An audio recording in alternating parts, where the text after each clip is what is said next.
Round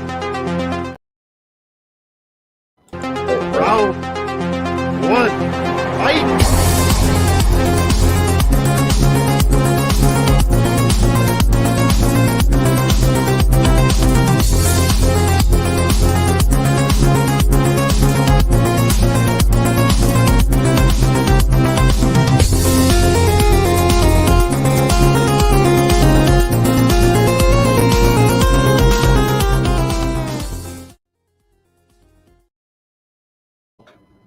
Hey, how's it going? Welcome to Tournament Fights. This is episode number 94. We're slowly inching our way to that 100th episode, which we got a special episode planned. You'll see when that comes. I'll maybe talk about it a little bit at the end. But I am your host for tonight, Jordan, the movie hero Anderson. And tonight we have Mr. Ross Bristow, a good friend of the show, in the hot seat tonight for his top 64 movies. Got a little preview of his list, and there's some pretty unique movies, maybe one of the most unique and diverse lists. But I say that about a lot of these lists, and then it's like once some of these movies pop up, then they start popping up more and more and more. You'll see them, but there's some ones that have never been on Tournament Fights before, so it'll be interesting. So, but yeah, we'll go ahead and we'll introduce our crew for tonight. So we'll just start with the man in the hot seat. We'll start with Ross.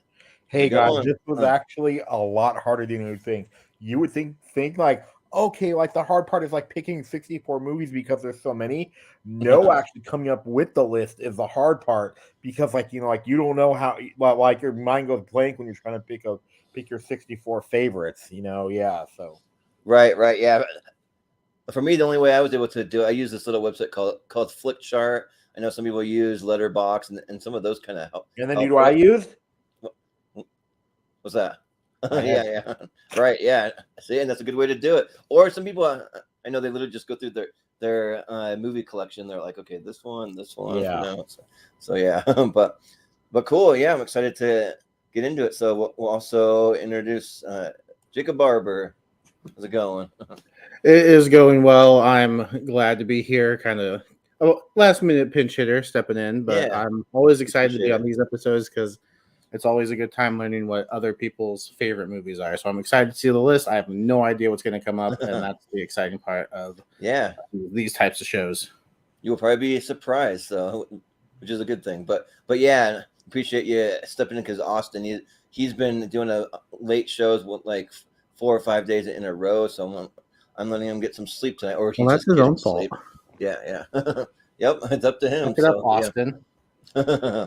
But yeah, we also have joining us Wolfie tonight. How's it going, Wolfman? What is going on? I'm very excited to be here to honor my good friend and co-host.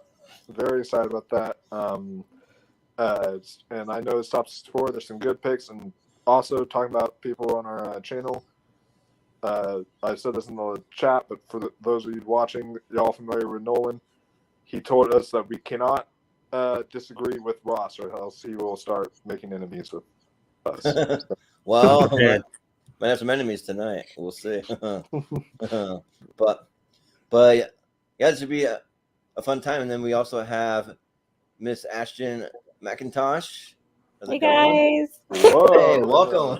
Where's yours? Getting festive. What's up? I thought that was your Gandalf cosplay. Mike, where's yours? Oh yeah, mine is. This is my first one of these, but Ross invited me and Jordan, of course, and super stoked to be here. So thanks.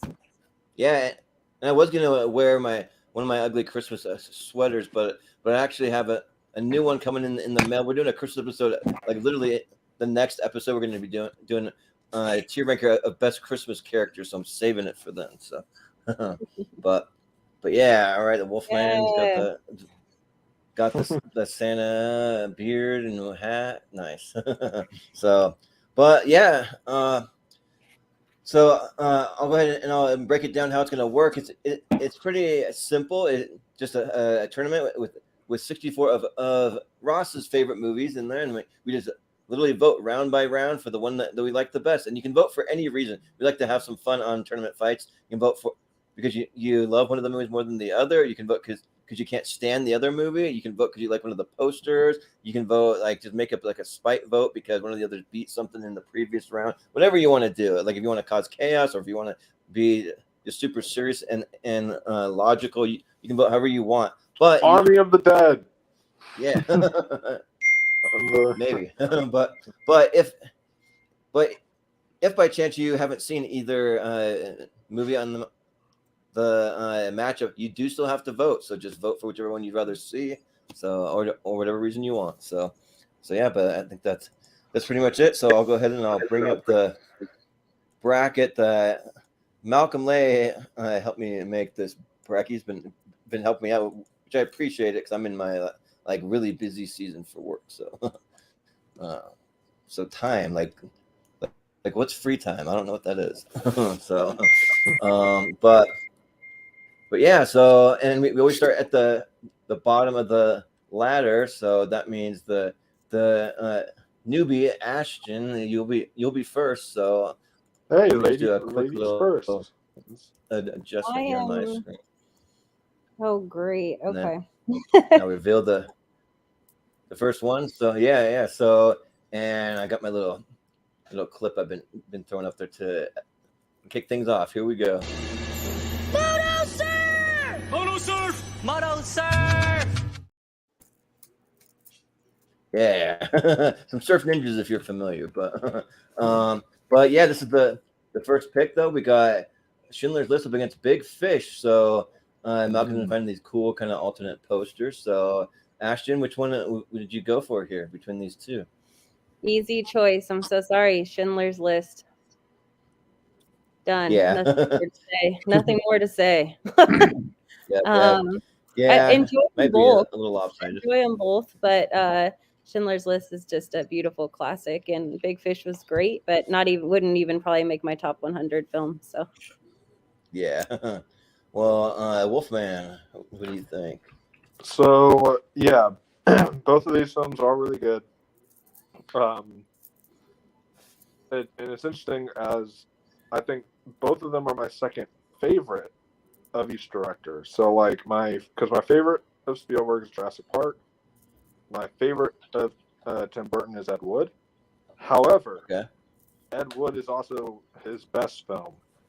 And Spielberg's actual best film, because best and favorite can be two different things, his actual best film is Schindler's List. This is his masterpiece. This is like the film that is literally to this day in the echelon of like cinema. It's the thing that people study. It's the thing that people go to like just the girl in the red coat gets me every single time. That alone makes it higher up than what a lot of these other films are going to be. It's definitely in my top 64 of all time. So, and Big Fish isn't. So, Schindler's List. Yeah, sounds good. Ross, what are you gonna go for? Is I think Spielberg's best film. It's also my second favorite of his. But two Big Fish and then Ed Wood are always switching back and forth with me, but still, so yeah, Schindler's List, and then like the line, one more always makes me cry every single time. Yeah, so like when he goes like I could have one more, so yeah, so save one more, yeah, that's kind of heartbreaking to watch, but Jacob, what do you think? It sucks voting against Tim Burton. He's my favorite director. I really enjoy his style. But Schindler's List is also in my top 20. I think, personally, I think this is the best movie that's been made. There's arguments for other films. This is my choice. I think it's a masterpiece. I think just everything about it is perfect. So I will go with Schindler's List. But sorry, Tim Burton. Yeah. I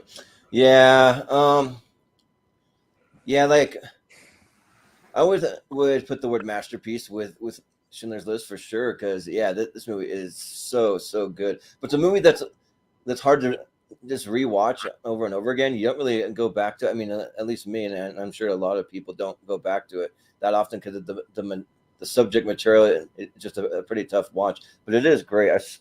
I have seen it like three or four times, something like that. But Big Fish, I have a friend of mine who Big Fish is his favorite movie of all time. But for me, I think that's fun. It's a fun story, just like his dad coming up with these exaggerated stories. But it's no Schindler's List. I think it's got to be Schindler's List. So that would be my vote. So sounds like a clean sweep for Schindler's List. So could be a favorite. So we'll be moving on. Yep. We have Rocky. Interesting poster, like Rocky in the Eye of Sauron or something. Going against Cyrano. Okay. Which is the first timer on Tournament Fight. So this time it moves to Wolfman. So what are you going to go for? Well, first off, considering Lord of the Rings is my baby, Rocky and the Eye of Sauron now is a crossover that I really want. I didn't do it. Right. But I remember Ross and I actually watched Cyrano together, and we both really loved it. And Rocky, though, it's just like Cyrano, it's a really good movie, but Rocky's an all-timer. That's a classic. That's like arguably the best sports movie out there. So I have to say hands down it's Rocky. Yeah. Well, Ross, what do you think? Cyrano is underrated, but now it's not the classic, which it could be. We don't know yet; it's too early. But Rocky, Rocky, I think is actually the probably the second best sports movie ever made. I like Raging Bull is 1-2 that I love, but I don't go back to that much. But Rocky, I could watch Rocky literally any time. So yeah, it's Rocky.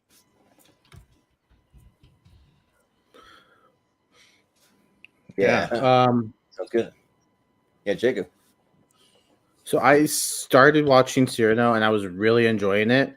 But my problem was I like to start movies late at night when I'm tired and I end up falling asleep no matter how much I'm enjoying the movie. So I need to go back and finish it. I'm sure I'm going to enjoy the last half of the movie as well. But like it's already been said, Rocky is an all-timer. It's one of my personal favorites. I'd say it's one of the best sports movies. I have a few that, I have up there with it, such as Warrior and The Wrestler. But dang, you can't deny the greatness of Rocky. It's fantastic. Yeah. I've not seen Cyrano, but I've heard really good things about it. So it's one of the few blind spots I have on this list. I mean, I was just looking up 85% on Rotten Tomatoes and 86 from the audience. So the audience and critics agree that it's pretty good. So I need to go out and see it. And I always love me some Peter Dinklage. So and Rocky though, Rocky is an all-time classic. It might be there's an argument to be made that it might be the best sports movie of all time. For me, it kind of up there with Rudy too. That's another high one for me. But and it's probably out of all the Rocky movies, it might be my third favorite out of the whole Rocky franchise. Is the first one, but still great because they're all just neck and neck, really close. So yeah, Rocky for sure. Ashton, what do you think? Yeah, agree. Rocky for sure. I haven't seen Cyrano, which is kind of weird because I love Peter Dinklage. So it didn't the trailer didn't really pull me in, to be honest. Didn't really look like something I'd be particularly interested in, but the critical and audience review made it more interesting to me. And Ross said he really liked it. So it's definitely on my list. I definitely have kind of a low-key crush on Peter Dinklage. So. Nice. His favorite thing I actually saw him in was a station agent. Has anybody else seen that? Yes. No. And it's him and Bobby Cannavale. It's really good. I don't feel like I hear people talk about it a lot, but it's a really good film. And then Rocky. Yeah, I mean,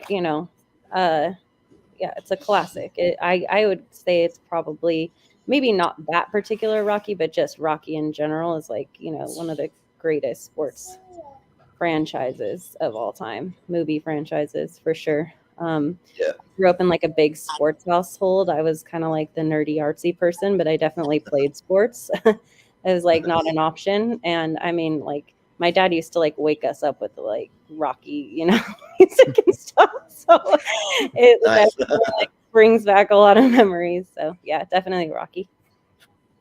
That sounds like one of the best ways to wake up, get you pumped up for the day, Playing the Rocky theme as your Yeah, it was. Yeah. But the like Hearts on Fire is the best Rocky song ever made. So yeah. It's good stuff. So yeah, it'll be You know, Rocky. I getting kind of have some a clean I have a- sweeps I have here. a- I have a kind of peculiar favorite sports movie. For me, it's $1 Million Baby. That's just Okay. That's a good Yeah, one. yeah, too. that was pretty good. Yeah. Good. And So, for those wondering, now, Cyrano is streaming on Amazon Prime. that one is everything that's everywhere different all at poster. once. I love that. I had to kind of poster. squint to like be able to read it. Yeah, everything everywhere all at once. It's the basketball diaries. So it'll be.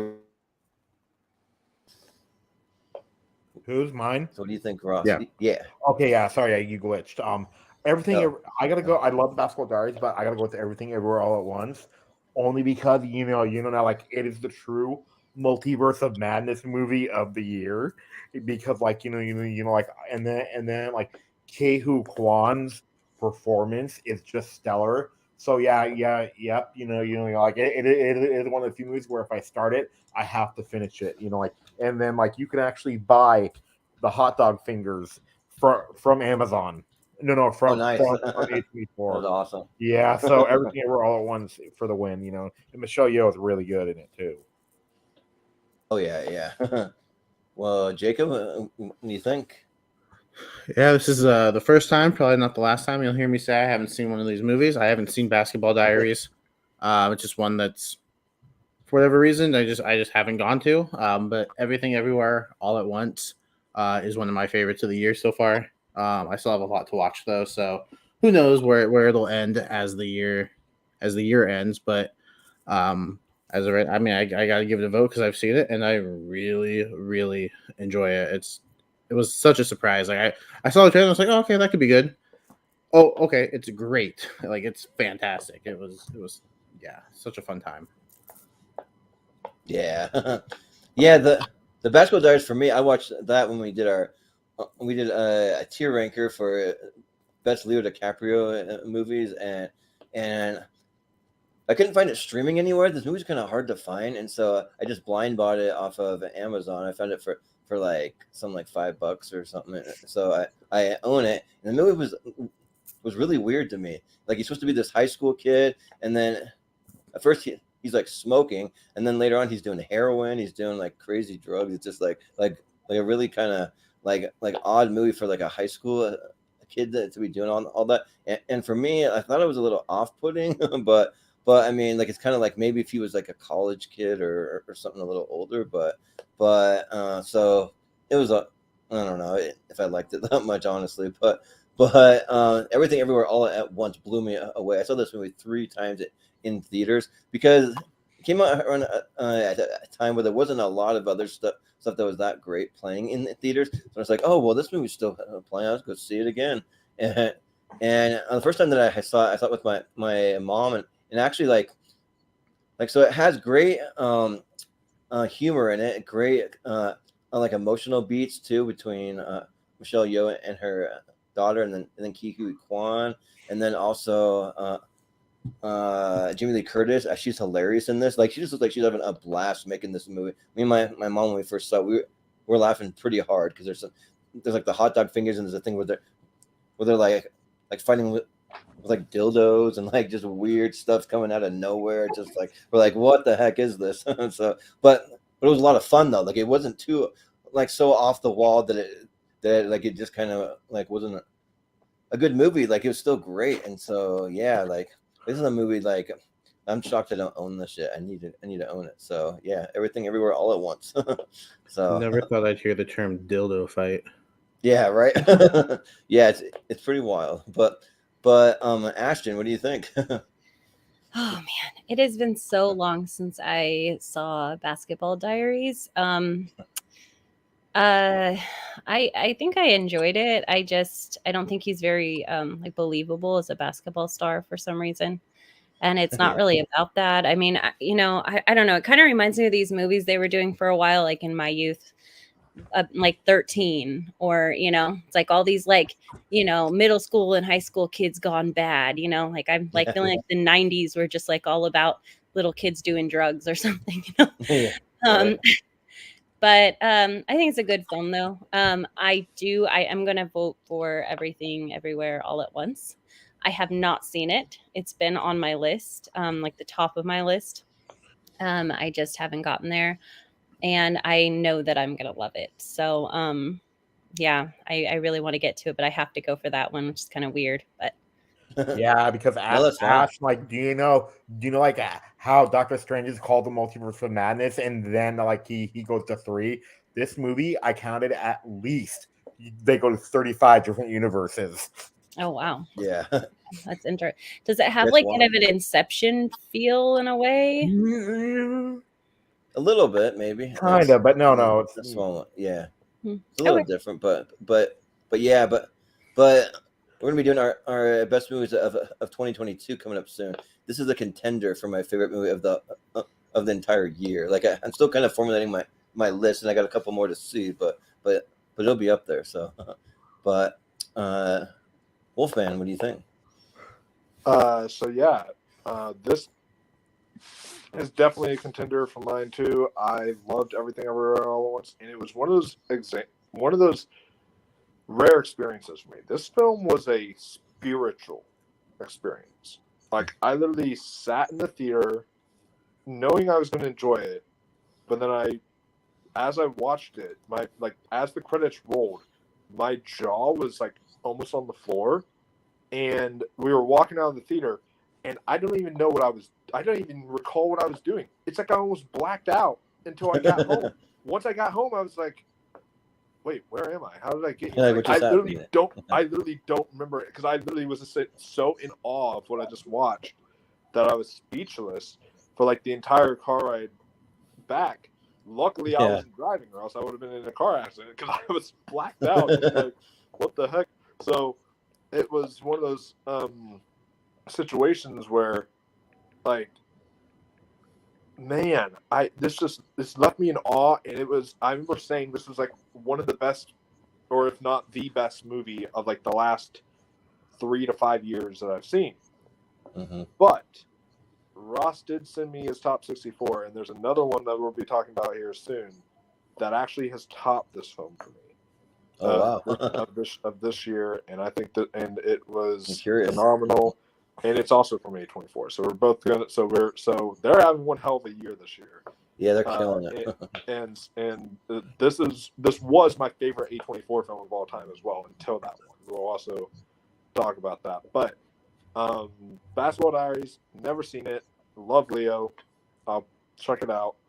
But it's got to be Everything Everywhere All at Once. It literally gives you everything, everywhere, all at once. And also, this film had like 5 visual effects artists, and it puts like five visual effects artists, and it puts a lot of blockbusters to shame.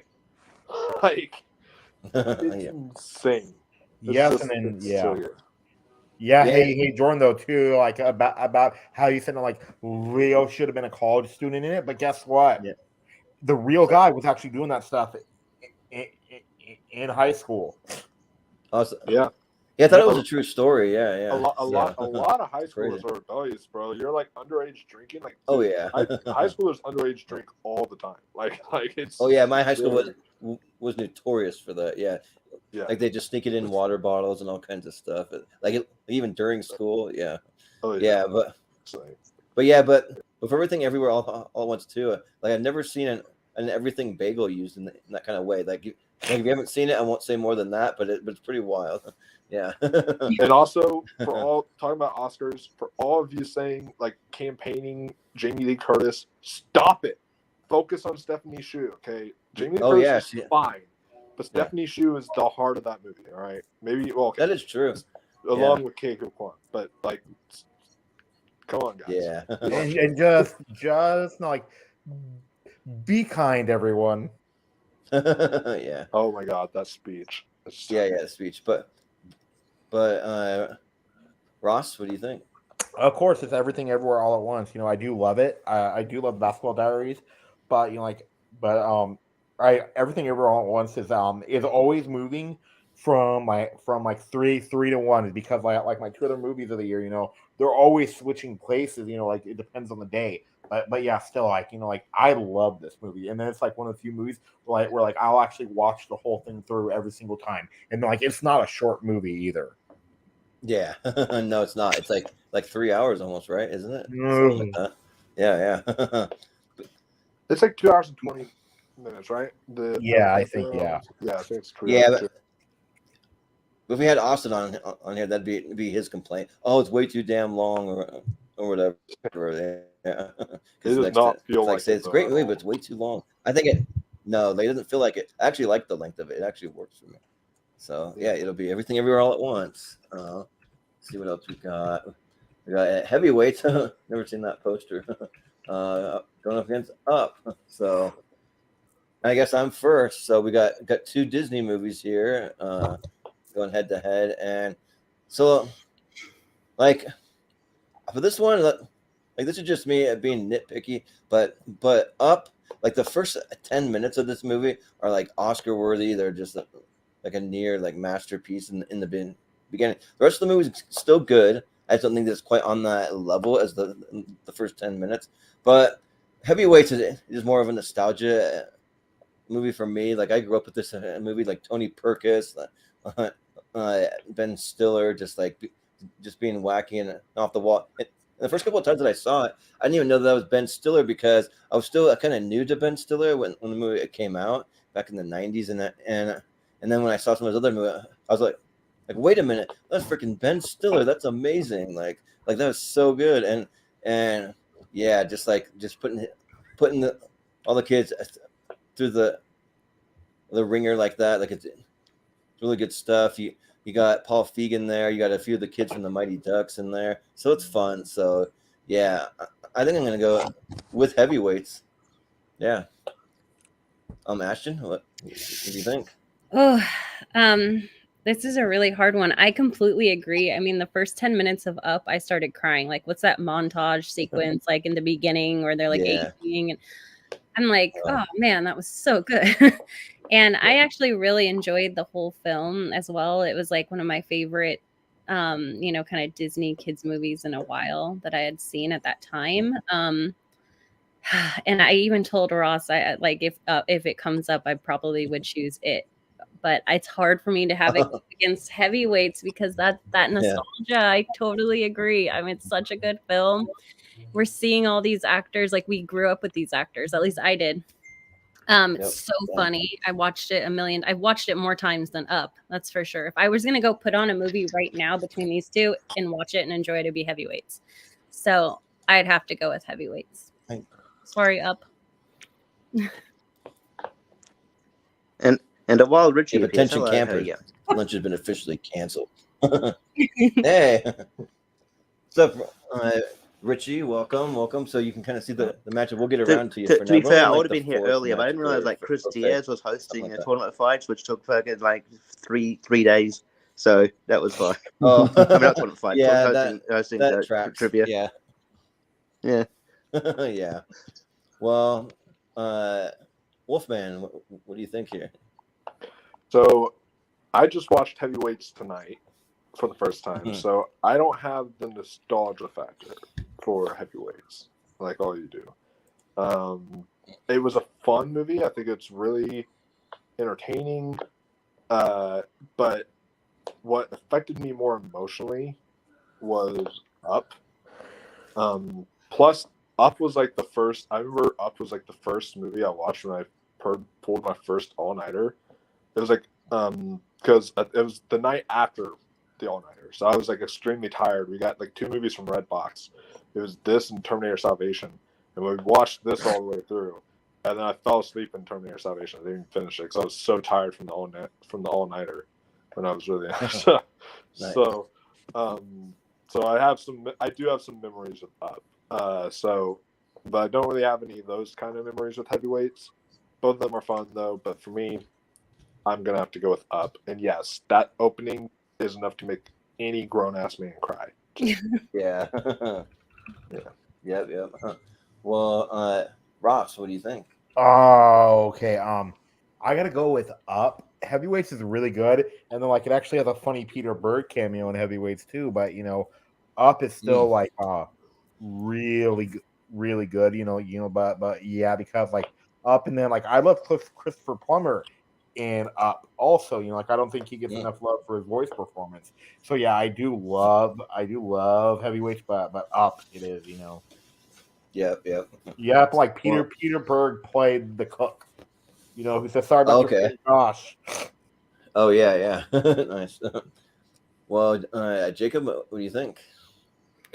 Yeah, no, these are two enjoyable movies. I'm gonna go with Up. Yeah, the first 10 minutes are great, like they're some of the best, but the rest of the movie that follows is still really solid.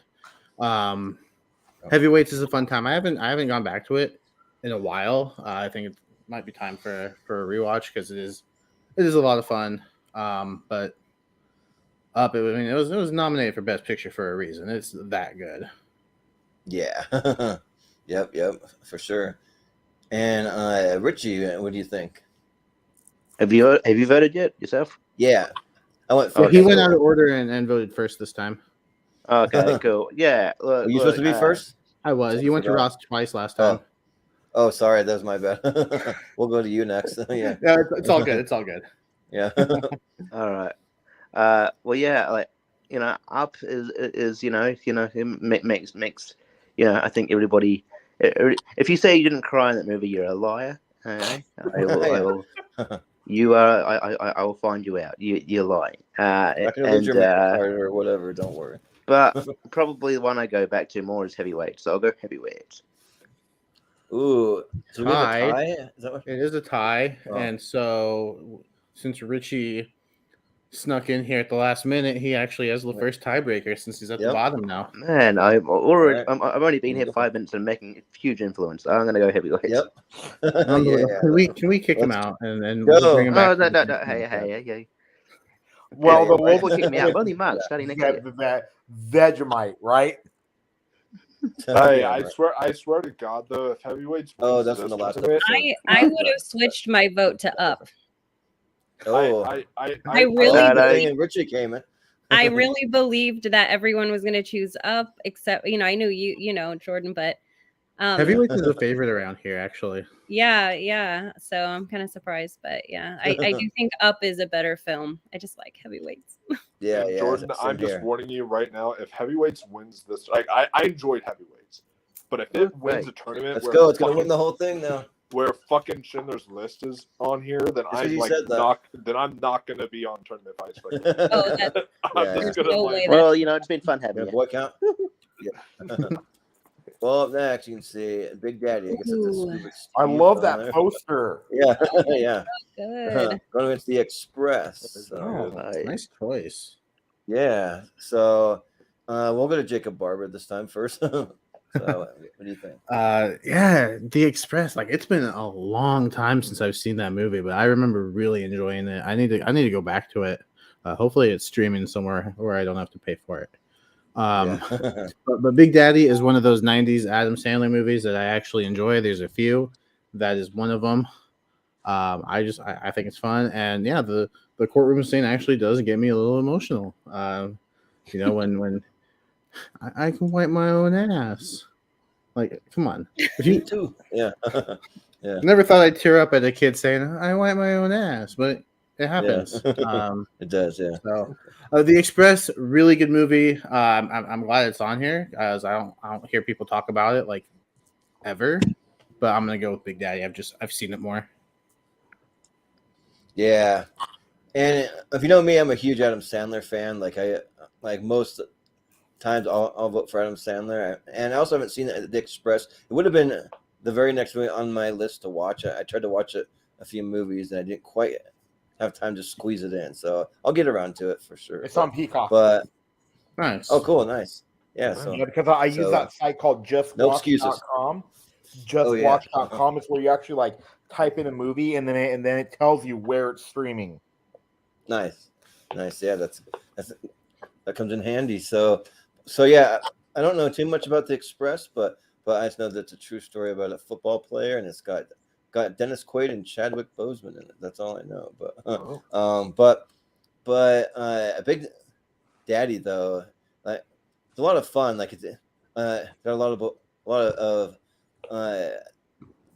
quotable lines, like especially between Adam Sandler and Rob Schneider, where he's like, I had delivery in the building, but I think it was Crank Call. You want some chocolate cake? He's like, come back later and we'll Indian leg wrestle you for it or whatever. Or like when he puts him in the sleeper hold and then to see if he's still conscious, he like taps him on the crotch for some reason. I don't know why, but so yeah, there's just like those crazy kind of off the wall moments, but they're fun, and it also has heart to it. So yeah, I'll vote for Big Daddy. So Richie, what do you think? I win. Why do you win? That's bullshit. Why do you win? Anyway, I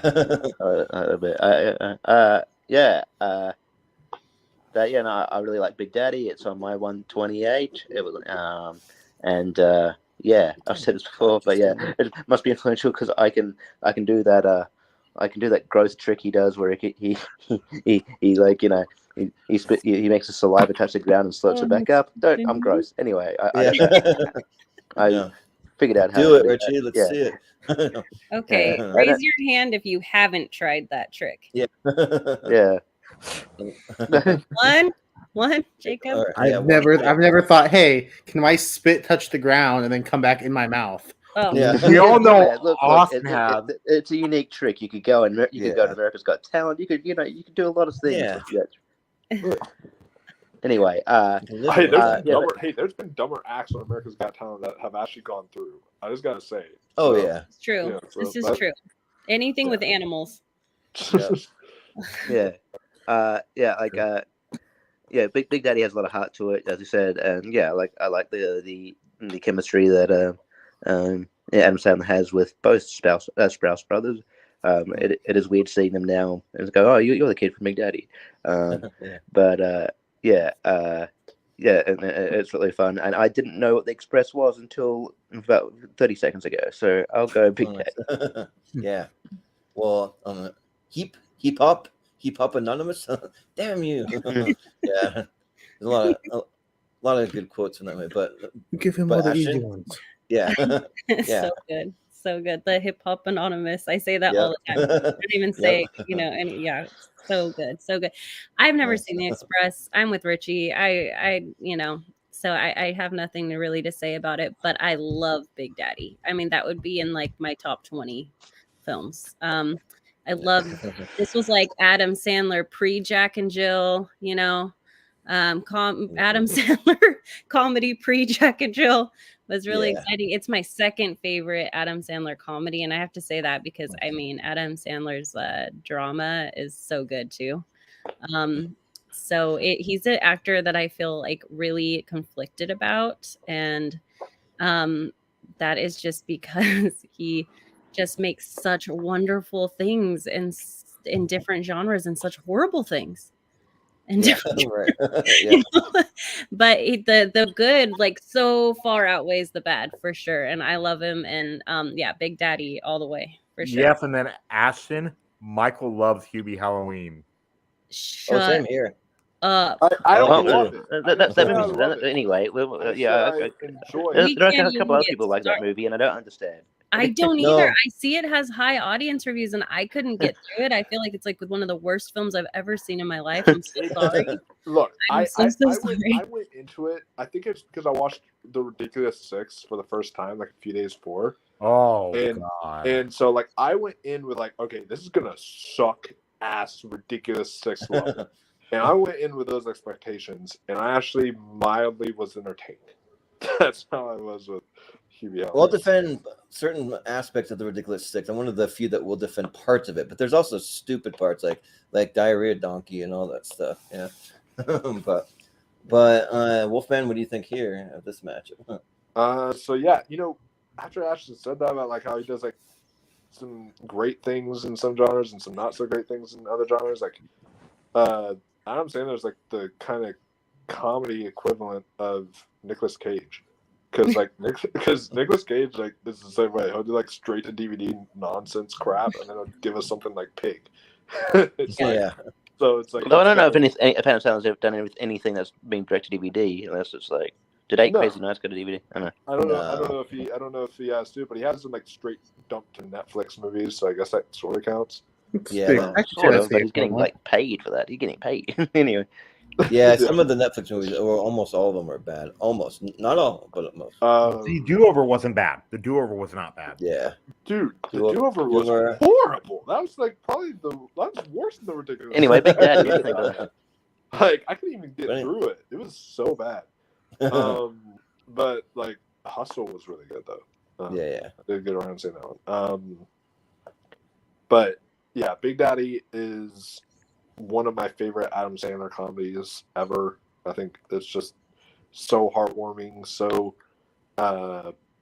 it actually really kind of shows in this movie what he can do dramatically, because the courtroom scene is sort of dramatic kind of chops for Adam Sandler in a film that is supposed to be a straight up comedy. So it's quite effective on both levels. The Express I have not seen, but now I really want to, because I read up on it during this and it sounds very interesting, so I'll definitely have to check that out.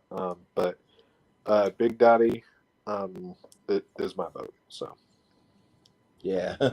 Sounds good. Ross, what do you think? The Express though is very good, but I just watched Big Daddy a few days ago, and then like I didn't really get how much I really do like it.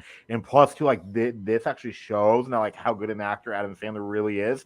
It's the scene where the kid cries over wiping his own ass.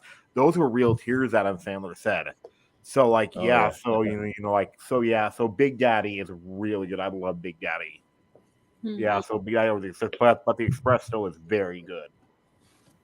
Yeah. Yeah, like Big Daddy, I could quote it all day long. Like, man, this shoe is good. You know what else is good? You with a little rum. Rum? You mean like Rumpelstiltskin? Yeah. You ordered 3 pieces of cheesecake. Yeah. So it'll be Big Daddy. Or like, you'll be missing me when you have that old man on top of you with his loose skin and old balls. Old balls. Yeah. I say that so many times. It's the best thing. Old. Yep. Aladdin. I was like, what the fuck is this? Aladdin. Yeah. Now we got Aladdin up against Guardians of the Galaxy. All right.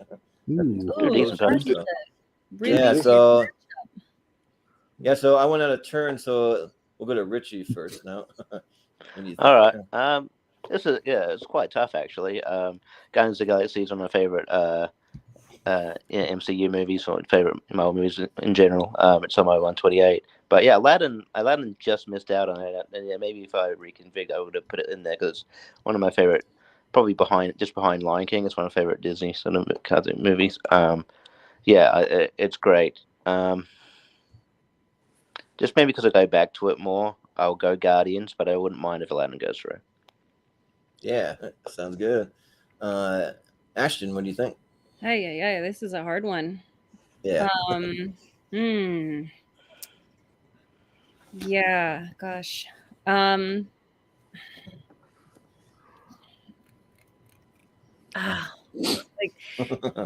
there's the nostalgia, the Aladdin, and it's such a good, I don't know. It's so hard. I'm gonna have to go Guardians. I'm just gonna throw that out there. That's what I'm gonna go for. I love anything, comic book in general. I'm a big sci-fi nerd.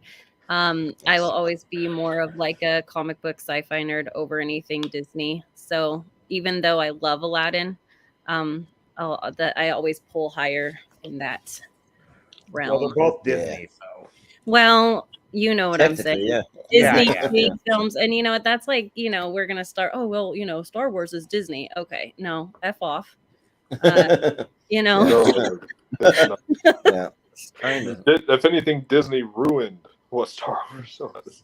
Yeah. But, well, sounds good. Wolfman, what do you think?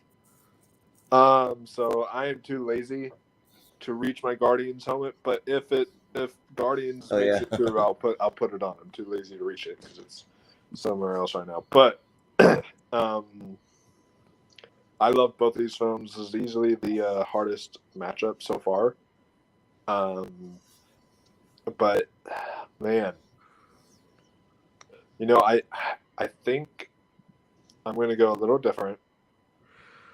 And even though it's not, there is one other Disney cartoon that we'll be talking about that even holds a higher place in my heart than Aladdin. But I still grew up on Aladdin. Like, I watched that film a lot as a kid, so because of that, I'm gonna give the vote to Aladdin. I love it so much. But I also love Guardians. It's hard, but yeah. Yeah. Sounds good. Ross, what do you think? I'm gonna go with Aladdin only because like if I didn't see Aladdin in theaters, I don't think we'd be here talking about this today. It's because like my mom took me when I was 3 years old. Can you believe that was 30 years ago? And then she says like something clicked, like I could pay attention through it. So yeah, Aladdin, and I do love that Aladdin poster too.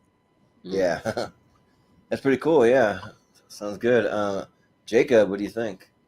Yeah, this kind of a tough matchup upon the first reveal, but the more I thought about it, Guardians was a nice surprise. I knew nothing about the characters, and I was like, oh, that movie, okay, whatever. But then I watched it, and I was like, oh my goodness, I loved that movie. A tree made me cry. But Aladdin, like, I also grew up on Aladdin. It's one of my favorite Disney animated films. I'm a big animated guy, and that's in the top for me. Towards the top for me. I've gone back to it so many times. I think Robin Williams as the genie is just an iconic character. And the rest of the movie also is fantastic. I love the songs. So I'm gonna go with Aladdin. Yeah, this one is Will Smith is the genie. Yeah. It's not bad. I thought it was Dan bad. It almost ruined Aladdin. I like that it was different. He's doing his own thing. In Return I get he's doing his own thing, but it's like it would be sort of like saying, "Hey, I don't know, just putting some random actor in the shoes of Marlon Brando in The Godfather. It's like, how about you go and do that role?" And it's like, that's really impossible to do Marlon Brando in The Godfather. So it doesn't hold a candle to Robin Williams, but it's not even the same like version of the character in a way. Like Will Smith made it his own. He wasn't trying to do Robin Williams. I think like he understood that like, hey, if I try to do that, it's just going to be, crapped on. You're just gonna do my own thing, and I think he did it pretty well. Yeah. I would agree, but yeah, this is tough though. Yeah, because it's just hard to go against Robin Williams. I mean, the songs in Aladdin are so catchy. Like you sing all of them. Like even the Whole New World. Like even the slower romantic one that like everyone sings along. But like for me, it's just hard to go against Guardians of the Galaxy. I got my two. I got my Groot and my baby Groot right there. Mm-hmm. Sad part is there was a windstorm and my window opened and it blew off the adult Groot. His hand. I still have it though. I gotta glue it back on. But but he's a tree. He can grow it back, right? But yeah, and also too, if you find me online doing any kind of gaming online, PlayStation, like Nintendo Switch, any of that stuff, I always go by Starlord21. That's my online gaming name because I'm just a huge Guardians of the Galaxy fan. Like you talk about the iconic songs from Aladdin, but I think about the mixtape Volume 1. That's like one of the like hands down like best soundtracks ever made from a movie. Period. Like I don't know really anyone who doesn't like that mixtape. Like it's just really really solid. So yeah, and then all the characters. I mean, I'm super hyped for Guardians 3. I think we're gonna get some really cool development from Rocket Raccoon. Hope he doesn't die. We'll see, but he might. But yeah, so you can just throw that thought out the window. Yeah. But I think it's all but a guarantee. Yeah. Yeah, it's sad, but yeah, I'm gonna go with Guardians. So Which But, These two uh, movies also have good video games attached to them. But yeah, yeah, right. So we have a tie, and the tiebreaker goes to Ashton. Ooh, I'm so sorry. I'm so sorry. It's super weird because I like have kids in the house, and I've watched Aladdin a million times. Like I probably maybe even if I got to choose right now, I would choose Aladdin. I sing the songs all the time. I grew up with it, the nostalgia. I love Guardians of the Galaxy. It's like these stories, these like heroic comic book, like awesome stories, those resonate with me more than the nostalgia of Aladdin. So Guardians. Sorry. Yeah. Yeah. Sorry. And I'm sorry, Ross, because I know that story about you and I've known that for 10 years. And I know Yes, I that's get an it. important story. Yes. Yes. Hey, And Jordan, I forgot to ask you this. So, Jordan, how cold is it where you are, Jordan? It's about 15 degrees outside, something like that. It's pretty cold here. what state are you in, Jordan? I'm in Idaho, so yeah. Oh, I lived in It's pretty Idaho cold as a there. kid. Oh yeah, especially in eastern Idaho. Like there's a spot about an hour and a half from me. For whatever reason, it's below zero like all winter long. So it's really crazy. So Are yeah. you in the panhandle or the bottom of Idaho? I'm in like the bottom part, the southeast kind of corner in Pocatello, Idaho is what it's called. So Oh my gosh, yeah. there's actually right next to Pocatello there, maybe, I don't know, within an hour, there's a city called Ashton. Oh yeah, I think I've driven through it. Yeah. Yeah, kind of by the Tetons, and my family's from like Blackfoot. Okay, yeah. Blackfoot's only like 20 about 20 minutes away from me, so yeah, that's pretty close. Nice. Meanwhile, I'm in that's where Australia. I live 30 seconds from the sun. I lived in like Coeur d'Alene area, so I was in the Panhandle, but my family was from Blackfoot. That's funny. Oh, nice. Yeah, Blackfoot is like the potato capital of the world down there. So I know it is. yeah. Nice. But next we got AI, artificial intelligence. Some Spielberg there. I mean, it's Back to the Future. All right. Ooh. I think I know where it's going, but we'll go around and get your thoughts. We'll start with Wolfman. What do you think? So, I'm gonna make a confession. This is one of the worst confessions I think I've ever made on any. Is it gonna be bad? Are you gonna get arrested? Oh, Actually, some cinephiles might actually arrest me because I've never actually after dark seen, with Wolfman.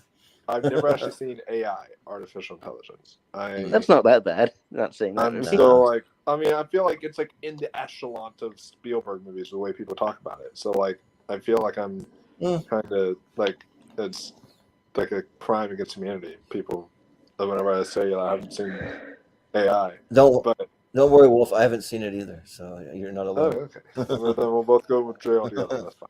Yep. But I have seen Back to the Future, and I absolutely love it. I give Austin my top 64 today, and it's in my top 64. I think that this movie is fantastic. I had a chance to actually see it in theaters. I think like nice last year, so that was really cool. And yeah, I absolutely love it. So Back to the Future. Yeah, sounds good. Ross. As much as I do love AI, it's my favorite Pinocchio movie. It's still Back to the Future. Because like it is a Pinocchio movie. If people say it's not, I will debate them on this. Yeah, but still, Back to the Future, because like it's about this robot who reads the story of Pinocchio and then like goes off to find the blue fairy to make him a real boy. But yeah, like I do love I do love AI, but Back to the Future. But yeah, sounds good. Well, Jacob, what do you think? I may or may not have seen AI. I honestly can't remember. But I've seen Back to the Future so many times. It's in my top 10. I love the movie. So yeah, it shows up on these lists a lot, and for a good reason, because it's really good. I mean, in a previous tournament fight, it took out The Godfather in the first round. So it's a really solid movie. I actually just rewatched it. It was playing on TNT over Thanksgiving, so I rewatched it with some of my family. It was a fun time. Nice. Always a fun time. Have you guys seen the teaser trailer? For which one? Back to the Future? I probably have. I can't remember. I've seen the whole him, movie, so I haven't like, gone back to the trailer. Yeah. Going into the DeLorean, and then this woman asks him, "So, where are you going?" And he goes, "About 30 years," and it shows him driving off. Oh, nice. That's cool. Yeah. I think for me, so I haven't seen AI, and I never really rushed out to go see it because I remember that a bunch of my family and friends saw it when it was in the theaters, and they're like, that movie was really weird. It was really kind of creepy for a Steven Spielberg a movie. Like, I don't know if I really loved it or anything. So I was like, all right, well, I'll get around to it someday. Like we are doing coming up. We're gonna do a 4-way directors match that'll be Spielberg, Tarantino, Martin Scorsese, and James Cameron. So we're going to be doing those 4. So I'll be watching it for that. So it's on my list to watch soon because that episode is coming up in about 2-3 weeks, or about 2 weeks. Yeah. So, but yeah. And Back to the Future, though, it's in my top 10 movies ever made, period.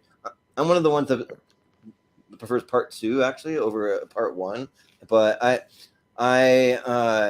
have dressed as Marty McFly at a comic convention twice, and I actually met Christopher Lloyd. I got a picture with him, and I met Thomas F. Wilson, who plays Biff. So I'm just going to meet Michael J. Fox. He's my favorite actor of all time too. So I'm a huge Back to the Future. I mean, I got like my DeLorean here. I got the Doc Brown here. Then I got a framed picture of the DeLorean. I got like one of those old school like metal lunch boxes of Back to the Future. Like I have a lot of Back to the Future stuff. So I'm a huge Back to the Future fan. I'm actually in the camp where like I think it's too late now, but I really wish they would have had a 4th movie. Like I really do, but it's kind of like probably too late. But yeah. So I'm gonna vote Back to the Future. Pretty easy. So Richie. Yeah, I've also met Christopher Lloyd at one convention here some years ago. Oh, cool! But nice. Yeah, that's all right. I'm gonna say very met. quiet guy when when I met him. To each other. Just like, hey, picture. Anyway, Oh, nice. but yeah, I also shout out to wherever Malcolm got these images from, the posters. They look sick. Anyway. Yeah. Yeah. Seriously. But yeah, I remember watching AI. It's all right. I mean, it's okay, but in the realm of Spielberg, it was probably one of the lower ones. It gets kind of boring towards the end, and I think it's a bit too long. It kind of drags a bit. But yeah, and Back to the Future is always going to do well in these tournaments because for good reason, because it's really good. So I'll go Back to the Future. Yeah. Well, Ashton, what do you think? So this is a hard one. I mean, it's going to be Back to the Future, but it makes me think a lot because, I wanted to go to college for robotics, and then I ended up going to college for rhetoric and philosophy, where instead of physically dealing with robots, I thought and wrote papers about like the simulacrum, or like how kind of just what AI is about, how society will meet, the robot. And, we're making all these, you have like Matrix, and you have Terminator, and you have all these things that I feel like were done so much better talking about similar context. Frankly, Spielberg scared the shit out of me with 2 movies, and it was this and E.T. Very afraid. She's still afraid of E.T. Both very creepy. I mean, good film. I'll watch it. I'm not saying anything against, just creepy, weirdly done. Just not from a perspective I think that makes like a lot of sense or resonates with me. So as much as I love the topic, it didn't really sit like well with me. So Back to the Future for sure. I mean, like super quotable, amazing. Who doesn't want a DeLorean? Like, I've seen it a million times. We'll watch it a million more. So for sure. Yeah. Well, have you ever been on the ET ride at Universal? Because that's like a real So, creep factor. so thankfully, they got rid of it. Okay. By Yeah, the time I went, it was gone. But Ross told me about it, and I was so upset. But we did go to the Oscar Museum, and Ross, had me get pretty close to ET. And then she's like, "Nope, yeah. You know, Well, they still have it down in Florida. I went about 2 months ago, and with our other co-host Ashton, who's not here tonight, but we went on the ET ride. It's kind of creepy. You can give them your name, and they'll say like goodbye, Jordan, goodbye. They'll like say your name. Yeah, it's cool, but it is kind of creepy though, because you get to see all of ET's relatives and people from his planet. It's crazy, but yeah. But that's it'll be back to the fan, future. right? Is that right? I mean, not like Yeah. so. I'm not one of these people. I can, I could go. I could do it. It's not like I'm gonna freak out. I just think it was really weirdly done. I mean, the fingers like grabbing the candy. Yeah. I mean, I can see it in my head.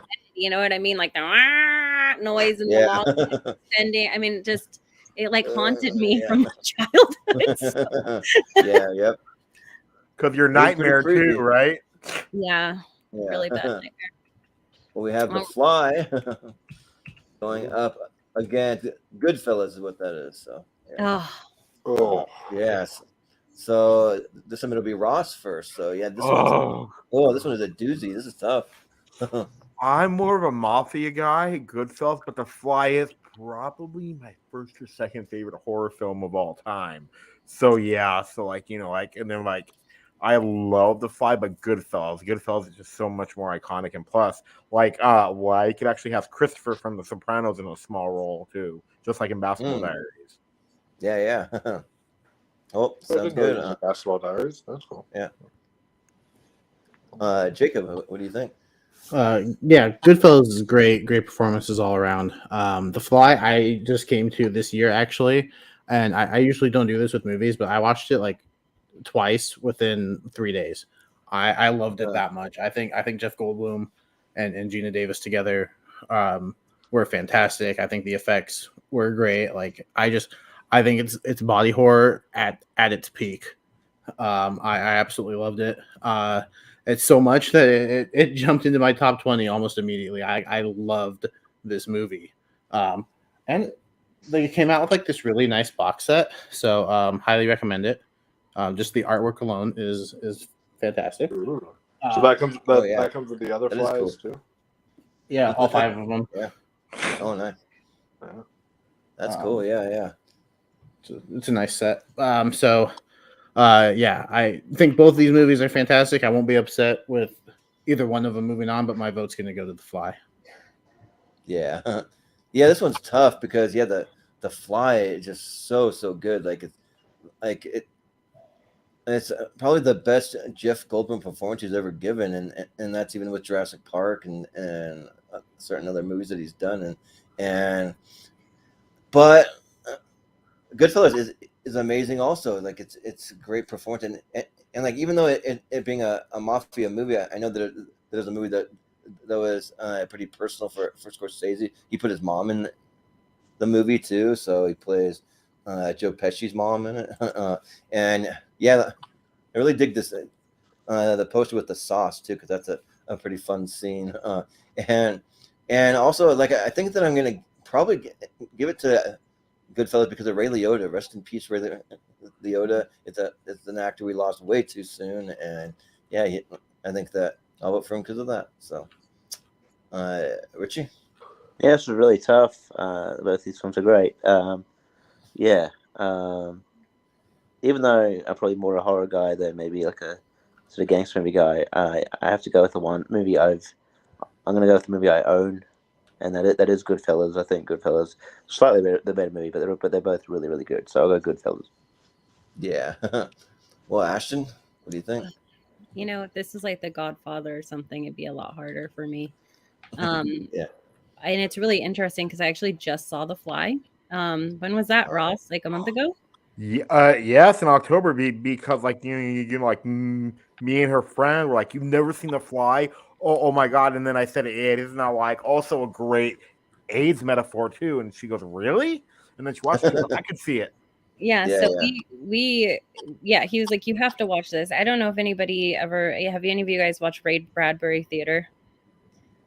No. No, Ray Right. Bradbury Theater. Oh my gosh. Okay. Put it on your list. Put it on your list. So good. I mean, it has like young so many, young Jeff Goldblum, young just a bunch of these little like 30-minute like weird sci-fi horror Ray Bradbury stories. So good. And Jeff Sounds Goldblum, cool. like fell in love with him then, and I feel like I've always really been a big Jeff Goldblum fan before he became like a caricature of himself. And I get that like, how William Shatner's kind of a caricature, like the way he talks, I feel like Jeff Goldblum is like Jeff Goldblum and everything. But when I saw The Fly, he was his own character. Like his acting was so good in that. I'm not a big body horror person. Like I love horror, and body horror is not my favorite. And that like changed my whole view of that completely, because it was so well done. I love sci-fi. I just like absolutely was so excited to see this film. So for me, it's The Fly. My dad hates horror and like loves The Fly. Yeah. Oh wow, yeah. It's just so good. Yeah, Jeff Goldblum's kind of one of my like comfort actors. Whenever like I just want to just like I don't know, just put something on if I'm in a bad day, or if I just want to really just relax and unwind. I always put on something Jeff Goldblum. Even like The World According to Jeff Goldblum on Disney Plus, I'll put that on too. Like he's just like so wacky, but was so fun to watch though. So that's a really good show too, and it's a show you don't really have to watch, Ashton, either. You don't have to watch it. No, you can kind of put it on in the background. Because it's kind of like Anthony Bourdain. Like you go to places, but so cool. Ray Bradbury Theater is kind of like that. Like I have that. I like that, and like Star Trek. Not old, like Star Trek: The Next Generation. Sometimes Deep Space Nine. Like when I'm depressed for some reason, just watching like the weird kind of, I don't know if you've heard of like Earth 2, but weird kind of like sci-fi like that always is my go-to to make me feel better. But Nice.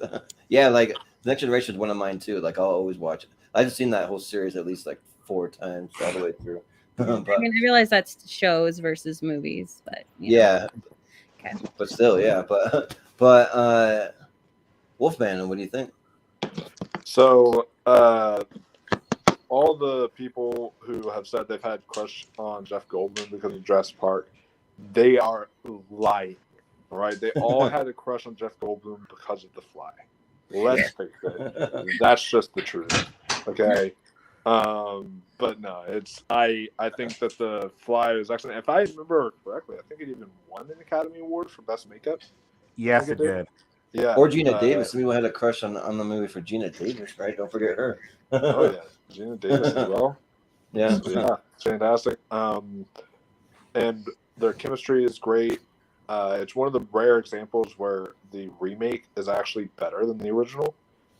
And I think that, I'm a big body horror guy, and this is some of the best body horror out there. My favorite horror movie is also a body horror movie. We're going to get to it here soon. But for me, Goodfellas is like, it just barely misses my top 20 of all time, but it's like almost near my top 20 of all time. I think that Goodfellas is like phenomenal. This film is my favorite mafia film, favorite, gangster film. And congrats to Ray Liotta, rest in peace. He just got nominated for I know it's TV, but for a Critics' Choice Award for television because of a limited series he did before he died, which was called like Blackbird or something like that. Cool. Nice. To me, I'm gonna have to go with Goodfellas, though. I love both of these. This might be actually the one. I'm so surprised. I was excited. I thought you were gonna say The Fly for sure, Wolfie. That's what I thought. Yeah. Goodfellas has just a little bit more of that love for me than The Fly does, just a hair. I think it would for most average people. Like, not that you're average. I'm just saying, like, you're like non like movie fanatic people. I think like they would hear me. Most of my family would be like, "Really, you chose The Fly over Goodfellas?" It'd be like, you know. Yeah, so my family. Yeah, yeah. Although Goodfellas is a very film bro type movie. It's the kind that like a lot of like cinephiles are obsessed with, and so it's kind of like the same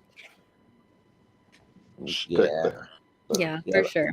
I think it's gonna be Goodfellas then, be not The Fly. Where's it So, to? I thought we were gonna have a tie, but no. All right, we got Star Wars: A New Hope going up against With Honors. Yay! This is a movie that I just watched. But we'll start with Jacob. All right, well, I'll keep it short and sweet. Haven't seen With Honors. I never even heard of it until now. So I'll go Star Wars. Seen it, love it.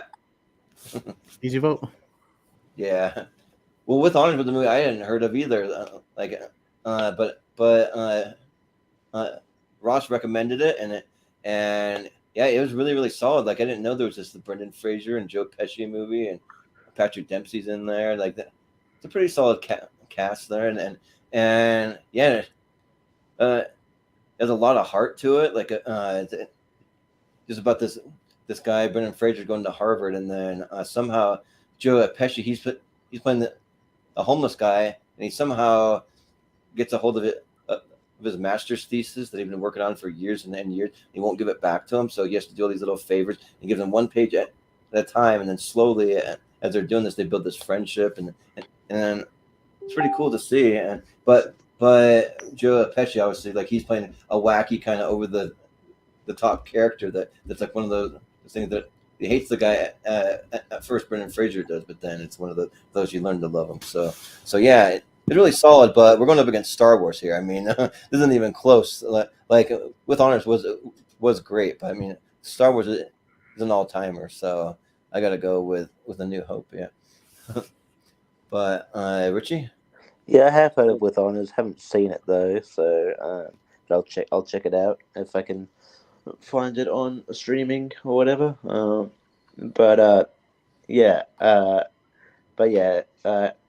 I mean, even if I had seen it, it would have been really hard for it to eclipse Star Wars here. And yeah, it's not my favorite Star Wars, but still, it started everything, and it's still a very, an iconic movie. So I'll go Star Wars. Yeah, and I was going to add also that With Honors might be a bit of a Christmas movie because it kind of takes place around Christmas time too. So that's kind of cool. But Ashton, what do you think? Yeah, I mean, I just feel like an echo here. Like I haven't seen With Honors. I'm putting it on my list because of Ross. I definitely want to see it. I love Joe Pesci. He may be one of my favorite actors of all time. So anything that he's in, I just know is going to be stellar. Yeah, it's Star Wars. Like my mom showed it to me when I was a little girl. It was like one of my most memorable experiences. Fell in love with it, changed my life. Just showed it to my 5-year-old daughter. She fell in love with it. That also changed my life again. I mean, it's Star Wars. Yeah, not my favorite either, but it's A New Hope, so I have to go there. Sounds good. Well, Wolfman, what do you think? Yeah, With Honors, I never got a chance to see, but Ross and I have been talking. We said we're going to watch it together soon. So, hopefully, I will get to see it at some point. But it looked interesting. I watched the trailer. It looked really interesting. But Star Wars, though, it's Star Wars. Like, I don't need to go any further. It's Star Wars. That's iconic. There's nothing else can come close. So yeah, I have a husband that doesn't like Star Wars. I just want to say that on a live. What? But no, Michael. Are you still with them? He loves Willow, but he hates Star Wars. Yeah, interesting. He's like, I don't hate Star Wars. I'm not. Hey, I legit. That's blasphemy. I legit almost broke up with a woman because she hated Star Wars, and then I actually wish I ended up breaking up with her because then she ended up like breaking my heart. But I was still though like it was a sign, Wolfie. It was a sign. It was a sign. I was like, she hated Star Wars, so I was like, that is probably, I should have read that as a sign, just broken up with her immediately. But So he doesn't hate Star Wars. He just doesn't have that nostalgia. He didn't like grow up with anybody who showed it to him. He didn't really get into that stuff. So it's not his fault. And I've kind of learned in relationships that like it's mine, you know? So like what if there's only one Star Wars collector's item that we got at some convention, you know? And then we've got to fight over it, you know? There's no question. It's mine. Yeah. Right. Yeah, but okay, me though? Yes. Well, now, like I do love those. I do love With Honors, and you know it's my 10th favorite. But Star Wars is an all-timer. And then Wolf. Which one would you rather watch again? Rise of Skywalker or Black Christmas 2019? Black Christmas 2019 is garbage. Garbage. Yeah. But but the thing is though, is Black Christmas 2019. It's awful, but I don't hold as much of an appreciation for. Like, I love the first Black Christmas, but I don't hold as much of an appreciation for that as I do Star Wars. And so when Rise of Skywalker literally pissed all over the legacy of Star Wars, I got pissed off myself. And so honestly, if you were to put the two in front of me, I still would think it's utter torture. But I think I would actually pick Black Christmas 2019 over Rise of Skywalker. Wow. Only because I legit I love that Carrie Elwes performance. I owned Rise of Skywalker for some fucking weird reason because it came with the like Skywalker Saga box set 4K thingy. But like I'm never watching it. That thing's gonna get dust again because that film pisses me the fuck off. Like I despise that movie. So so it's just more than Hayden Christensen and all of the it made me actually like those movies. It was so bad. It was Hayden Christensen. I wish I just. It was so. I can't even watch any of those. Attack on the Clones is so bad. The scenes are bad. Attack on the Clones is so bad, but like Rise of Skywalker was so atrocious. It literally made me really like Revenge of the Sith and actually appreciate Phantom Menace. Like I actually think now, like at least the majority of the prequels are better than that dog pile. What was your biggest issue with Rise of Skywalker? So like everyone's like, oh, but you don't understand. It's the fact that like he saves his son. Bullshit. Yeah, that's part of it. But they shit all over the legacy of Darth Vader when you bring back the Emperor. Because then whenever you bring him back, literally one big part of it is Darth Vader. He had the gall to lift up his master when he was weak and throw his master over and kill his own master. Like, that is a big part of his redemption. And then you just completely throw that out the window by bringing him back and not even explain it. It's literally not explained. He's just there. He's like, I'm back. And it's like, okay, but how the fuck? You died. It's like, and it just makes me so mad. Yeah. And there's just, and then like, there's just so many other things. Like, I know everyone would have hated me, but like, honestly, kill the shit out of Chewie. He's had his time. All right. like that scene was so ridiculous. A cop out, being like, "Oh, look, we're gonna like show you she's not dead. The dog lived, guys. You're good." Yeah. Kill the fucking dog. All right. Yeah. Like Chewie needed to die. All right. You had Han die. It's Chewie's time. You had to have some major thing, and then that way Rey is like battling the darkness within herself and realizing, I just killed one of my best friends. I have to control this. But instead, it's like, oh no, doop-de-doop-de-doo, he's alive. It was just, there's so many dumb decisions that I just will never, for the life of me, understand how that fucking got greenlit, that it actually makes me appreciate The Last Jedi. I think The Last Jedi at least was trying something different enough to like actually sustain itself more than what Rise of Skywalker. Didn't it ruin your birthday too? Yeah, I get your Disney. Star Wars moves on, right? Your Disney Star Wars comment. Yeah. You see, I saw like a little bit of this anger peek out in that moment. I mean, Oh, I I gotta don't say- agree. Opening. I hate to be that guy, but Yeah, if we right. don't want to go 4 or 5 hours, we should move on. We're barely halfway through the Yeah, I was about to first mention side, and we're that. almost Yeah, an I was hour gonna and a say the same half thing. in. Sorry, Like, speaking of if you get me on Star the- Wars, stay on that target, tangent, stay on I'm gonna target. last for forever, but yeah. Yeah. So it'll be Star Wars, right? Is that what, Yeah. what it is? Yes, Okay. the good one. Yeah. It's a good one. And you voted Jacob, right? I started, yeah.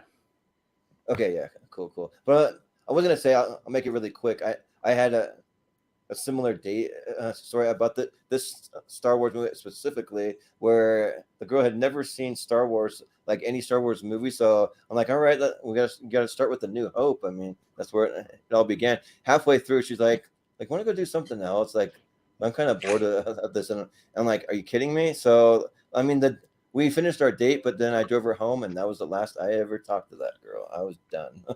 So yeah, but That's good, man. But moving on, we have Parasite going back to D3, the Mighty Ducks. Okay. Ooh, okay, this one. So it'll be me first. Yeah, this one's easy. I mean, I'm a huge Mighty Ducks guy. Like, I actually have some more pop figures. I'm not gonna pull them all up, but I have like a Charlie Conway and a Gordon Bombay and an Adam Banks pop figures behind me. But and I think Fulton Reed too. But like Parasite blew me out of the water. Parasite was great. Like I saw it 3 times in theaters, but I was also working at a movie theater at the time, so I had free movies, so that helped. So yeah. And also, I'm more of a D2 fan. Like, that's my favorite Mighty Ducks. So I'll vote Parasite. Richie? Yeah, D3's all right. I mean, yeah, I do like it a lot, but yeah, it's no Parasite. Parasite, it blew me away. I think it's one of the better Best Picture winners in the last sort of 5-6 years. So yeah, I'll go Parasite. Yeah. Well, Ashton, what do you think? Unfortunate matchup, like it's you can't even put these against each other, really. I mean, Parasite was so fantastic. It really blew me away for sure. And I was never a Mighty Ducks fan, to be honest. So Parasite for sure. Yeah, I was watching Mighty Ducks, the Game Changers, when they had Emilio Estevez, and then like as soon as he was gone, I'm like, F this series. I'm never watching again. That's the only thing I cared about. So, but yeah, I heard they like replaced him with Josh Duhamel or something. I didn't even watch. Yeah, they had issues where they like tried to say that it was something to do with like COVID, because Emilio didn't want to take the vaccine, but I don't know if that was all true because now they wouldn't force him to, and he still won't come back. So who knows? But Wolfman, what do you got? So yeah, this is very, very easy for me. I've watched them, but I was never really into the Mighty Ducks. But I love Parasite. I think that film was awesome. And just a little bit of bragging here to do real quick. So I've gotten, as a critic, I've actually been sent digital screeners before. But this is actually the one and only, I don't know where it's at right now though, but DVD screener that I have actually ever gotten is Parasite. So that's that's pretty cool. But yeah, I really love this one and thought it was fantastic. So Parasite.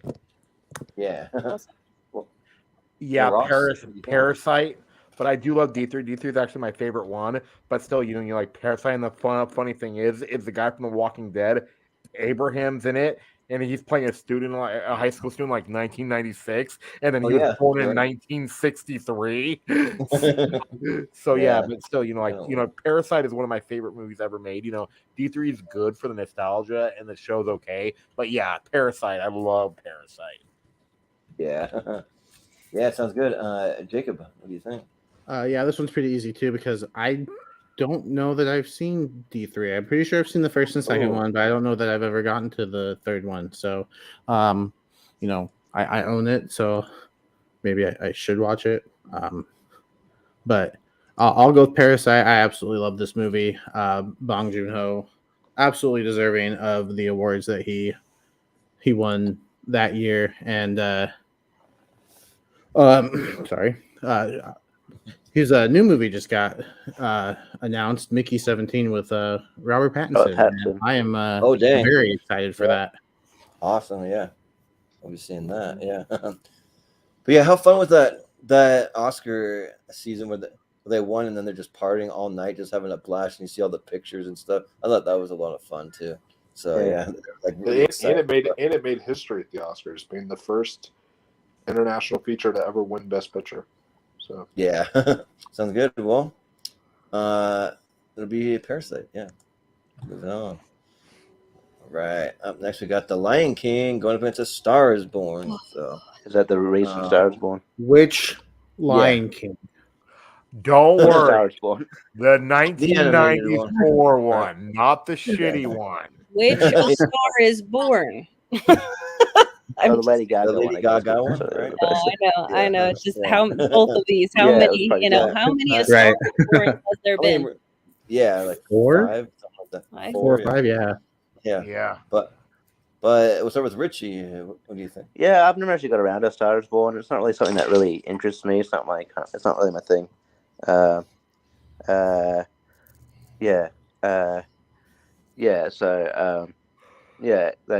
might get around to it eventually because I watch anything and I don't mind Lady Gaga as an actress. I think she's proven that she's pretty damn good. I mean, she started off as an actress, so I mean, it doesn't that makes sense. But Lion King has a lot of nostalgia for me. I think it's the first movie I saw in theaters. It still holds up. Yeah, great musical numbers, and certainly better than that. Whatever we got in 2019, that fucking stupid movie.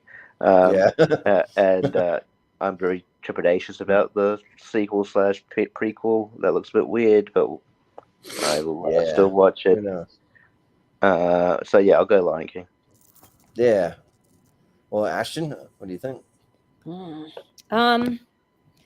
Gosh, A Star Is Born is so special. I think Lady Gaga, not like a huge fan of her music. I just think I'm like a huge fan of her in the sense that she's incredibly talented, like crazy talented, a talented musician, a talented performer, a talented actress.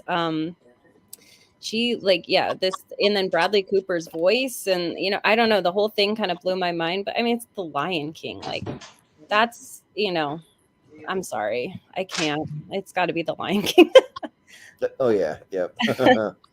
Wolfman, what do you think?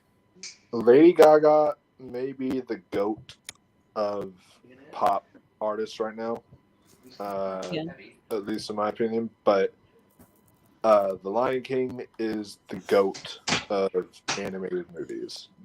This is just fantastic.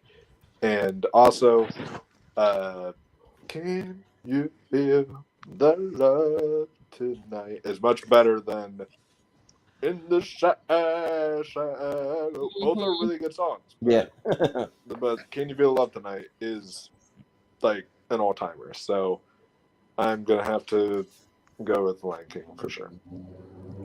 Yeah. Sounds good. Ross, what do you think? I do love A Star Is Born, but it's The Lion King, and then plus this song actually makes more sense. Can You Feel the Love Tonight? Because in the remake, it's sung in the middle of the day. Yeah. Still, and funnily enough, there's a with honors actress plays Nala in The Lion King. So but The Lion King, yeah. I mean, it'd be a bit weird if it wouldn't be as catchy if hey, can you feel the love this afternoon? Yeah, right. Yeah, it's not quite the same flow. Yeah, but Jacob, what do you think? Easiest vote of the night so far for me. I think A Star Is Born is good, but The Lion King is in my top 5. It flirts with number 1, number 2. I love this movie. I've told the story before. I used to watch this before going to school every day as a 5-year-old living with my grandma. I love The Lion King. It holds a special place in my heart. So I'll go with The Lion King. Yeah, this is one of the easiest votes of the night for me too, because I don't really care about A Star Is Born, like any iteration ever. If you know me, I'm not a huge musical guy. There might be 6 or 7 musicals maybe all time that I like, and that's it. I don't really like too many musicals, but and also too, I don't know, there's just things in it that just doesn't, I don't know, just seem a little cheesy. like I just want to get another look at you, you know, just like Bradley Cooper doing that or like whatever. But The Lion King, it has my favorite Disney song of all time, The Circle of Life. Like I will like when that song comes on, I will crank it up like full volume and like sing along like for sure. I legit just woke up a friend. I was at a friend over at a sleepover, and he wouldn't wake up, and so I cranked on like volume 100, The Lion King. And nice. So like as soon as it was like, nah, he was like, what the fuck? Nice. Nice. Yeah, like I recently went on a vacation to Universal and Disney, and my sister used to work at Disney World, so she knows all these ins and outs. So she took us resort hopping. So we stayed at this one called the Dolphin, which is pretty dope, by the way. But we went over to the Animal Kingdom resort or I forget what they call it, like the Animal Kingdom Lodge or something like that. But yeah, like I was just like, this is the greatest place on earth right here. It's like they got all these animals here. They're playing Lion King music. They had some of the characters from the Lion King. They had like Timon and Pumbaa. They were like running around there. And then we ate at one of the best Indian food restaurants that I've almost ever been to in my life. So that was cool, and just kind of added to my enjoyment of the Lion King. Made me think more about it. And yeah, like this movie's got to be like maybe like the greatest Disney movie of all time. Like it's not my personal favorite, but I acknowledge that it might be the best one. Like my favorite is Mulan, but that's just more of a personal thing for me. But yeah, it's got to be the Lion King. So also had a great 3D remaster whenever they did that in theaters. That's pretty cool. Yeah, yeah, and like if you go online, you can find a version. Somebody did they took the live action version, and that kind of made it like a little more animated looking, where like all the characters have more facial expression to kind of look more like the animated movie. Kind of makes it like less of a live action, but it looks so much better. Like they're not lifeless like characters. Yeah. What would y'all rather prefer, a cut of that or the butthole cut of Cats? The butthole cat. Yeah. But it'll be the Lion King. It's moving on. Yeah, we got Jurassic Park going up against Billy Madison. Not Billy Madison, not Dumb and Dumber. Yeah. Billy Madison. Because on the other screen, I kept reading Dumb and saying Dumb and Dumber.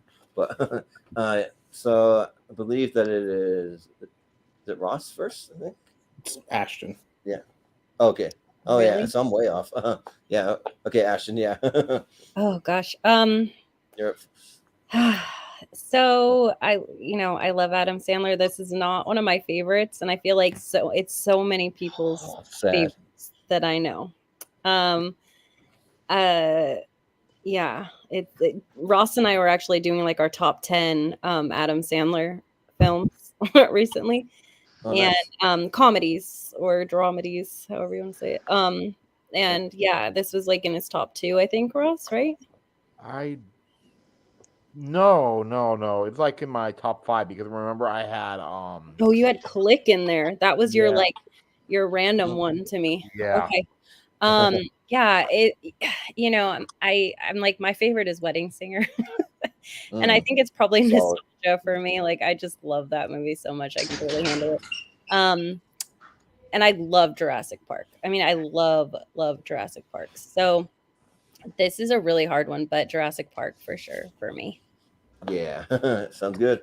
Wolfman, what do you think? Yeah, when it comes to Adam Sandler comedies, the first 2 like films I did with Drew Barrymore is where it's at for me. Wedding Singer and 51st Dates. Those are like the 2 Adam Sandler comedies I like love the most. But when it comes to this matchup, I think Billy Madison's fun, but I talked about how Schindler's List was the best Spielberg.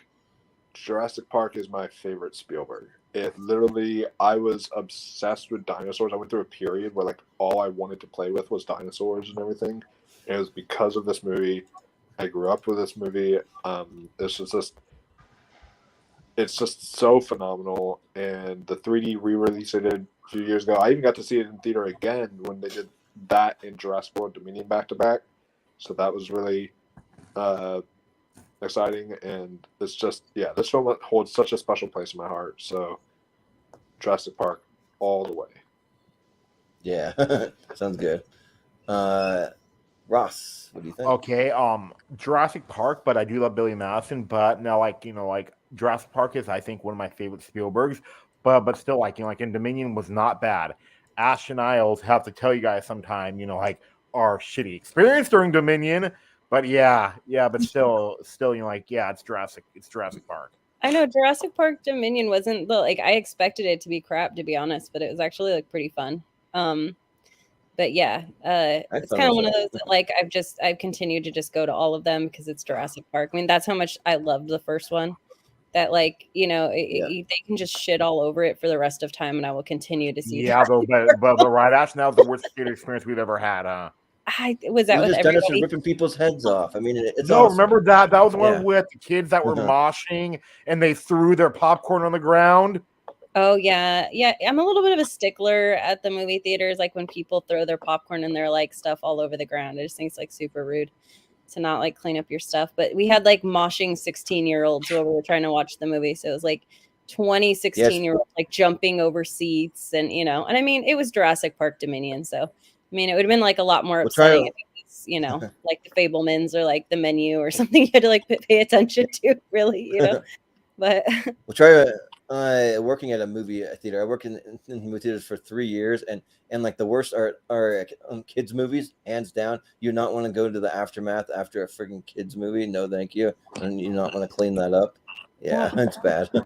Which is sad though, because people should teach their kids more than anything to clean it up. I just think it's crazy. I've seen people literally eating popcorn, and then the movie credits start to roll, and they toss it. And I'm just toss it. I'm like, is there a rule? Is this etiquette where it's understood that you're going to toss your popcorn all over the place after the film? It's crazy to me. Yeah, it's I hate to see your home, what your home looks like, really. But seriously. Yeah. But Jacob, what do you think here? Oh man, this is such a tough one for me. Yeah, of course. I'm sure. No, I've made my thoughts known. I think that is the most appropriate poster for Billy Madison because that is the way I would describe that movie. It's just I don't get it. It's not for me. It's not my style of comedy. I don't like it. People like it. People think it's one of Adam Sandler's best. Good for you. I'm happy for you, but it's just not for me. So I'll go with Jurassic Park. I love this movie. I think it gets better every time I watch it. So yeah, but which tournament was it? Jordan recently that Billy Madison won the whole thing. It's mine. Yeah, one that I was not on. That's crazy to me. Yeah, Billy Madison is the most overrated. No way, Billy Madison's awesome. It's the most overrated. Ashton, you can come back anytime. No. What's your favorite, Jacob? I have to know. What's your favorite Adam Sandler film then? I'm in charge of this. It's probably Hustle from this year. I loved that movie. Okay. If not that, then but that might be recency bias, but outside of that, probably Uncut Gems. Okay, comedy, old comedy Adam Sandler then. Comedy, probably Big Daddy. I really do enjoy Big Daddy. Okay, so do you not like any of the kind of Waterboy, any of that? No, I do. I like them. This movie though, it just the Waterboy is good. Happy Gilmore is up there as well, but I don't know what it was about Billy Madison. That's how I feel too. I love Waterboy, Happy Gilmore. I even like Little Nicky. Yeah. There's and that was Little Nicky, but Billy Madison, I don't know, it wasn't for me. It's a different one. Yeah. There's one I watched last night. It was a Christmas movie. I've never seen it before, and it got a lot of hate. But honestly, I really enjoyed it. It's called Mixed Nuts. Oh yeah, that one's actually really fun. Yeah, it was pretty funny. Yeah, with Steve Martin and yeah. But I feel like Malcolm, he made the tournament, and I feel like he picked this poster on purpose because he hates Billy Madison too. So I think it's kind of a jab at it. I think, but for all you haters out there, don't you say that? Don't you ever say that? Stay here. Stay as long as you can. for the love of God, you got to cherish it. Like Billy Madison's my favorite Adam Sandler movie. I freaking love Billy Madison. I currently have 2 Billy Madison shirts that are coming in the mail. I have one with Mrs. Vaughn saying like that is correct and like about to take the shirt off, but then I also have one to go against that because I have the one with Chris Farley saying that is correct, but he actually has his shirt off.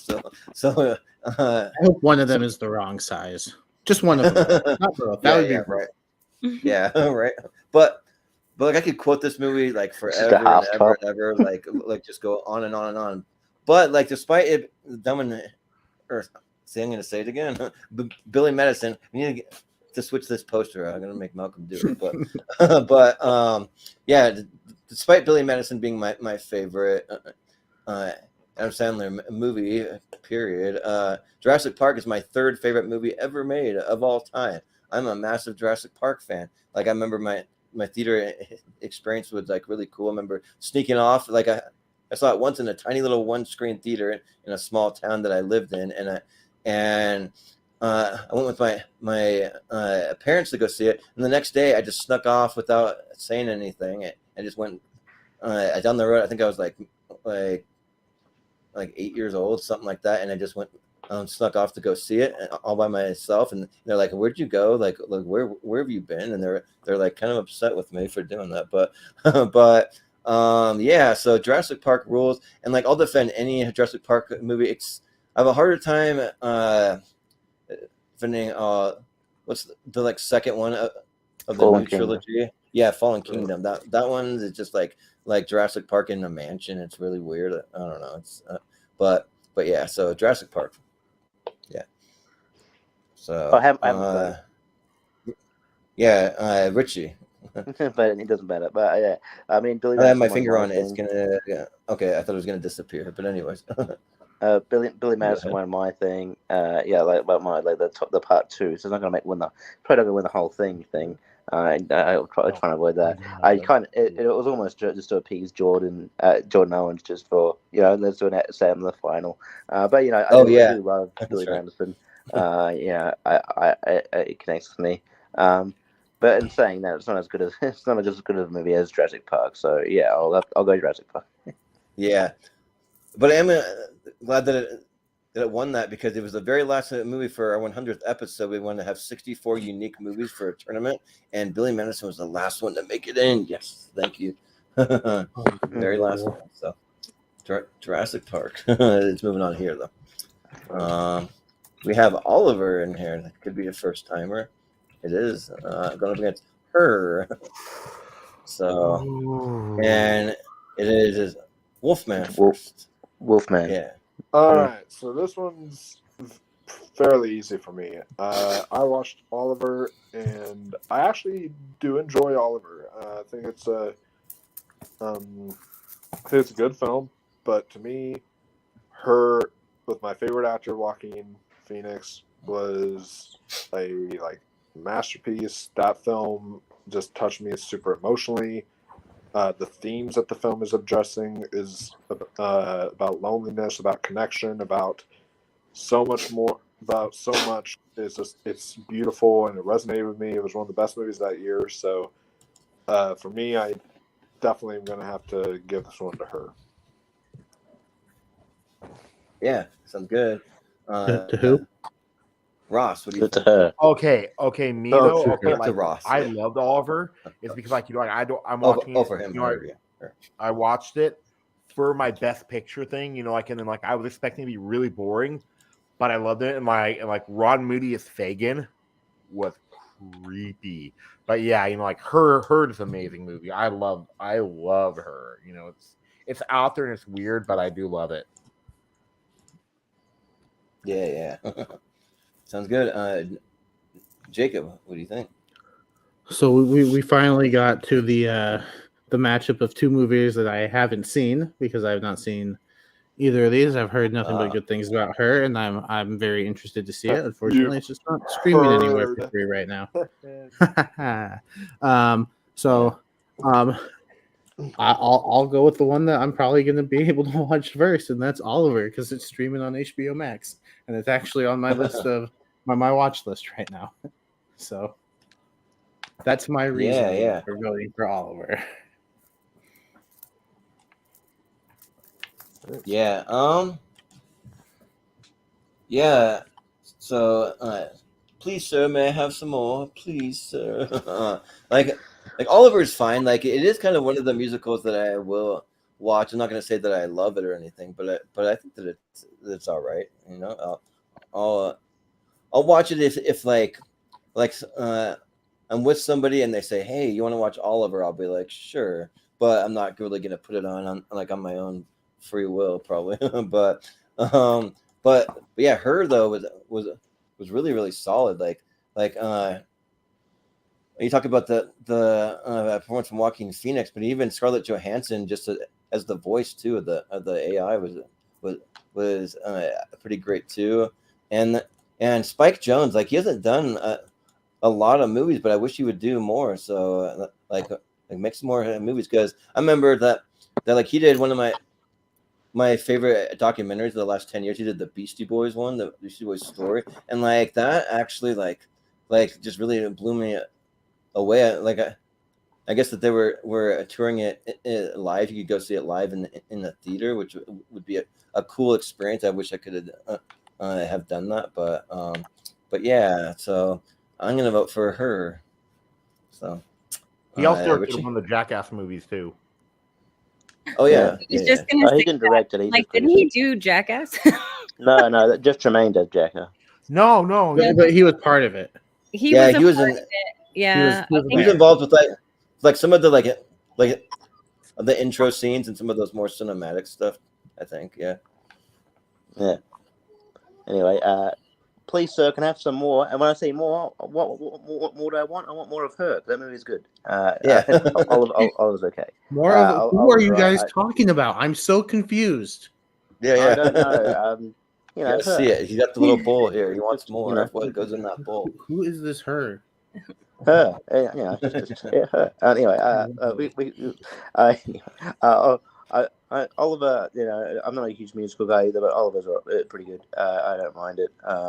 But yeah, I like Spike Jonze. So two of my favorite movies are Adaptation and Being John Malkovich, and her's pretty good, damn good too. So I'll go her. Yeah, Ashton, what do you think? I've never seen Oliver. I actually love musical theater, like on the stage, live, going, enjoy it so much. Like was a Glee Club nerd in my day. Don't really love watching it in films, to be honest. It like loses the whole magic to me. Never been. Takes you out, yeah. Yeah. Her was fantastic. I mean, I loved it. I think both Scarlett Johansson and Joaquin Phoenix's performances were fantastic.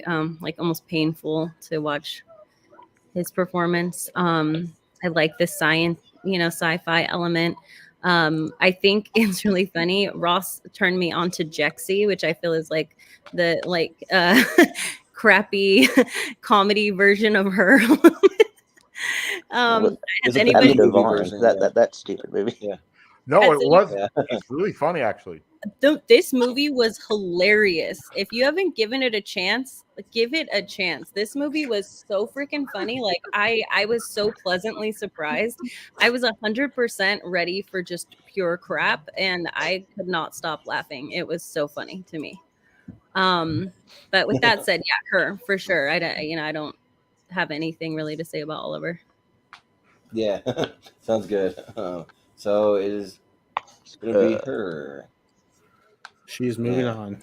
She is moving on. Yeah. Ooh, here we go. Godfather Part 3. I don't know if we've ever seen the Part 3 on here. Yeah. Going up against There Will Be Blood. Oh, this is kind of easy.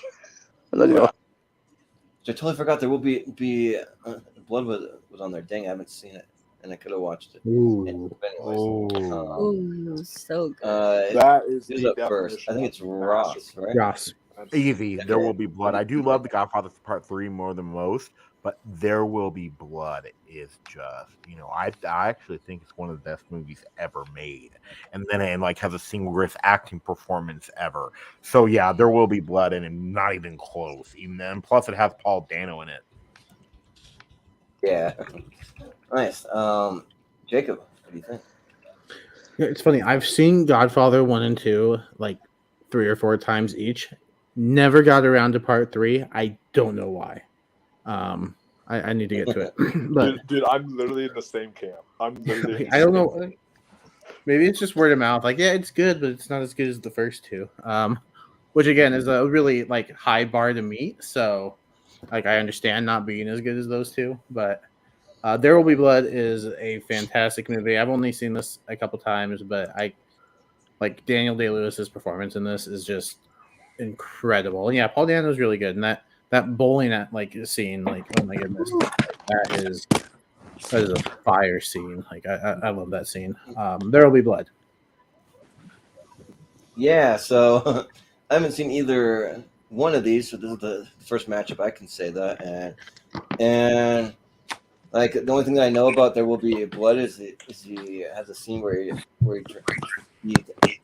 talks about drinking someone's milkshake. That's kind of like that, like an iconic line from it. But yeah, and if you know me, like you kind of know, I'm not that high on the Godfather movies. I think they're kind of overrated. I think I just don't understand all the hype for it. I mean, I'm gonna give him another rewatch and like try to appreciate him more soon, but I haven't yet. So because I fell asleep in both part 1 and 2, so they're just kind of slow for me. But so I'll give it to There Will Be Blood here. So, Richie. Godfather 3 isn't as bad as people say it is, but it's going up against 2 and 1, which there's no question that this is the weaker one, and yeah, it's like I don't know. I mean, yeah, that's like this is one of those things where it's cool that cinema hits people differently, because I certainly wouldn't have it on my top, but yeah, I still think it's an all right movie. But yeah, it's going up against There Will Be Blood, so it's pretty no brainer for me. And There Will Be Blood is great, so I'll go There Will Be Blood. Yeah.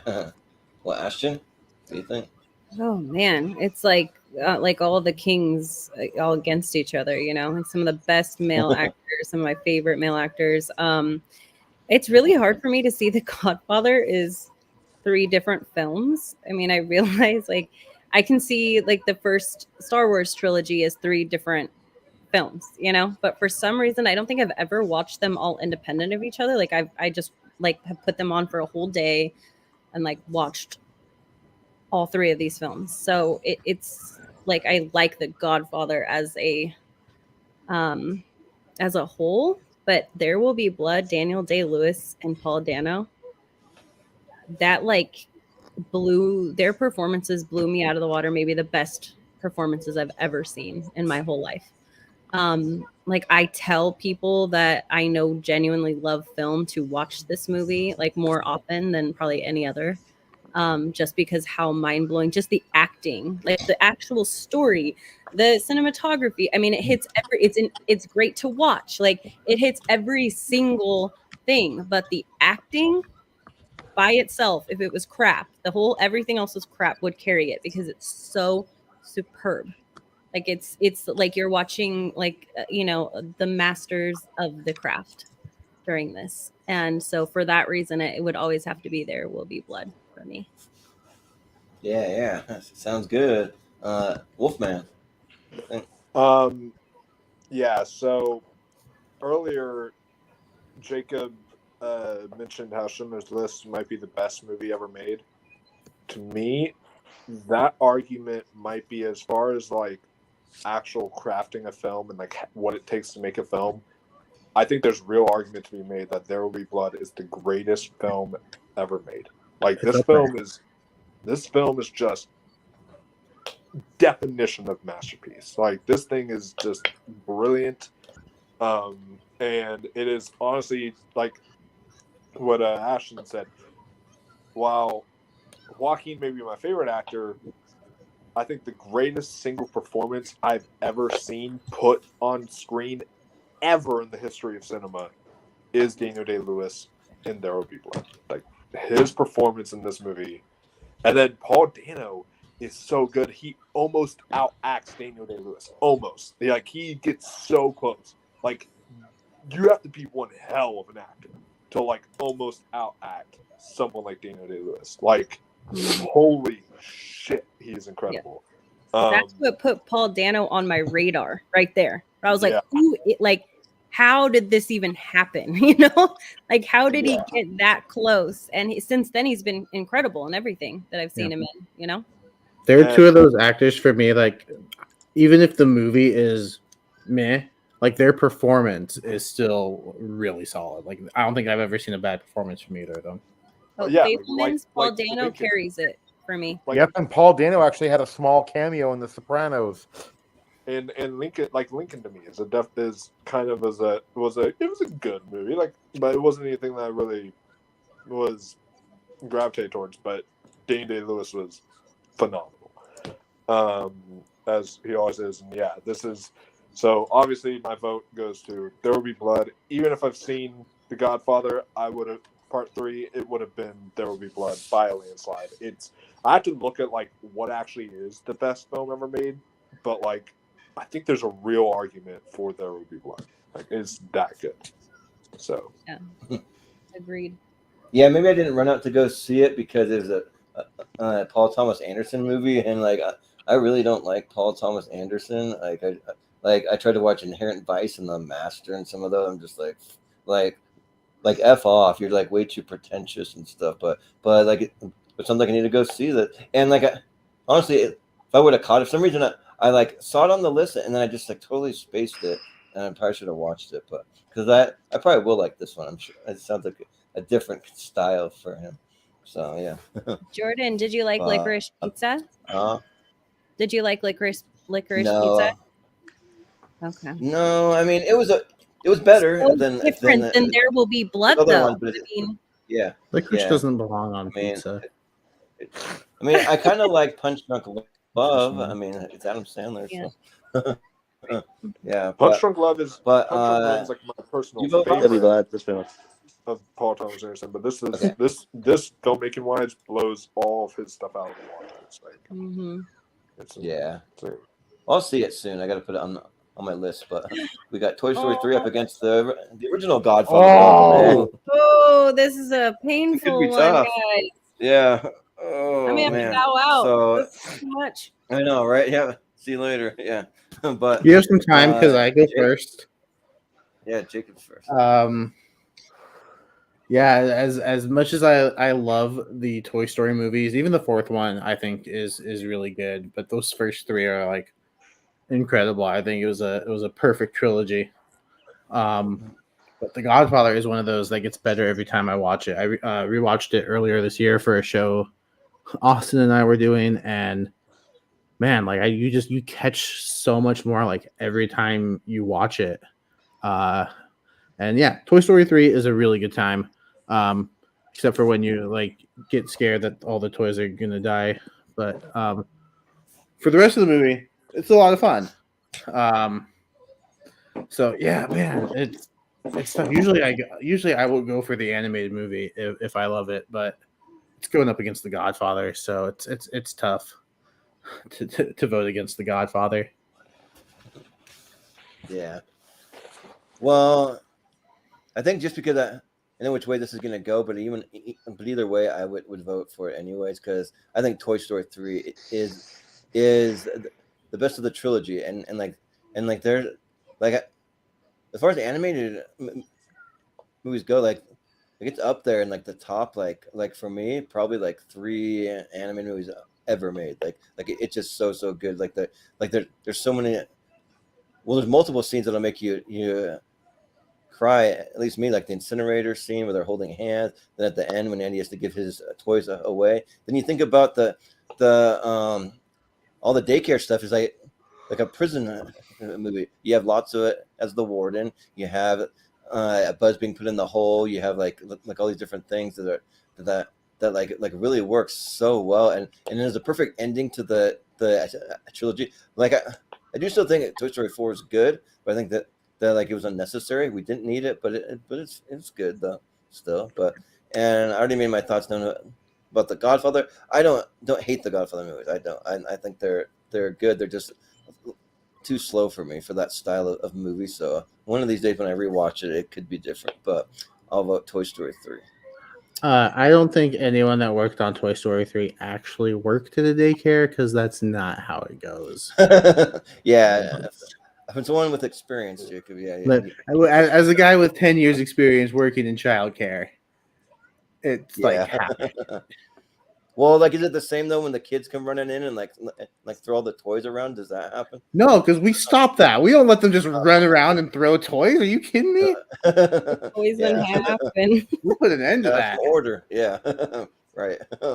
Well, Richie, what do you think? Yeah, this is really tough. Yeah, The Godfather's amazing. Yeah, Toy Story 3 is my favorite Toy Story. Yeah, just because of how emotional it is. The perfect cap off of a trilogy. Yeah, I didn't think the fourth one should be made, but it was still okay. It's still decent. Yeah. So, it's tough, but I'll go Toy Story 3, but I'll probably go if I was going to win, but I'll go Toy Story 3. Yeah. Well, Ashton, what do you think? This is really hard. Holy crap. It's like if I put up Toy Story against The Godfather, it's one thing. If I put up Toy Story 3 against the first Godfather film, that's a whole different, I feel like everybody's kind of looking at it as a whole versus maybe like this film versus this film. Maybe not everybody's doing that, but Toy Story 3 is the best one. So it's really freaking hard. I loved The Godfather when I was younger. But I feel like if I was gonna, I'm not gonna probably ever watch any of them again. I think they're really well done. Like, the acting's incredible, so great. Am I jumping out of my seat to go watch The Godfather? No, probably not. I'm just glad I saw it, and I just think it's they're fantastic movies. But Toy Story is that's my favorite of the kind of Disney and Pixar. You guys, do you remember when the first Toy Story movie was made and the animation and Pixar, how mind-blowing that was? Toy Story 4 was an blew event. my mind when that came out, and what they I don't. It's the weakest of the franchise, but it's still, though, Toy Story 4, the animation blew me away. Oh my god. So I'm 36. Am I the oldest one in here? Nope. I think Jordan Hansborough. I'm 37, so that's close. Yeah. Okay. So yeah, I can kind of tell that Jordan, you and I are a little bit more similar, with it, because Billy Madison, everybody I knew my age, that was their favorite thing ever, right? So I kind of feel like I was the antithesis with that. So in that moment, I was like, I bet you we're about the exact same age. So the first Toy Story was my childhood and your childhood, and I'm not that far behind. Neither am I. Yeah, that Pixar animation was incredible for that first. It changed the way everything was done. So for me, just loving film, that Toy Story I'm gonna choose Toy Story. Yeah, and yeah, because you think back to when Pixar movies, when they would come out, it'd be an event where they would sell out. They'd make so much money. Everyone's talking about what's going to be the next Pixar movie to come out. And then I feel like the last one that was maybe a big event might have been either the Inside Out, maybe I don't know if Moana was Pixar. Maybe that was just Disney. But yeah, for Inside Moana was just Disney. I feel like but probably Inside Out. But then ever since then, though, they're not really event movies anymore. I was just thinking about that. They're just kind of movies that are there. So hopefully the next one, the Elemental, looks really cool. So hopefully it is. Yeah. So if it was Toy Story 2 against The Godfather, it may be a different story. But Toy Story 3, yeah, but Ash, Elemental looks so cute. Yeah. It's about fire and water falling in love. It's like a whole world of elements. Oh, that's great. Yeah, that's cool. But Wolfman, what do you think? Yeah, speaking of Pixar, literally Inside Out is the last Pixar movie I actually loved. I think that Pixar has been on such a hit or miss path after that. But man, okay, so I gotta say this, from a filmmaking standpoint, I respect The Godfather. I think they are really good movies overall, but I prefer, if you ask me, hey, what Francis Ford Coppola movie do you prefer? I would tell you either The Conversation or I would tell you Apocalypse Now. I think both of those are probably better than the Godfather movies. But if you ask me which Toy Story, see, like, I kind of cheat and I like combine the trilogy like I do with Lord of the Rings when it comes to kind of my favorite films of all time, because they all hold such a special place in my heart. But I grew up with Toy Story so much to the point that my mom got so annoyed at that film because I would put it on every single day. Like, there was not a day that I did not play it when I was a kid. Like, it was every single day when I was a young kid I would play that movie. And it was like, I was just obsessed with it. And then Toy Story 3 came out. And then just, man, the themes that this one addressed hit me so hard. And it probably is the best of the trilogy. And I have not ugly cried like that. Like, I ugly cried. Like, it was disgusting. And so, like, the ending, So Long Partner, it's just, man, I'm just staring up just thinking about it. It was the perfect way to end it. One of the best endings period of all time. I think that, for me, Toy Story 3 takes this one. Yeah, sounds good. Well, Ross, what do you think? Okay, The Godfather is the movie that really made me love movies. You know that like movies could be something more. So I'm gonna go with The Godfather, but Toy Story 3 is the best of the franchise, and Toy Story 4 and Lightyear should not have happened. But still, I do love Toy Story 3, but The Godfather, and then The Offer is a very mixed show, but it's okay. Oh yeah, it's still pretty good. It's worth really watching. Good. Yeah. Oh yeah. So do we have a tie? Is that what we're at? No, it's Toy Story 3. Right. Toy Story 3. 4-2. Sounds good. 4-2. Right on. We have The Color Purple up against What's Eating Gilbert Grape. I kind of like this matchup. Yeah. Couple of 80s dramas, So Not 80s. Gilbert Grape is 90s. Oh, okay. Well, early 90s, yeah. But and I'm first, and so like both of these movies, I've seen them, but it's been forever since I've seen both of them. It's been a long time, so I gotta think back to like what I remember. I don't remember a whole lot. I probably remember What's Eating Gilbert Grape a little more. I remember for some reason we watched it when I was in high school, like at school. I don't know why we did, but we did. Yeah. I mean, What's Eating Gilbert Grape is great. I mean, Leonardo DiCaprio's character gets a little annoying. You kind of want to punch him in the face, but I mean that's what makes it good though, because he just gives a great solid performance like that, and Color Purple. I just remember and like what I barely remember when I saw it way back when it was released. Just about was just like. I think it was like slavery stuff, and then Whoopi Goldberg was in it, but I don't remember like that much. I'm due for a rewatch for both of these, but I remember a little more about Gilbert Grape, and so I'll vote for that. So yeah, Richie. Yeah, I haven't seen The Color Purple.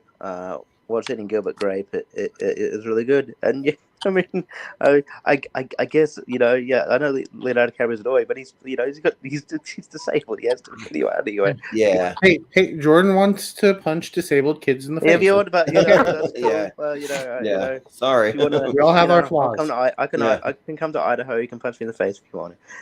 Sure. Well, you're not that way with your disability, but yeah.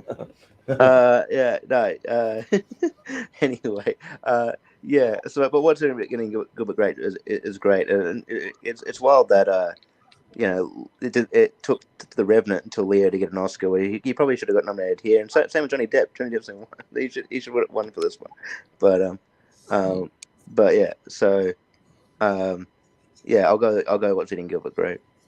Yeah, sounds good. Well, Ashton, what do you think? Oh my gosh.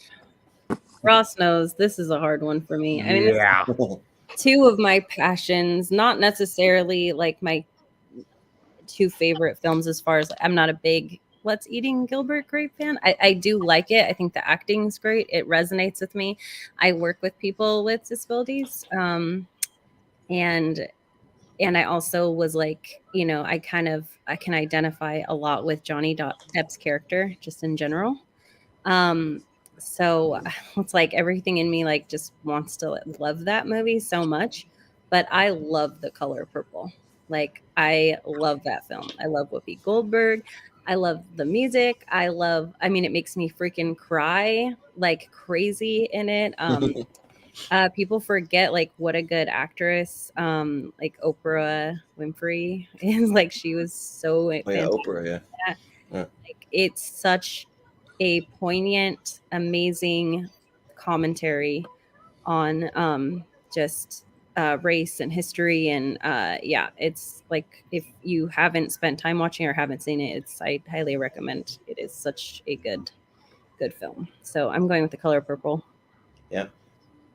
Well, Ashton, I'll tell you too that so I'm a CNA and I used to work with mentally challenged adults for about 5 years, so I can relate to that a little bit. And also, I have some autistic tendencies myself a little bit, so that kind of has like a connection for me there too. So, but then he punched one in the face and got fired, so that's why. No. They got it. I mean, it's like you know, when I have people in my home, I feel like everybody's kind of on the spectrum somewhere, to be honest. So I don't really Yeah. have this line anymore where it's like, you know, typical and atypical. It's just kind of like, oh, you know, some things we identify with more than other things. That line's been so blurred for me at this point that I don't like really like see it until sometimes I watch these movies, and then it like kind of hits me. It like breaks the fourth wall on my own life, you know? Yeah. Makes sense. So yeah, you're saying that's it. you'll be like, yeah, like I totally understand that. I totally get that. Yeah, when you're watching something like that. Yeah. but Wolfman, what do you think? So yeah, both of these are fantastic. I haven't seen them in such a long time too. Like you mentioned, it's been a very long time since you've seen these. But fun fact: if y'all want to see another Leo performance from What's Eating Gilbert Grape, that one actor, Barry Keoghan, in Banshees of Inisherin, is like this year's Leonardo DiCaprio in What's Eating Gilbert Grape. Like, oh, nice. So check that out. So definitely go check that out. But yeah, both of these are really great. I myself am autistic. It's not as hard to really notice, but it's one of those that I do really love it. I really connected to it. I thought I like kind of related to it as well. Color Purple, I think, is fantastic. I think it's one of Spielberg's like best films he's done. But you know what? Yeah, I'm gonna go with What's Eating Gilbert Grape here. So. Yeah, sounds good. Well, Ross. Okay. Okay. Like, you know, like I do love What's Eating Gilbert Grape, but in the first time I saw The Color Purple, I maybe was a little bit too young because like I didn't really get the themes, and I watched it just this past year again, you know, and it dropped in the top 5 Spielberg. So yeah, I do love What's Eating Gilbert Grape, and then you know, like I feel the mom is underrated in it, but yeah, I gotta go with The Color Purple. It's so good. And then like you know, like Oprah Winfrey should have played Amanda Waller. Oh yeah, Viola Davis is good as Amanda Waller. Yeah, but Oprah Winfrey would have been, you know. Oh, I don't know. My opinion is that character in general is just annoying, no matter who would play it. But that's a conversation for another time. but that's also her in the comics. She's always an annoying character in the comics. Yeah, but Jacob, did you vote? I have not voted. I will go with What's Eating Gilbert Grape. I have not seen The Color Purple. It's a big blind spot of mine. I need to get around to it. But I really enjoy What's Eating Gilbert Grape. It's got one of my favorite actors of all time in Johnny Depp and my favorite current actor in Leonardo DiCaprio. And I think it's a really good movie. Who knows? Maybe once I see The Color Purple, my opinion and my vote will change. But for right now, I'll go with What's Eating Gilbert Grape. Yeah, sounds good. So it'll be What's Eating Gilbert Grape. Yep, and both are on HBO Max. Nice. So I have no excuses now to go rewatch them. Yeah. So we're at the end of that side. So I don't want to be that guy. Can Can we speed the second one up just a bit? Yeah. I'm just saying. Yeah, I was about to say the same thing already at 2:14. So we don't want to double that for this side. Yeah. Speed it up. Yeah. So we got the Rock of Ages against the Rocketeer. So 2 rocks. And it is. Yeah. So it's Richie first. So what do you got? I mean, it's interesting. I don't know. I don't even really think Rock of Ages is that great of a film. I think it's all right. Yeah, like it's okay. Rocketeer. People always rave about it, but I haven't seen it, so this is hard. I'll go with the one that sort of, is more raved about, and I'll go Rocketeer. Yeah. Well, Ashton, what do you think? I haven't seen Rock of Ages. It's not really on my radar. I don't, Rocketeer. Yeah, I don't think I raved about it, but I've seen it and I think it was good. So Rocketeer. Yeah. Well, Wolfman. Yeah, Rock of Ages is okay. Rocketeer though is one of the most underappreciated kind of or underseen, I guess, comic book movies ever. So, Rocketeer. Yeah. Ross, what do you think? Rocketeer, but Rock of Ages has one of the funniest coming out scenes of all time, but still Rocketeer. Yeah. Jacob? I will also go with Rocketeer because I have not seen Rock of Ages. Yeah. Yeah. Rock of Ages, I mean, I don't really care for it that much because they made it into a musical. I mean, but that's the point, though. It's based off of a musical, but I mean, and I always thought that was kind of funny that they put one of the guys that I think he either won a season of American Idol or he was pretty popular, but there's that guy Constantine Morales or whatever. So he has a spot in it because he was one of the rock guys from American Idol, but it does have a pretty fun cast. But yeah, the Rocketeer, it's just awesome. Like if you haven't seen the Rocketeer, I feel like it might be one that maybe a lot of people haven't seen. I mean, in this community, most people have, but outside, if you haven't seen it, go check out the Rocketeer because it rules. So I'll go with the Rocketeer. Yeah. So it'll be the Rocketeers. Moving on. All right, cool. We got the King of Comedy up against the Man Without a Face. Ooh, okay. Which could be 2 first timers here, maybe. But Ashton, you're up first. So. I have not seen either one of these. Yeah. I'm gonna just throw one for Ross here because I know The Man Without a Face is one of his favorite films ever, and I'm gonna just go with that one. Yeah, sounds good. Wolfman. Ashton, did you like Joker? Yes, very much. Then you would like King of Comedy because it's very much shares the same vibe. Yeah, Joker's basically King of Comedy and Taxi Driver put into one movie. Yeah, pretty much.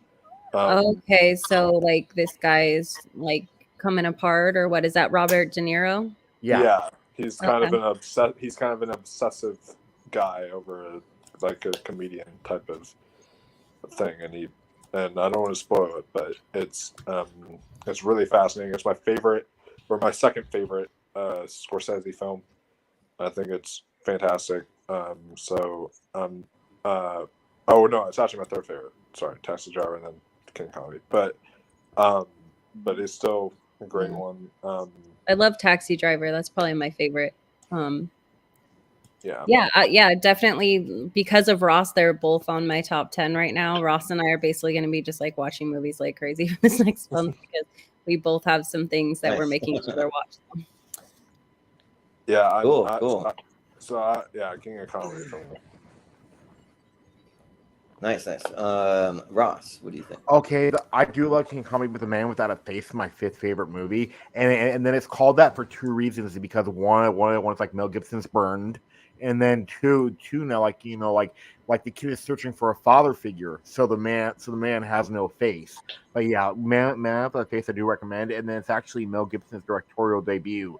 So yeah, Man Without a Face barely edges out King of Comedy, but still, Man Without a Face is amazing. Yeah. Jacob, what do you think? Yeah, I actually haven't seen either of these either. The one I'd probably want to get to first is the King of Comedy, so I'll go with that one. Yeah. The King of Comedy would have been on my, well, it was on my list to watch, but I just didn't quite have enough time to squeeze it in. I haven't seen it, but I really want to. But I actually have seen The Man Without a Face, and it's actually really, really good. I remember it. I haven't watched it since the 90s, but I remember it just being really, really good. I think they might have showed it to us when I was at school for something, but we watched a lot of movies when I was in school. But and the really powerful story. I like the setting, just being out in the woods, and then he stumbles across this guy with the burned face, and it's kind of like how he's searching for a father figure, and it's kind of one of those guys with a cold heart that he slowly softens, and they build this bond and a relationship, and Mel Gibson gives a great performance. So I'll vote The Man Without a Face. Yeah. Richie? Yeah, I have a soft spot for King of Comedy because I do stand up, and it's kind of a lot of stuff rings true in the business and stuff. It's a really good film. I probably one of Scorsese's probably underappreciated films, and I haven't seen Man Without a Face. I've heard it's really good, but I haven't seen it, so I'll go King of Comedy. Yeah. So we have a tie, and it goes to Wolfie. Oh, okay. So this is the choice I'm going to make. If it was my list, I would choose King of Comedy. That film I haven't seen Man Without a Face. Maybe I like it more, but it would be very hard to because King of Comedy is like a masterpiece for me. But because this is Ross's top 64, I'm going to give it to him, and I'm going to put through Man Without a Face for him. So, yeah. If you haven't seen it, it's actually really, really good. We are gonna watch it. Also recommend it. Yeah, we are. Yeah. But up next we have Empire Strikes Back. After Sun, which is a pretty recent one. So I mean, this is very easy. Yeah. We need to vote for this. Actually, I mean, there's maybe for Ross and Wolfie over here, because they went nuts on this one recently, didn't you guys? Yeah. I do want to let me at least bring up, because it's my turn. I do want to talk about After Sun a bit. Sure, yeah. Because this film to me is the film I said there was one film in 2022 that topped Everything Everywhere All at Once for me, and that was After Sun. This film affected me on such a level that it's about this girl named Sophie. I'm not going to spoil it, but she's played for the first time ever by this young actress, Frankie Corio, and it's her and her father on vacation together, and it's just kind of her remembering her father, how he was, the man that maybe that she wanted him to be, but he was secret, but he was hiding things from her, and it's just a way of like showing us how we hold on to our memories and how we perceive our memories, and how memories are some of the most important things that we have to connect us to our loved ones. And it's a very powerful and emotional story. And honestly, the third act of this movie, I'm not spoiling anything, but I'm never listening to Under Pressure the same way again. It broke me. I literally was sobbing so hard. I called my dad after this movie was over, and I told him how much I loved him. And then after that, I literally hugged my mom and said I loved her as well. And it was just something that profoundly just hit me on a level a lot of films have not hit me on. And because I know Empire Strikes Back is already going to win this, I want to actually just give appreciation to After Sun. It's going to be available on VOD. You guys can watch it on December 19th. So, or December 20th. So please definitely check this one out. It's going to be on the A24 screening room thing that they do, like on their website that you can watch. Like it's going to be on that on like December 13th, I think. So you can like rent a ticket for like an A24 screening room thing to watch it, and you have to, because this film, it is the best film of the year. A24's masterpiece. This thing is exceptional. So definitely go check it out. Yeah. Sounds good. So I'm guessing you're voting in that over Empire? I mean, Empire is in my top 10 of all time, and After Sun isn't. But I'm voting for After Sun here because I know what direction it's going to go. Yeah. So, I wish After Sun was going up against something that was like one of the weaker films we mentioned earlier, but like, unfortunately, it's going up against Empire. So, yeah. Well, Ross, what do you think? I'm gonna vote for Empire, but like After Sun is amazing, is because like I watched it, like with Mike, and I said, okay, that was good for one time watch. But then I kept on thinking about the themes and like what things mean, and I let it pour over me. So it is the best film of the year so far. I cannot wait for The Whale or Babylon. But yeah, I'm gonna vote Empire, but After Sun is worth a watch. Yeah. Sounds good. Jacob, what do you think? Empire. Yeah. Yeah. That's really all you need to say, because like After Sun, like it's been out for like a month or something like that. So and I tried to find if there's someone where playing it. It's playing like the closest place is in Boise for me, so that's like about a 3.5-hour drive. So I don't know if I'll be doing that, but if you can rent it coming up soon, I'll definitely do that in the A24 screening thing. So yeah, but it's got to be Empire. And Empire is not my favorite Star Wars movie. I know it's a lot of people's, but it's definitely like top like 3 or 4. So yeah, it's gonna be Empire. Yeah. Yes, After Sun sounds like something I would connect to, and it's a bit emotional, but yeah, Empire. Yeah, and then Ashton just said in the private chat she went to go take a little break, and then these shows run a little long, but she voted for Empire also in the private chat. So, and then like Frankie Corey was so adorable too.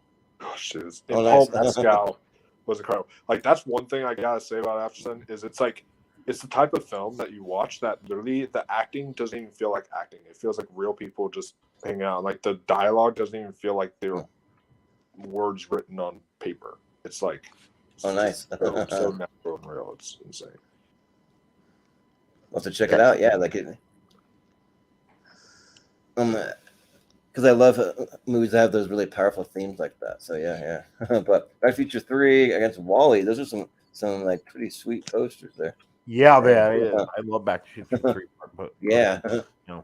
So it'll be Ross first. So okay, as much as I love Back to the Future 3, I do think it's the weakest of the trilogy, but I still rate it like an 8 out of 10. But WALL-E is one of my favorite. WALL-E is probably my second or third favorite Pixar movie. Is because Mike, I know that you said like Inside Out was the last one you loved. The last one that I truly loved was Coco. Coco. Yeah. That is true. So, Coco rocks. Yeah. Yeah, but like WALL-E, it's WALL-E. Back to the Future Part 3 is good, but WALL-E is just like one of the and then like the first 10 minutes of WALL-E are actually kind of like similar to the first like 10 minutes of There Will Be Blood. Because there's no like very few or no dialogue, it's just a person doing their job. Yep. that is true. So Jacob, what do you think? Yeah, this one's tough. It's my third favorite Pixar movie against my third favorite Back to the Future movie. No, I'm just kidding. It is my third favorite Back to the Future. Like the way the movies were released is the order I go in. I like 1, 2, 3 in that order. I think Wall-E is incredible. It is my third favorite Pixar movie. It's one of my favorite animated movies. Period. It's pretty high up on my like overall just movie list as well. I'm very high on this movie. It is one of the top 12 animated movies of the 2000s. Jordan. Is it though? No, I understand some people's criticisms of this movie, but I'm on the other side of that. I love this movie, so I will go with Wall-E. Yeah. Well, like what I will say, that, like, if I can say anything positive about Wall-E, is that it is visually stunning. Like I like the way that it looks, and I mean, beyond that though, like it's just like it's silent for the first like half or maybe a little less than half, but then you get to the space station, just fat people floating around. I mean, I just don't really understand this movie that much. I think it's okay. I'm not going to say it's bad, but it's okay. So, but the silent part's the best part. Yeah. Well, I mean, some movies where it's silent, like I do like I like Wallace and Gromit and that kind of style of stuff, but for whatever reason it just didn't work for me that well for me. I was kind of bored, but Back to the Future 3, like it is my third favorite of the trilogy, but I still think that it's great. Like I think that like bringing it back to the Old West, I think is a really fun and creative idea. I think they did it really well. I mean, minus like I don't know if we needed a love interest for Doc Brown, maybe I don't know. Did you know that? Did you know that like every single Back to the Future movie was actually a holiday release? Oh, nice. Yeah, the first one came out July 2nd, second one came out May 25th, and the third one came out November 22nd. Okay, nice. Well, I'm kind of like split on like whether or not Doc Brown needed a love interest. I like parts of it because then at the end you get them coming back with a time traveling train and they have kids and it's Jules and Vern, and so I like that aspect. But like some of the romance in between is just kind of like not bad, but it's like, do we really need it kind of thing? Like I don't know, but everything else about that movie rocks. I'm a massive Back to the Future fan, so yeah, Back to the Future 3, pretty easy here for me. Richie, I'm gonna keep it short and sweet. Wally. Yeah. Ashton. Sounds good. Well, Ashton, you're just in time for your turn. Back to the Future 3 against Wall-E. What do you got? I've been listening to this. You guys talk about this. This is nice. This is a hard one. Like I feel like, it's super weird. I have a couple of movies in my life that I've like tried to watch, and for some reason, when I put them on, like I know they're really great, and I'm gonna love them because I can tell the way it's done. The story's amazing. I like the idea of Wall-E. I feel like it should be on my like top list.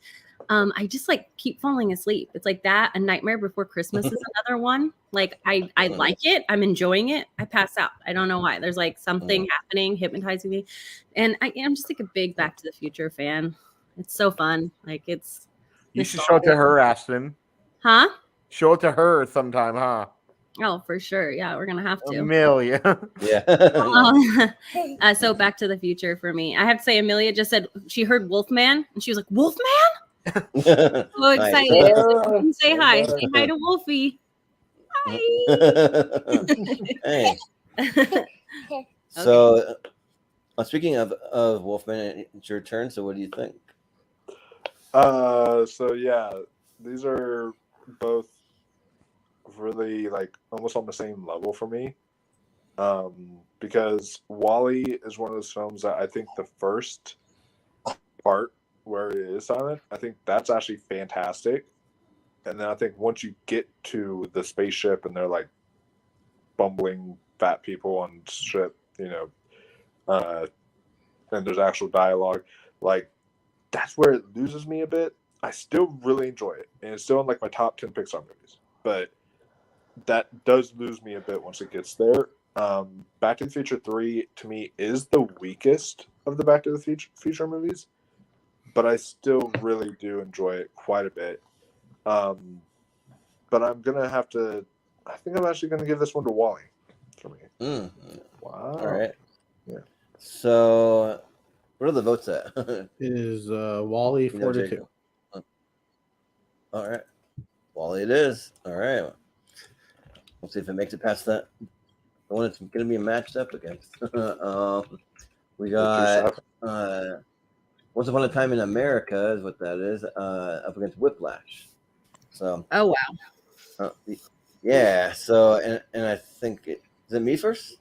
It's me first. No. Okay, Jacob, go ahead. Yeah, and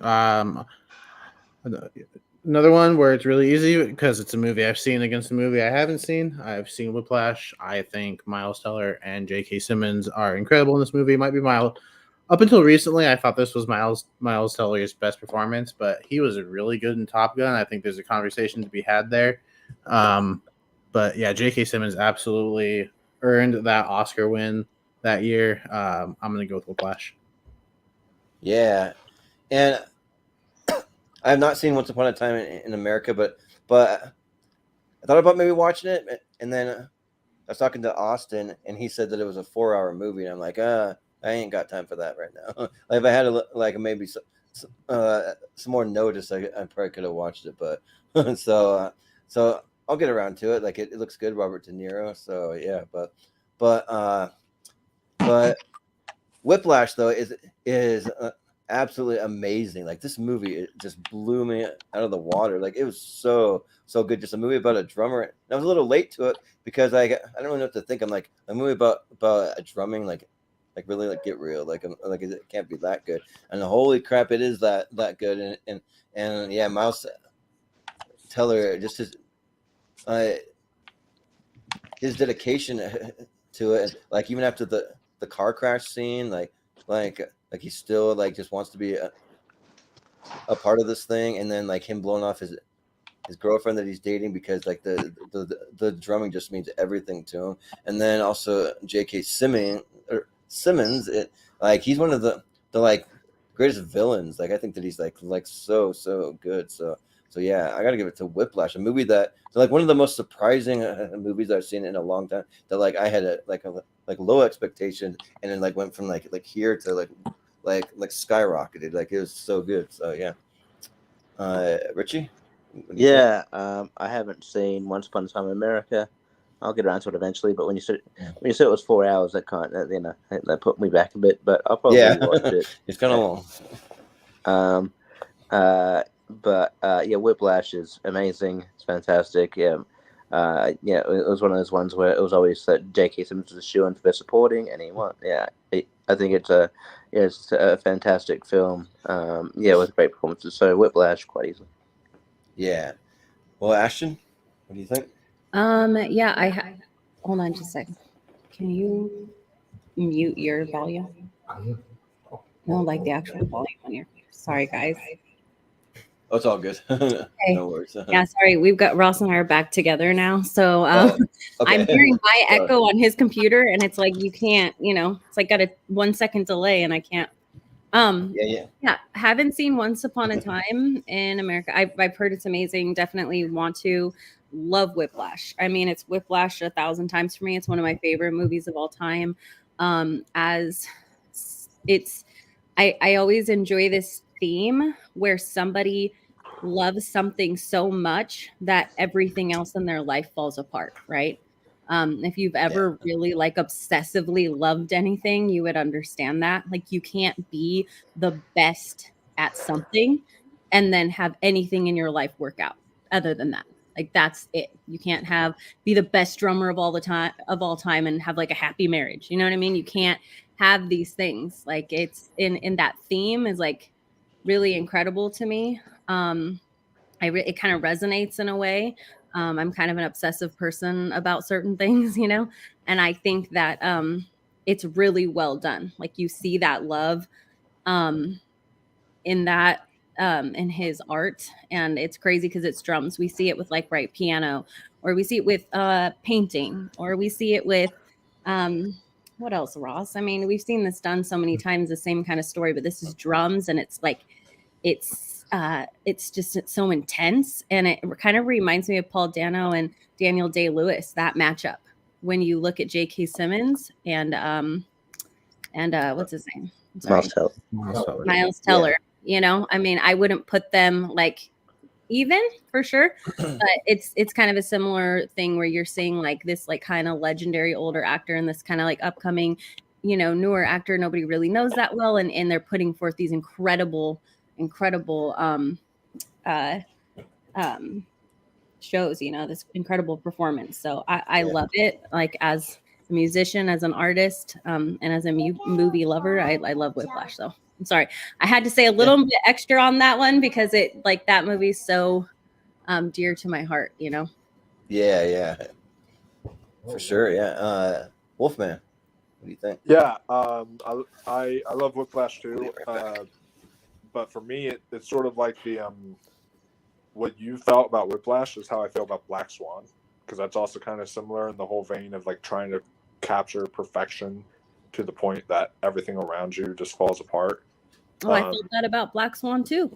It's that theme in any of these really well done movies. You know, it's so good. Sorry.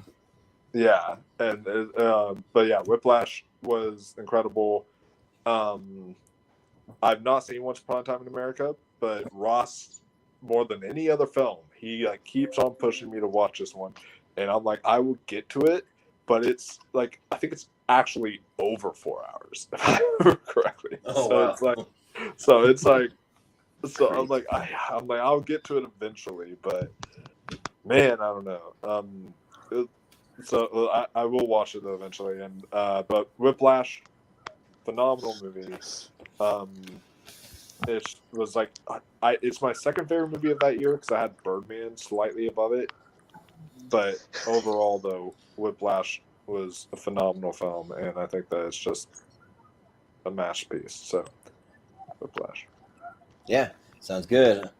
Ross, what do you think? As much as I love Whiplash, I do have, Once Upon a Time in America slightly higher, but Whiplash still, like it's only the movie from the 2020s, from the 2010s inside here, and then so yeah, I do love Whiplash, but I gotta go with Once Upon a Time in America. It's because it just does the themes that I love, of like redemption, and then like what truly makes a good man, So yeah, so Once Upon a Time in Hollywood, but it is closer, very, very, very close. Yeah. Well, we got some love for Once Upon a Time, but it'll be a Whiplash. Moving on. So, right, let's see. We got Peter Pan up against that's Indiana Jones and the Last Crusade. Malcolm told me that the title got cut off at the bottom, but that's yeah, cool. So, that's cool. Yeah. That's a cool poster. Yeah, so it's like the little chalice thing. Yeah. So it'll be me first. Yeah. I think pretty easily. I gotta give it to the Last Crusade, but I think the Peter Pan though it is great. Like it's one of the better classic Disney movies, and like one of the best adaptations of a Peter Pan. And yeah, there's even parts that kind of like get a little emotional. I don't know if I cry, but like the scene where like Wendy's being the mother and like they're all kind of getting tired of being in Neverland. They're ready to go home, but she's like singing to the Lost Boys and stuff. But yeah, so the Peter Pan's good, but the Last Crusade is great, and it's not even my favorite Indiana Jones movie, but I just love the relationship between Harrison Ford and his dad. I don't know why on Sean Connery. Yeah, that's based on his name, but yeah, they have a great back and forth. So yeah, I'll vote Last Crusade. Richie? Yeah, anyone who's watched the show knows that like one of my big blind spots is the Indiana Jones franchise.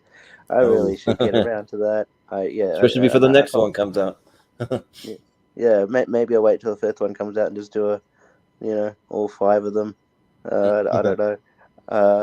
But yeah, Peter Pan, I watched when I was a kid. I liked it then. I don't know how much I hold up now, considering the themes. So it is a bit creepy when you think about it. A guy, this is the older guy going, "Hey kids, come on!" Anyway. And stuff about the Native Americans, yeah. Yeah. So like I did like it though. I watched it. I watched it quite a few times, and I had the VHS. So Yeah, I'll go Peter Pan. Why not? Yeah. Well, Ashton, what do you think?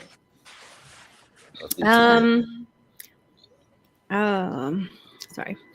I don't know. I've never been like I hate to admit this, like a huge Indiana Jones fan. Yeah, I know. I like spend so much time obsessing over other things that I just, I didn't get there, which is weird because like I love the idea. Like if I could have a job, if any job, it may be his job, to be honest with you. Like the coolest thing ever. Like I would love that. But yeah, I didn't get like huge into it. So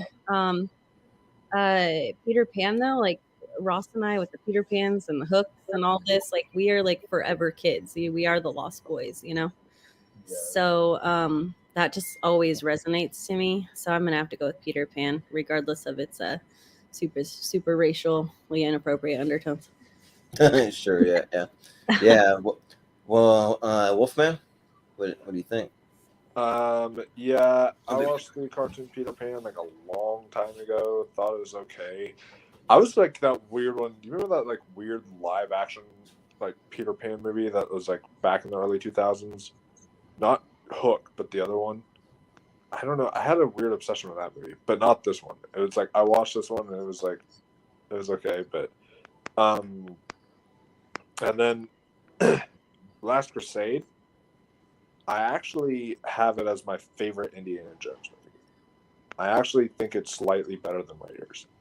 I just love the whole father-son kind of story there. And this won't be the last time we talk about the actress from Last Crusade, because she's going to be in another film on this list here that we'll talk about soon. But it is... Last Crusade is fantastic, so I'm definitely gonna go with that one. Ross. I'm kind of curious because I know you're kind of a Hook Peter Pan guy.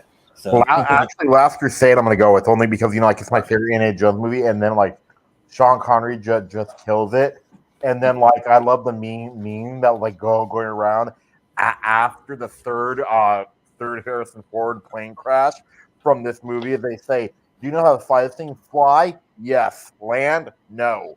So this is a really good movie. It's my favorite one too. And then I'm excited for the fifth, because that de-aging technology. But yeah, so Last Crusade for me definitely. Yeah, sounds good. And Jacob, what do you think?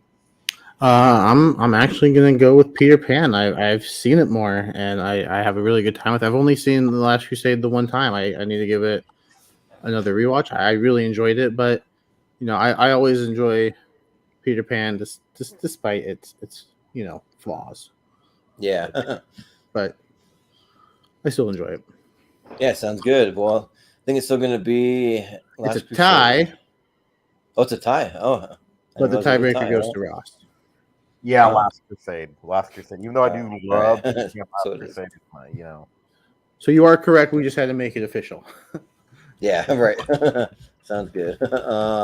We have Rocky. I'm trying to figure out what Rocky 4. 4. Okay. Going up against and the it's Raiders of the Lost Ark is what it is. Yeah. Okay. And it's Richie first, I believe. Is this Rocky 4 the original or director's cut? Rocky 4 the original director's cut. Yeah, it's hard to find now. Yeah. Yeah, well, I mean, this is going to be, you probably know where I'm going here. But yeah, as I just said before, Indiana Jones, big blind spot. Rocky 4 is great in its focus. It's very,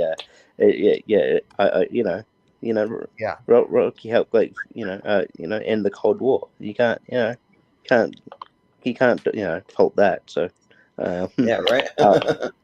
I'll go Rocky 4. Yeah. Ashton, what do you think? I can guarantee you that if I just told Ross this, like the way that we've nerded out on Lord of the Rings, and I just have my things that like I've spent so much time on that I just didn't get to Indiana Jones. But if I did, I'm sure if I spent like tonight and tomorrow watching all the Indiana Joneses, I'd come back and I'm like almost positive I'd be going with Indiana Jones right now. But because I haven't, I'm gonna have to go with Rocky just because it was such a staple in my life and it's a good film. So Yeah. Well, Wolfman, what do you think? So actually, Rocky 4 has. Wait, why am I echoing? I don't know. That's weird. Oh, that's weird. What in the world? Okay. But There's a glitch. I guess so. But yeah, Rocky 4 has more of a special place in my heart for me because of the fact my dad and I had such a connection with Rocky. Like every time there's any Creed movie now, anything like that, we go see it together. Like him and I had such a connection to all these movies. But Indiana Jones: Raiders of the Lost Ark to me is one of the greatest movies. It's going to be in my top 128. So for me, it's got to be Raiders. Yeah, sounds good. Well, Ross, what do you got? Okay, Rocky 4 is actually my favorite Rocky movie. You know, like I love the one the Russians like Hearts on Fire, but it's got to be Raiders. You know, like it's because like you know like Raiders I think is actually has the greatest opening to any film in history. So yeah, you know like so yeah Raiders, but Rocky 4 is a very close second. You know. Yep. Sounds good. Jacob. This one I will go with Indiana Jones this time. It's the one that I've seen more. I've gone back to more. I think I've only seen Rocky 4 like once. I need to revisit it in a while. But Yeah, Raiders is such a fun time. yeah.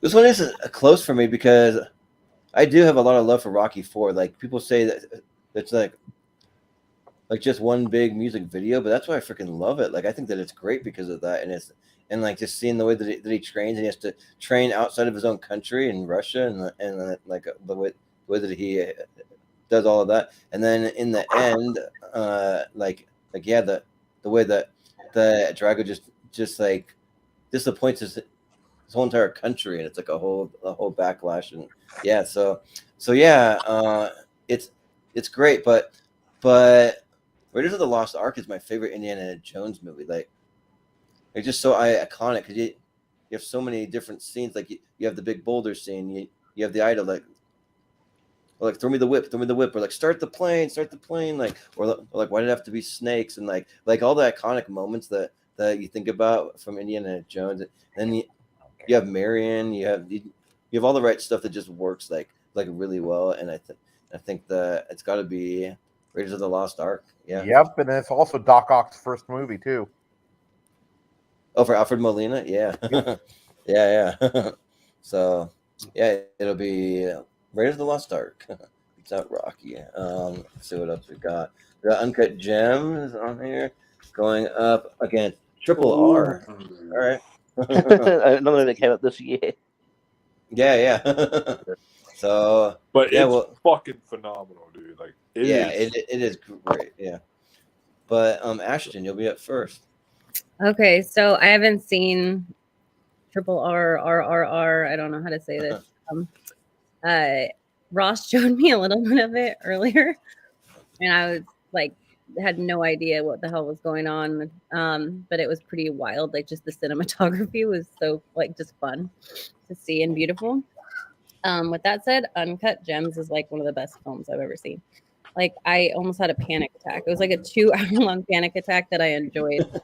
And again, Adam Sandler just like at his finest. Sorry.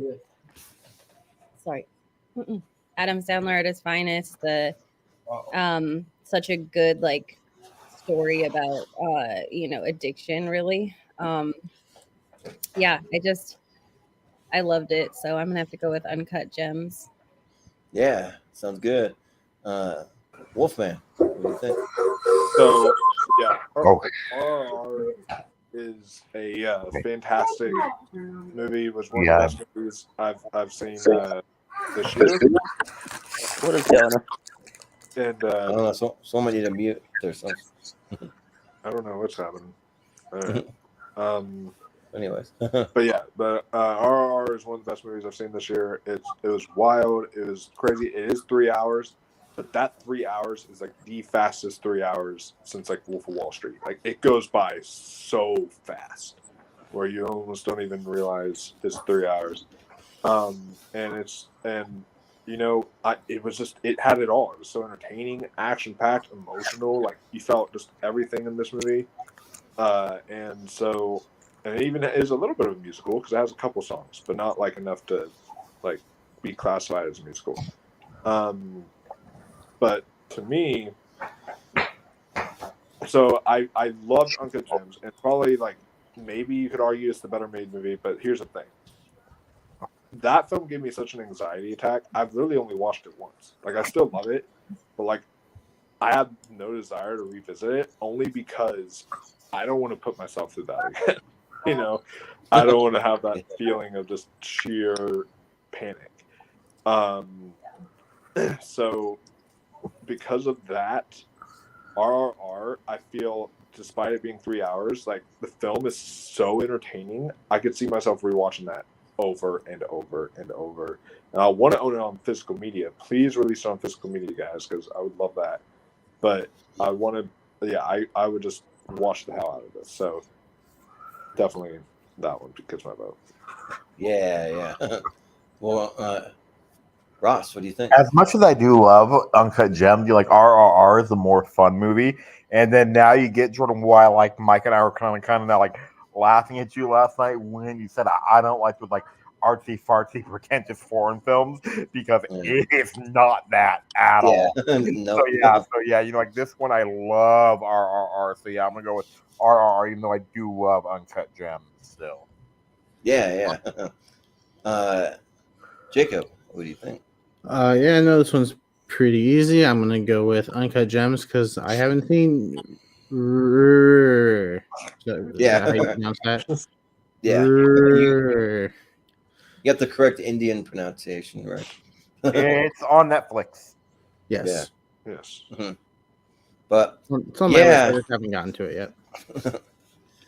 Yeah, this one's tough for me because like I actually watched Triple R to prep for this episode, and man, this movie was freaking awesome. Like it was so good. Like the action is just so well done, and the story too. Like there's actually like a good story, and just like man, you're on the edge of your seat. Just like if you're a fan of like really cool action set pieces and effects and costumes and all that stuff, like man, from beginning to end, you're just like on a thrill ride. Like it's like really cool, and like but it's hard for me to vote against Uncut Gems because it's like one of my favorite actors with Adam Sandler, my favorite basketball player of all time. That for years before this, Kevin Garnett, like was like my guy ever since I was a kid, and so it just so when I heard that those two were going to be doing a movie together, and that was going to be another dramatic role for Adam Sandler, like I was really excited for it, and yeah, I saw it a couple of times in theaters, so this might be one of the hardest of the night for me, but I think just because like not many people have probably seen it, I'm gonna give some love to RRR and just see what happens. So yeah, Richie, what do you think? You're muted. Oh yeah. Oops. I've heard good things about but I haven't seen so, and Uncut Gems is great, even though I haven't gone back to watch it a second time because it's very, you get heart palpitations because it's very the pacing's very quick, very fast, it's very tense, but it's a really good movie, so I'll go Uncut Gems. Yeah, and don't be thrown off by the fact that the RR it is a foreign language movie. Like that goes out the window. Like even like worrying about reading the subtitle in like 2 minutes after you start the movie. Yes, like in Two Cross, like this is the movie that Mike was talking about, where the girl from Last Crusade is in it. Okay. Yeah. Oh, nice. Yeah, she's that one villain in this in RRR. Oh, cool. But, yeah. I believe we have a tie, right? Yeah. I believe we do, and I have the tiebreaker vote, and I will stick with Uncut Gems. All right. Oh, you could have done something cool. Fair enough. Yeah. No. yeah. But like, now that you say the name Allison, Duty, you should go back and like everyone needs to look up the Christian Harloff and Mark Ellis. I can't remember what movie that it was, so I wish I could direct you a little better. But there's another movie that once had Allison Duty in it, and like they do a review back in the Schmoes Noted, and they're just crying laughing. They're laughing so hard they can't get through the whole review, and it's just so funny. But I like think my favorite review of theirs was Dumb and Dumber 2. Oh yeah, that one's Yeah, pretty back good watch too. that. Yeah, but if you look up whatever other movies Allison Duty was, then they have a whole thing about like duty, and they're just like being like little children just laughing about the word duty. Yeah, but, yeah, it's pretty good. But next we got Hook. Wow, I love that poster. Opera. I've never seen that poster before. Yeah, it's pretty cool. Yeah. Shoot, you have to get that. I was fan of the opera. I one. thought you meant, damn it, not Billy Zane fan. Yeah. But it will be Wolfman first. So. All right. So, you know what? I have like sort of another confession to make is that like I'm a big musical guy already, but like Phantom of the Opera especially, that to me is like the third greatest Broadway production I like ever, right behind Hamilton and Les Mis for me. Like I think Phantom of the Opera is fantastic, and I've actually seen like a full-on play of Phantom of the Opera, and it's beautiful.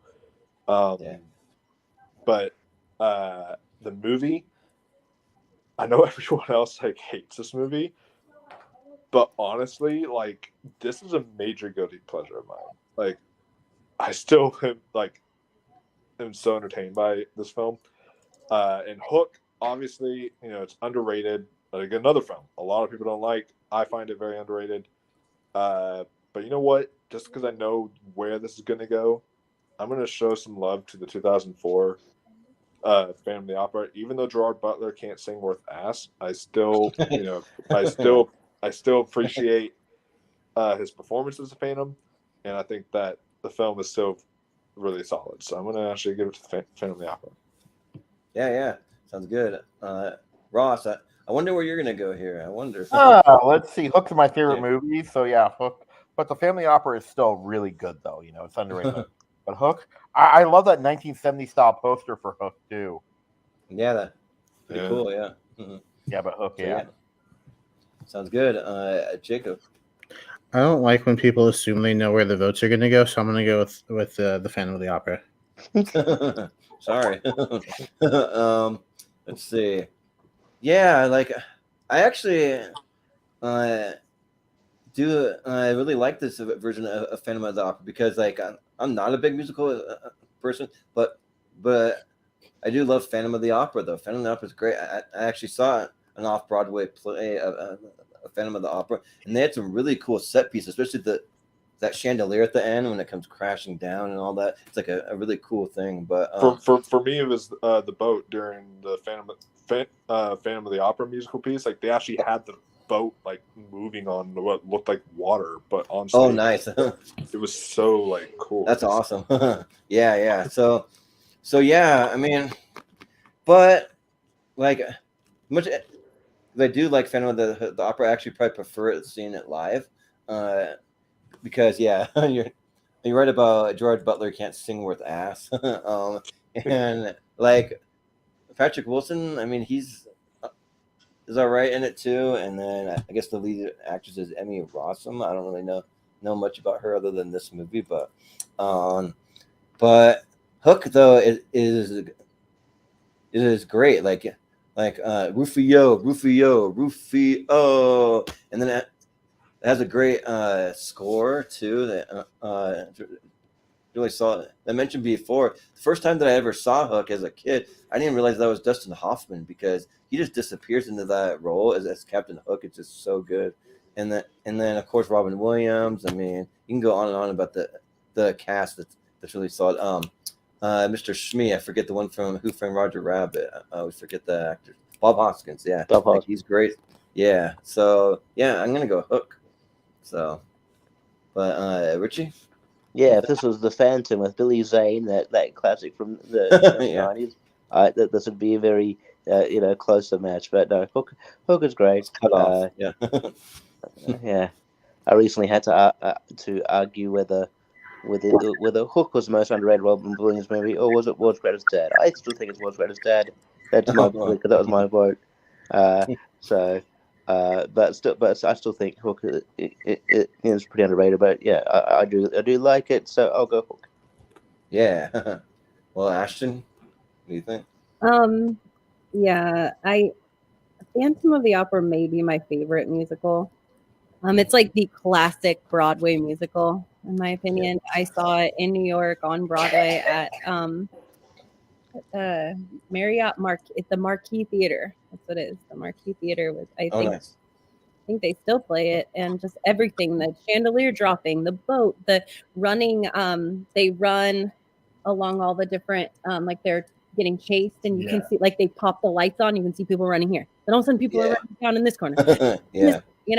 And I have to say, I already said before, I love musicals so much that it's kind of hard for me to like enjoy them in films. But I think a lot of times it's because you lose the theatrical element, and they try and like make it into a motion picture, right?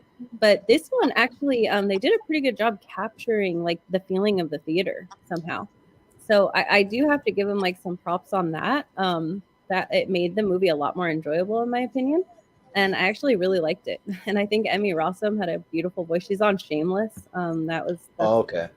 And I didn't even realize that was her. She just so fit that part so well. She's like perfect for it. But with that said, I mean, like I already said, I mean, Ross and I are the Lost Boys. Like I'll always identify with that. Like sometimes I'm eating like Thanksgiving dinner and I'm imagining that like I'm just picking up all this random like different colored whipped cream or whatever they were, and tossing it around. Like it just makes me so happy. So it's gonna be Hook for me. But I did want to like say that little bit about Phantom. Yeah.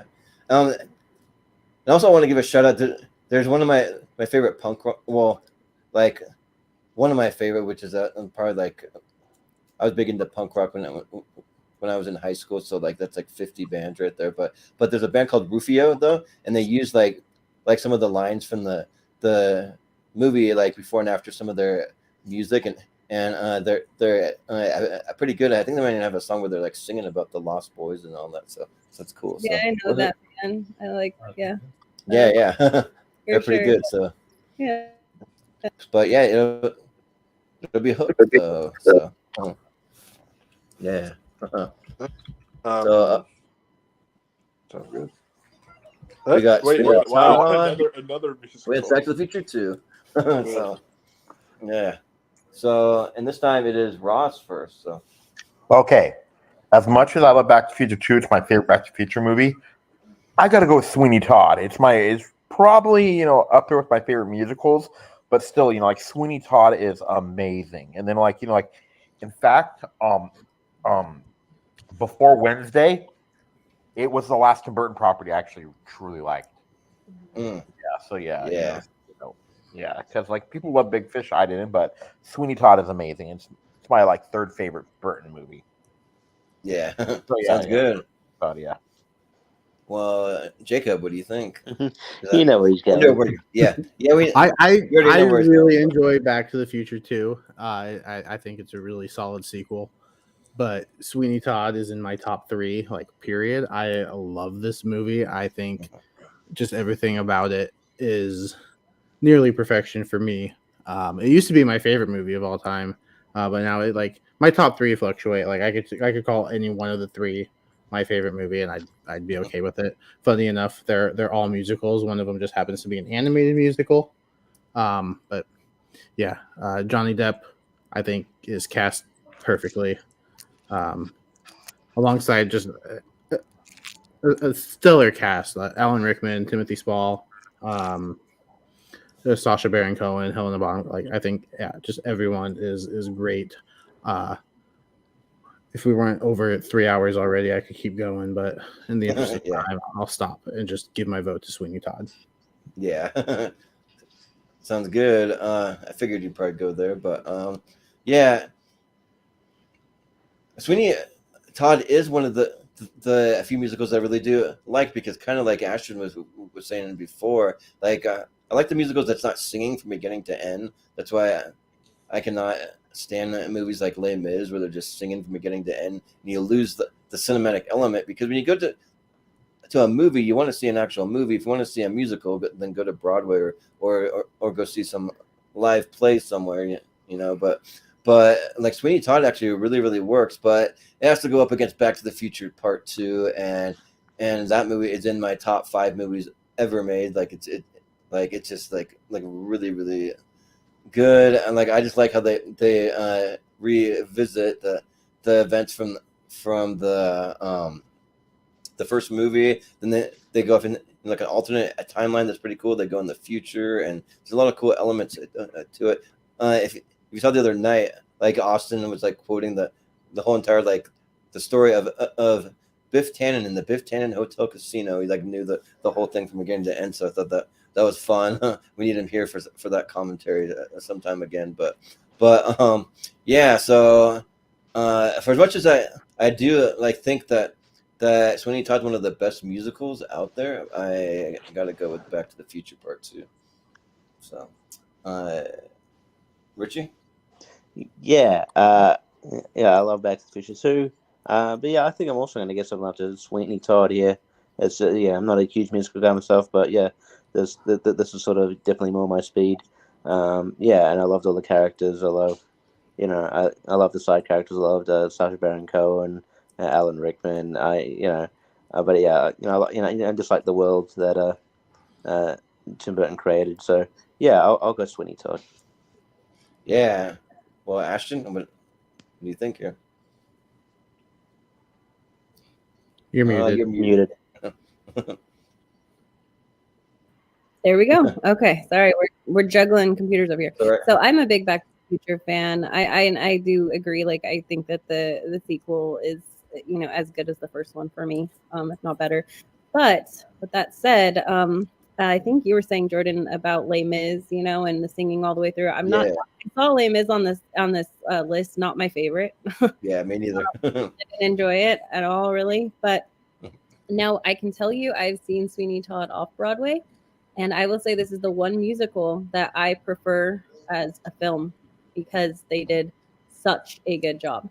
Like I would prefer to sit and watch this movie than go see it in the theater.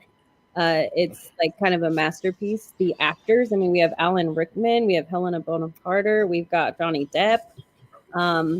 It's like really aesthetically pleasing. I love it. So Sweeney Todd for me.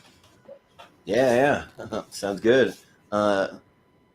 Wolfman, what do you think? Oh boy, Jordan, you're about to be upset because Back to the Future 2 is really great. I think this movie is a lot of fun. I also got a chance to see that in theaters not too long ago. I also got a chance to see Sweeney Todd in theaters. Again, I actually saw Sweeney Todd when it came out when I was way too young. But for me, Sweeney Todd is, I think, one of Tim Burton's best works he's ever done, one of the best musicals I've seen. Just this thing is just so good. So for me, I'm actually going to go Sweeney Todd here. Yeah. No, it's fair. May as well give some love to an actual good musical. So I'm not too mad about it because we got another Back to the Future in here, so we're good. So yeah, it'll be Sweeney Todd. Moving on. I know this isn't my list, but I feel like I've won.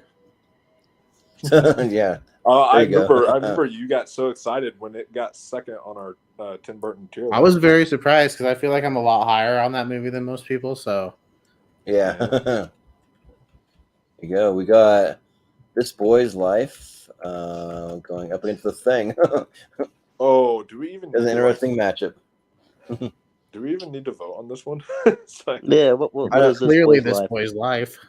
Yeah, I don't know, but is that Leo DiCaprio? Is that what that is? yeah. Yeah, I don't really know anything about it, but then we're going to make an argument for this boy's life. We could save some time and just put the thing through. If anyone's going to object, it's going through. All right, sounds good. But I love that poster. I'm sure that and I'm sure that this boy's life is so really good. You guys should check it out too. good. Yeah, I've seen scenes and I want to see it. Abusive father, you know. Yeah. Yeah, it's really good. it's like one of the few Leo DiCaprio movies that I haven't seen because I think in like February, I think it is, we're gonna have Leo DiCaprio versus Brad Pitt movie. So we're gonna have a matchup of those two. So I'll see it before then. But we got Temple of Doom. We got all the Indiana Jones movies on there going up against Dogma. So, and this time it's Jacob, right? Yeah. Is that what we're? Yeah. And I've seen Dogma once. I know the last time it showed up, the YouTube link was sent to me because it's in full on YouTube. I haven't rewatched it yet.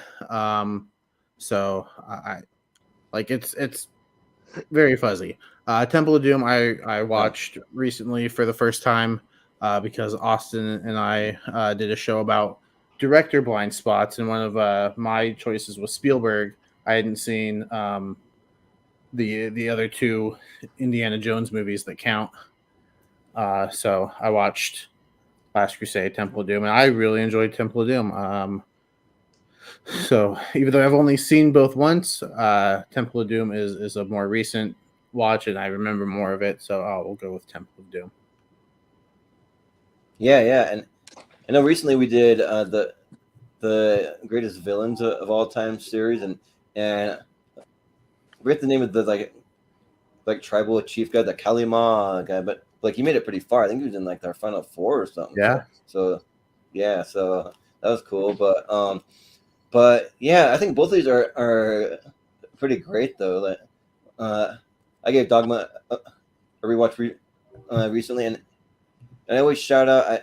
I watched a version on YouTube that had all the deleted scenes that were cut out from the movie put back in, like as if they were meant to be in there, and it's kind of a different interesting way to watch it. You can kind of tell when they like cut some in. They make it a little obvious, so you can tell, hey, this is a deleted scene without having to stop and tell you that. It's just kind of, it would be like a little cut or something on purpose, I think. But yeah, and there's great performances. I think that Dogma has great dialogue. The back and forth between Ben Affleck and Matt Damon's great. Chris Rock is really solid. Alan Rickman too. Like it always like freaks me out when he shows up in the beginning, and then she's like asking like, you're an angel, so like, are you male or are you female? He pulls his pants down and he's like a Ken doll. He's just like totally smooth. It's kind of weird, but like it makes me laugh. But yeah, like Indiana Jones though, it's just Indiana Jones. Like he's just so iconic, and the Temple of Doom's great. Like I'll defend like almost the whole entire movie, but especially the second half though too, when they're like cruising around in the mine shafts and all that stuff. It's like really cool action. And then shout out to Short Round 2. Like it's another Huey Kwan movie. So I hope to see more of him. I hope he makes more of a comeback. So yeah, I'm gonna vote for the Temple of Doom. Richie. Yeah, I mean, by now, yeah, like blind spot, Indiana Jones. But yeah, I'm a huge Kevin Smith guy. Dogma is one of my favorite Kevin Smith movies. I think it's very ballsy, especially for the time. It's if you go, it might be on YouTube, but there was a big outrage when it came out by a lot of the, sort of the Bible Belt, and Kevin Smith tried to pick, jokingly tried to pick it as his own movie. It was really funny, yeah, but it's a really good. It's a really good film, and really great performance by Matt Damon and Ben Affleck here. I think they work really well together here. Yeah, and great. Another great Alan Rickman movie. Yeah, I'm gonna go Dogma. Yeah, sounds good. Ashton, what do you think? So we haven't had a Kevin Smith come up yet, and so you guys don't know that I love Kevin Smith. We had Kevin Smith before, didn't we? Have we had one Kevin Smith? No, we'll no, not on this list. Yeah, not on this. Oh, no, wait, no, we didn't. No, we didn't. I'm just thinking of something else.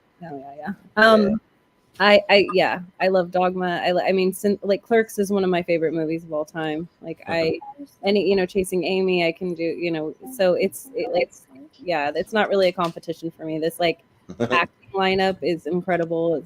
I love it. So Dogma. Yeah, sounds good. Wolfman, what do you think? So yeah, I'm sorry, I just can't get into Temple of Doom. I've tried. And it's just one of those ones where, like, there's even elements. I like it more than Kingdom of the Crystal Skull, but there's actual elements of Kingdom. There's actual elements of Kingdom of the Crystal Skull I actually like more than Temple of Doom. Like, Temple of Doom is just kind of like very hit or miss for me. But Dogma, I haven't finished it. I got like 30 minutes in before this stream happened, and I was really enjoying what I was watching. So I'm going to vote for Dogma. Just off that. Yeah. Sounds good. Ross, what do you think? Dogma, only because, I do love Temple of Doom, but it's probably the weakest Indiana Jones for me. It's because, people always bash on nuking the fridge thing. But in this one, they literally have a flat raft that they push out of a plane on there. And then the raft inflates in the air and they go down a mountain. So yeah, but Dogma's great. And then actually at Comic-Con there were these protesters there, and then Ashton actually had the Jesus Buddy shirt on, and she walked right by them with the Jesus Buddy shirt on. Oh, nice. So yeah, Dogma. Yeah. And you vote, Jacob? I thought you did. You did. Right? Yeah. Okay, I started. All right, so it'll be Dogma then. Dogma.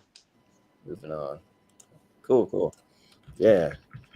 We still got Empire of the Sun against, I think that's MI. That's Fallout. I don't know what you. Oh, Fallout. I had to squint to read that behind there. Yeah, looks like Chinese lettering to me for a second. Yeah, Mission Impossible Fallout versus Empire of the Sun. And it's me first, I think. So this one's pretty easy. I mean, I've seen Empire of the Sun, and I really like it. I think Christian Bale gives a great child performance in it, and yeah, it's really good. I think that gets overlooked by a lot of people, but it's really solid World War II movie. But Mission Impossible Fallout's great. It's not even my favorite Mission Impossible. It's actually maybe third or fourth on my list. But even still, that's not really saying much. It's still really, really good. These movies, they just keep knocking them out of the park. Just keep having Tom Cruise and Christopher McQuarrie just team up over and over again, and it's pretty much guaranteed to be solid. So, and also just adding all the other crew that's always there. You've had them for what 4 movies now. Just keep that crew rolling, and yeah, I gotta vote Mission Impossible Fallout. Richie? Yeah, I haven't seen Empire of the Sun. Heard it's really good. I'll get around to it. But yeah, Mission Impossible Fallout is great. Yeah, they do keep improving on each other. Even though I think I've decided that my favorite Mission Impossible is the third one. I just something about that hits for me. It's really good. Maybe it's Philip Seymour Hoffman. I don't know, but I think that's a better one. But Fallout's right behind it. I think Fallout's amazing. And they're really It's a franchise that knows what it is and knows what people want and keeps delivering. So I'm hoping it keeps, it continues for a bit longer. I hope Tom Cruise doesn't do anything too crazy to, actually, jeopardize his life. But but yeah, I am watching these. I enjoy watching these movies. So I'll go Fallout. He's going to space next time. That's got to be the next step for him. Come on. But Ashton, what do you think here? I'm gonna be the antithesis here and go with Empire of the Sun. I love war films. I like historical. I love Christian Bale. It's not Spielberg's best, but it's really good. Don't think about it very often, but yeah, if I had to choose between watching these two, I would choose that one. So. Yeah, sounds good. Wolfman, what do you think? Empire sounds really good, but like Ashton said, not Spielberg's best Mission Impossible Fallout, but it is the best of the Mission Impossible movies. So I'm gonna have to pick that one. Yeah, Wolfman. Every time that it's your turn, just be prepared for that slight echo. I don't know why, like what it is. I don't know Every why time I don't know keep why getting it it. keeps Yeah, weird. it's weird. But Ross, what do you think? I'm gonna go with Mission Impossible Fallout. I do love Empire of the Sun. It's a little bit slow, but it's still very good. So yeah, Mission Impossible Fallout has my favorite Mission Impossible villain, and that's Henry Cavill. So yeah, Mm. so yeah, it's Yeah. So yeah, Mission Impossible Fallout. Yeah, he was solid in it for sure. Yeah. Jacob, what do you think? So I haven't seen either of these movies. So I asked JPO what I should vote for, and he said Empire. So I'm gonna go with Empire. Fucking JPO. No. Do you know which Empire it is? Like, did you? I put the entire title there. Okay, just making sure. But maybe he thinks it's the Empire of the Sun, the band. Yeah, all right. Well, I don't know if there's a band called Mission Impossible Fallout. So yeah. But it'll be Mission Impossible Fallout. So, almost down to a couple matchups left. Beauty and the Beast. That's the animated one. Going up against Minority Report. Another Tom Cruise. We're back to Richie. So what do you got? What's one? Mission Impossible? It's Minority Report. What? Beauty and the Beast. And Beauty and the Beast. Yeah, okay, Beauty and the Beast. I can't really see Yeah. it from here. The The animated Beauty and the Beast is really good. I like it, but I think Minority Report is still quite underrated. I love the concept. I think Tom Cruise is really good in it, and yeah, I think it's a great Spielberg film. So I'm gonna go Minority Report here, but Beauty and the Beast is good. Yeah, Ashton, what do you think? This is the animated Beauty and the Beast, right? Yeah. Okay. Just the alternate poster. I just gotta make sure. I'm like 99% sure, but yeah. I mean, Beauty and the Beast is a classic. It's actually one of my favorites. It was my dad's absolute favorite growing up. So we watched it a lot. It has a very special place in my heart. I think we were just watching it a couple days ago, actually. But as like a sci-fi, I loved Minority Report. Like I really liked it a lot. So I'm gonna just as far as like films go and my personal taste, and I prefer Minority Report, so I'm gonna have to go with that one. Yeah, sounds good. Wolfman, what do you think? Beauty and the Beast. I know that was bad. I do love this. I do love this film quite a lot. However, I want to see a Tom Cruise versus Tom Cruise match. So yeah, that's why I'm going to give it to Minority Report. Even if I like Beauty and the Beast a little more than I like Minority Report, I'm leaning that way just so I can see those two go head to head. Well, there's definitely some strategy in these tournaments. So yeah, go for it. But Ross, what do you think? I gotta go with Beauty and the Beast only because I do love Minority Report. It's just so I've read the I read the book and the book is better, but still I love the ideas. But Beauty and the Beast, is the first and then animated film nominated for Best Picture, and then it was back when there was only 5. So I think that's a bigger deal. Yeah. So yeah, I love Beauty and the Beast. So Beauty and the Beast gets my vote. Yeah, sounds good. Jacob, what do you think? I'm also going to go with Beauty and the Beast. I haven't seen Minority Report. I need to get around to it. But Beauty and the Beast, I think, is fantastic. It's my second favorite Disney animated behind The Lion King. But it's really close. I had to argue against it in a movie battleground for what the best Disney movie of the 90s was. And it hurt me so bad to talk down against this movie because I think it is so good. Yeah, yeah, like Beauty and and the Beast is an all-time classic. Like, there's a reason why this movie was nominated for Best Picture at the Oscars. Like, it was that good in it, and like even as like on paper for me, that this just seemed like a movie that I wouldn't like so much. I mean, there's a lot of singing. There's just a lot of, I don't know, like it just like, especially growing up, I'll be like, no, like it's a movie about a Disney princess, Belle. Like that's for girls or whatever. But like I just watched it all the time. Like I have literally every song from that movie memorized. And yeah, I think that it's a really cool and fun story. And I have a little bit of a personal connection. I only have one sister, and she looks just like Belle from Beauty and the Beast. Like she actually worked at Walt Disney World, and like I told her that she should have auditioned to play Belle, because she totally could have done it. But the thing is, when you audition for those things, you don't really get to choose. They choose for you. So you can audition to be a character, but they're going to choose which one. So like you don't really get like a personal preference or anything. So yeah, but she became a photographer that took pictures of people with the characters. Is what they had her do. But yeah, and Minority Report's great. I think that like it's a really cool and unique concept. I love being able to predict these crimes.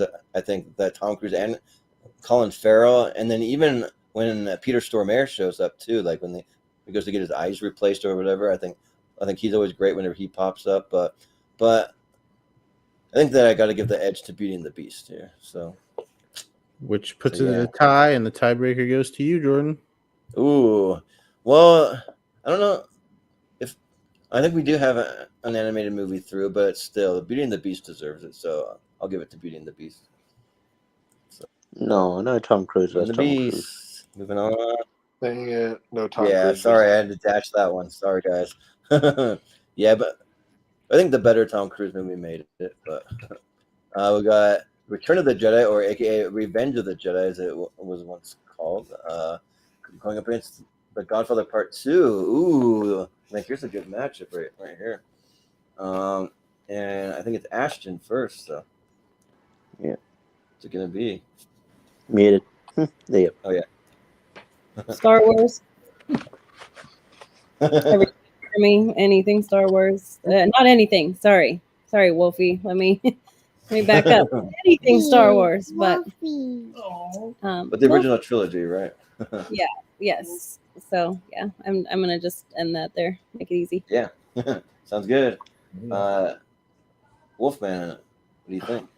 She said anything Star Wars. She said anything Star Wars. I almost had a heart attack. All right, so,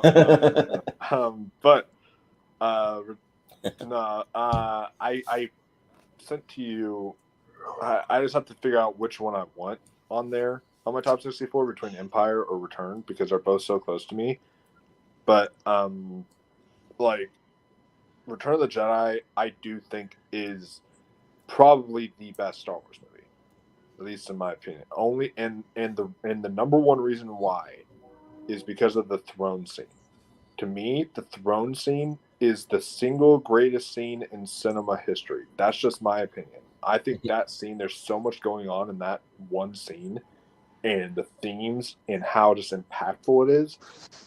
And then after that, on top of that, I'm going to save you. It's like, you already have, and just the way that it all plays out is, to me, the greatest scene in cinema history. So Return of the Jedi, for me, because of that, definitely takes it against Godfather Part 2. Love Godfather Part 2, but Return of the Jedi takes it.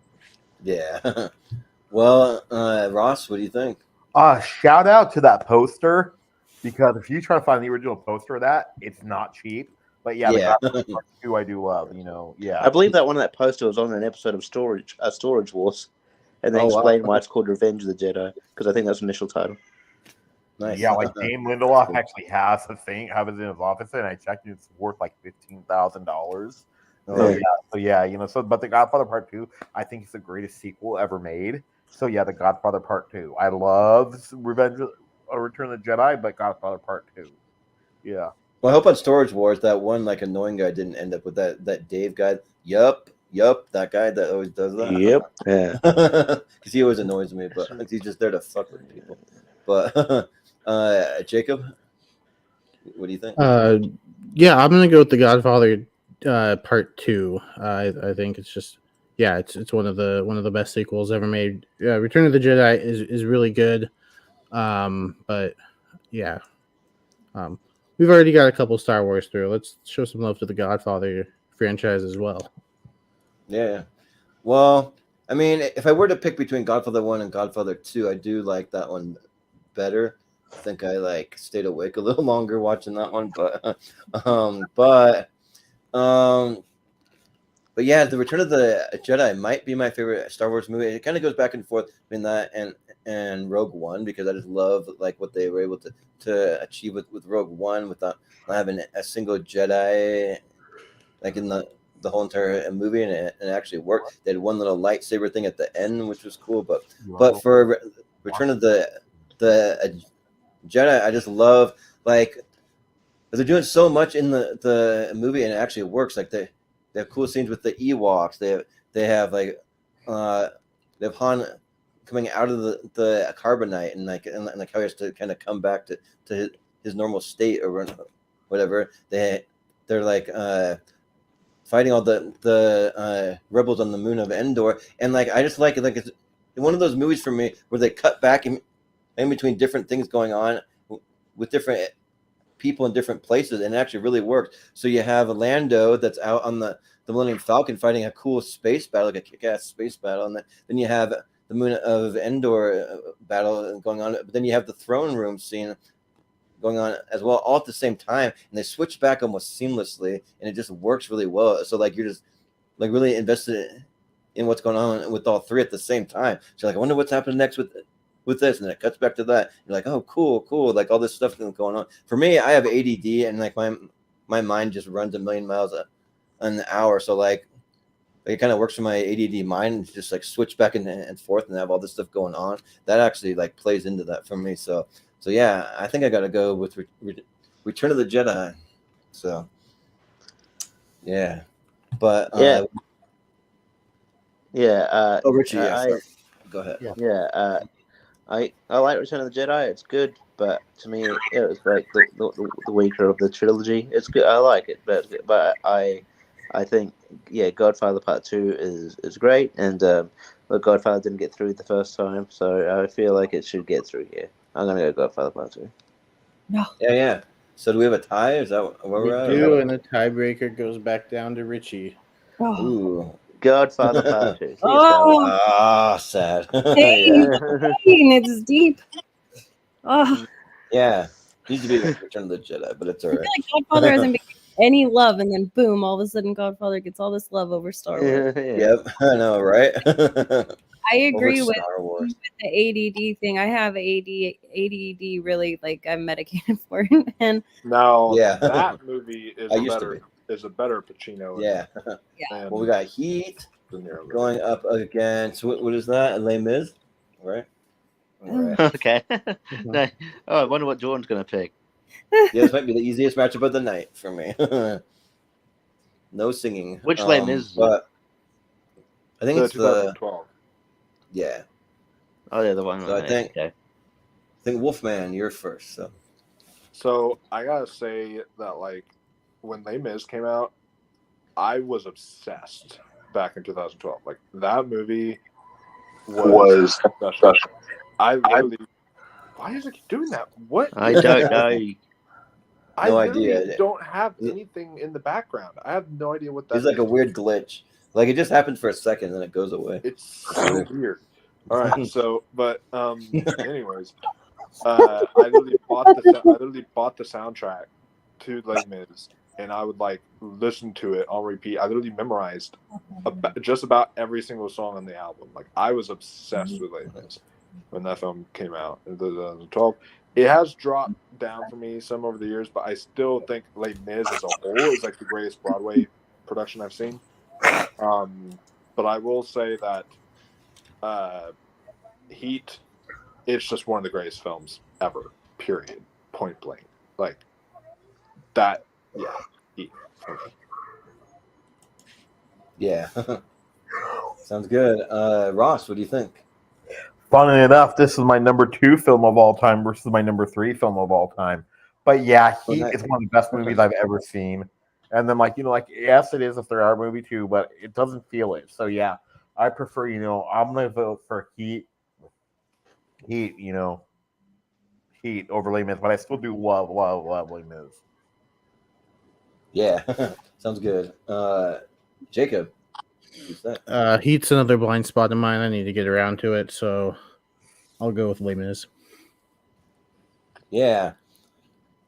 Well, you know me, I can't stand Les Mis. I think it's it's just way too much singing from beginning to end. It's you can't even stop to take a breath because you're gonna sing nonstop. You're not gonna have anything else happening in the movie. I mean, I understand that they're doing all kinds of stuff, but while they're singing, but I don't know, it's just way too much for me, and also way too intense too. I do like that, Anne Hathaway's performance and that, but in that one song, but still, it just, I don't know, it's just not for me.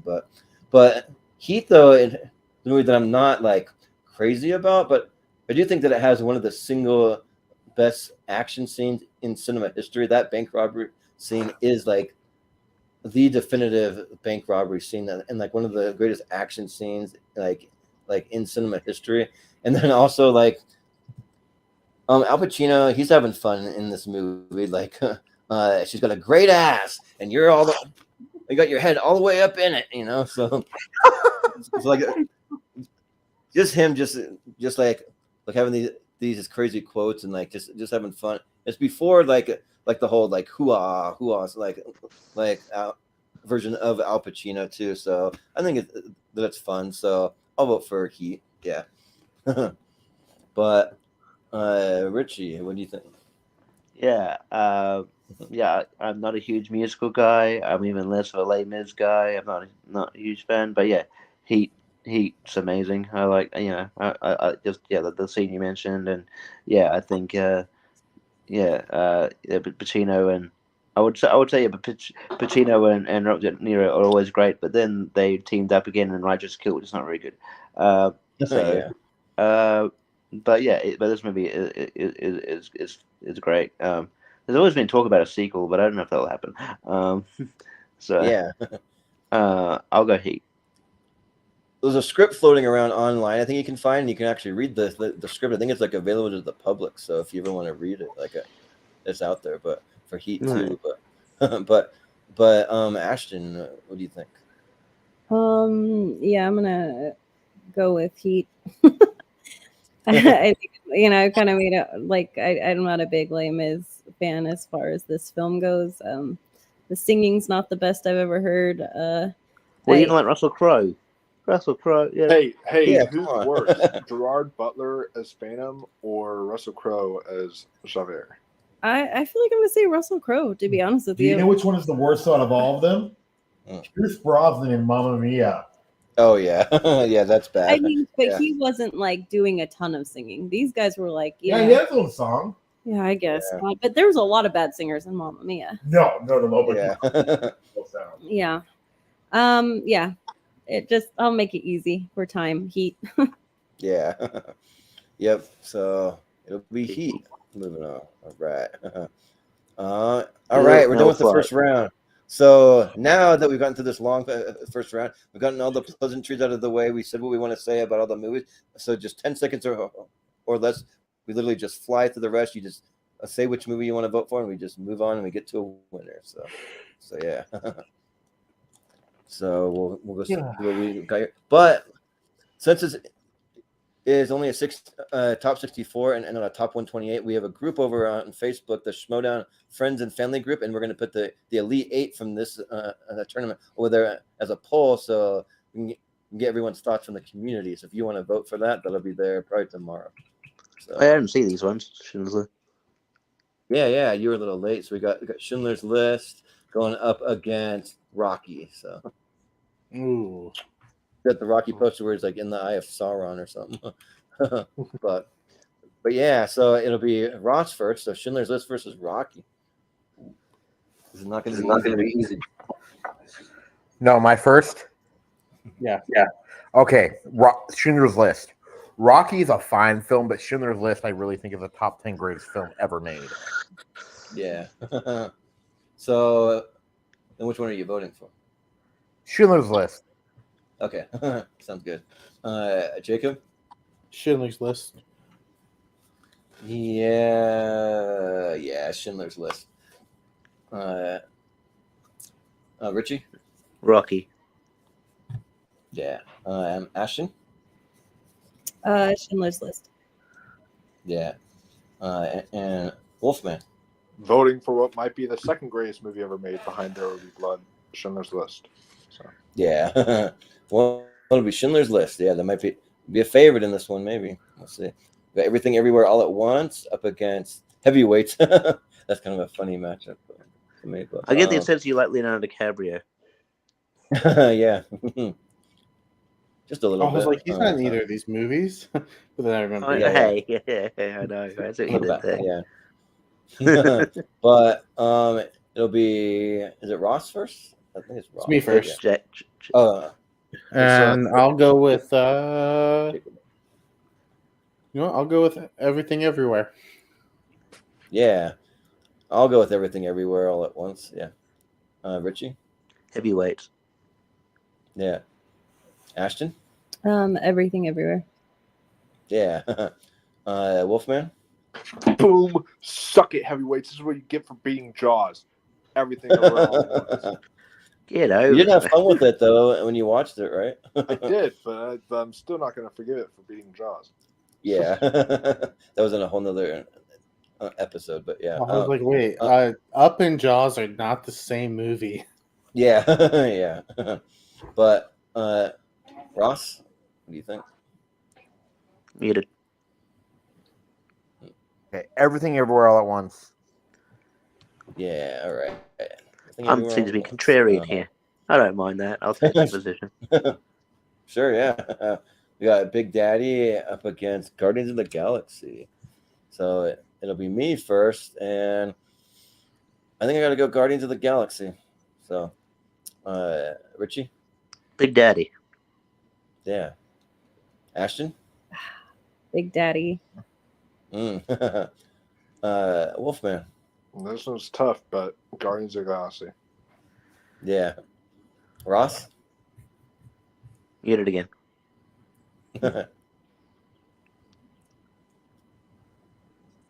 Is he still muted? No, he's not. What's that? Oh. What's your vote, Ross? Is Wolf frozen? Okay, but Big Daddy. No. Yeah, sure. Jacob? Big Daddy. Ooh, be Big Daddy. All right. I'm cool with that. We got Back to the Future up against Goodfellas. Ooh, this is a good matchup. Richie, you're first. Goodfellas. Yeah. Ashton? Back to the Future. Yeah. Wolfman? Goodfellas. Ross? Goodfellas. And Jacob? Back to the Future. And I'm also going to go Back to the Future. Does that tie it up? Yep, it's a tie, and it goes to Ashton for the tiebreaker vote. What's it going to be? Muted. Sorry. Goodfellas. No, I'm just joking. Back to the Future. Okay. Sorry. Switch it up. Because you can't switch it up. I mean, you totally can. But Yeah, no. we got Can't do it. yeah. We got Star Wars: A New Hope up against Parasite.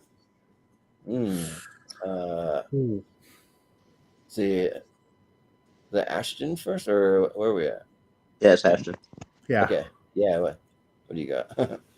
Oh God, I'm gonna have to go with Star Wars: A New Hope, but Parasite, love it. I love it. It's it's painful. It's a painful one. That's it. Yeah, right. But yeah, every time that there's a tiebreaker, like throws off the order of everyone for me. But Wolfman.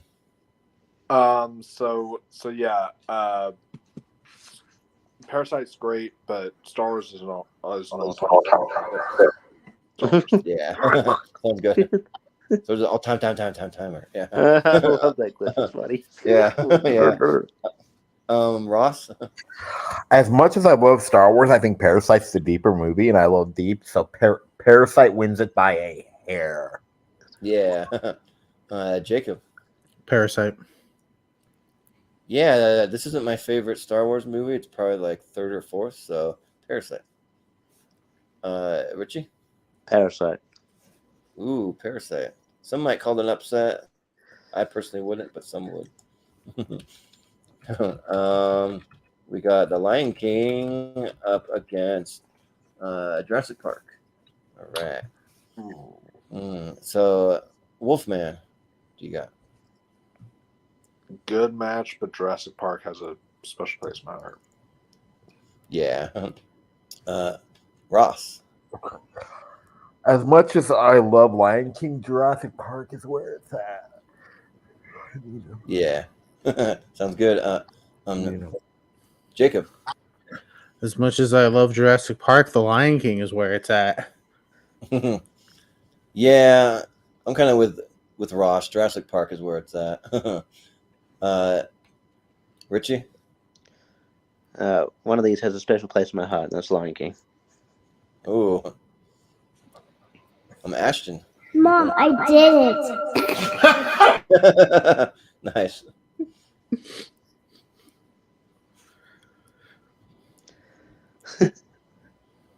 We're troubleshooting. Sorry. Yeah. No, it's all good. Sorry, Jurassic Park for sure. Yeah. Okay. So is it Jurassic Park or is it tied? It's Jurassic Park. I believe it's Jurassic Park, right? Okay, just making sure. Let's see. It's movie. Oh, I'm on the wait. Okay, I was on the bottom now. Now I'm at the. Okay, people are going around everywhere on my screen. Yeah. That's all right. They're troubleshooting kind of, but we got her versus There Will Be Blood. That's a killer matchup. So I think is it Ross first? Ross. You go. Okay, I do love her, but There Will Be Blood is a masterpiece. Yeah, Jacob. Even though I've had time since the first round to watch her, I still haven't. So There Will Be Blood.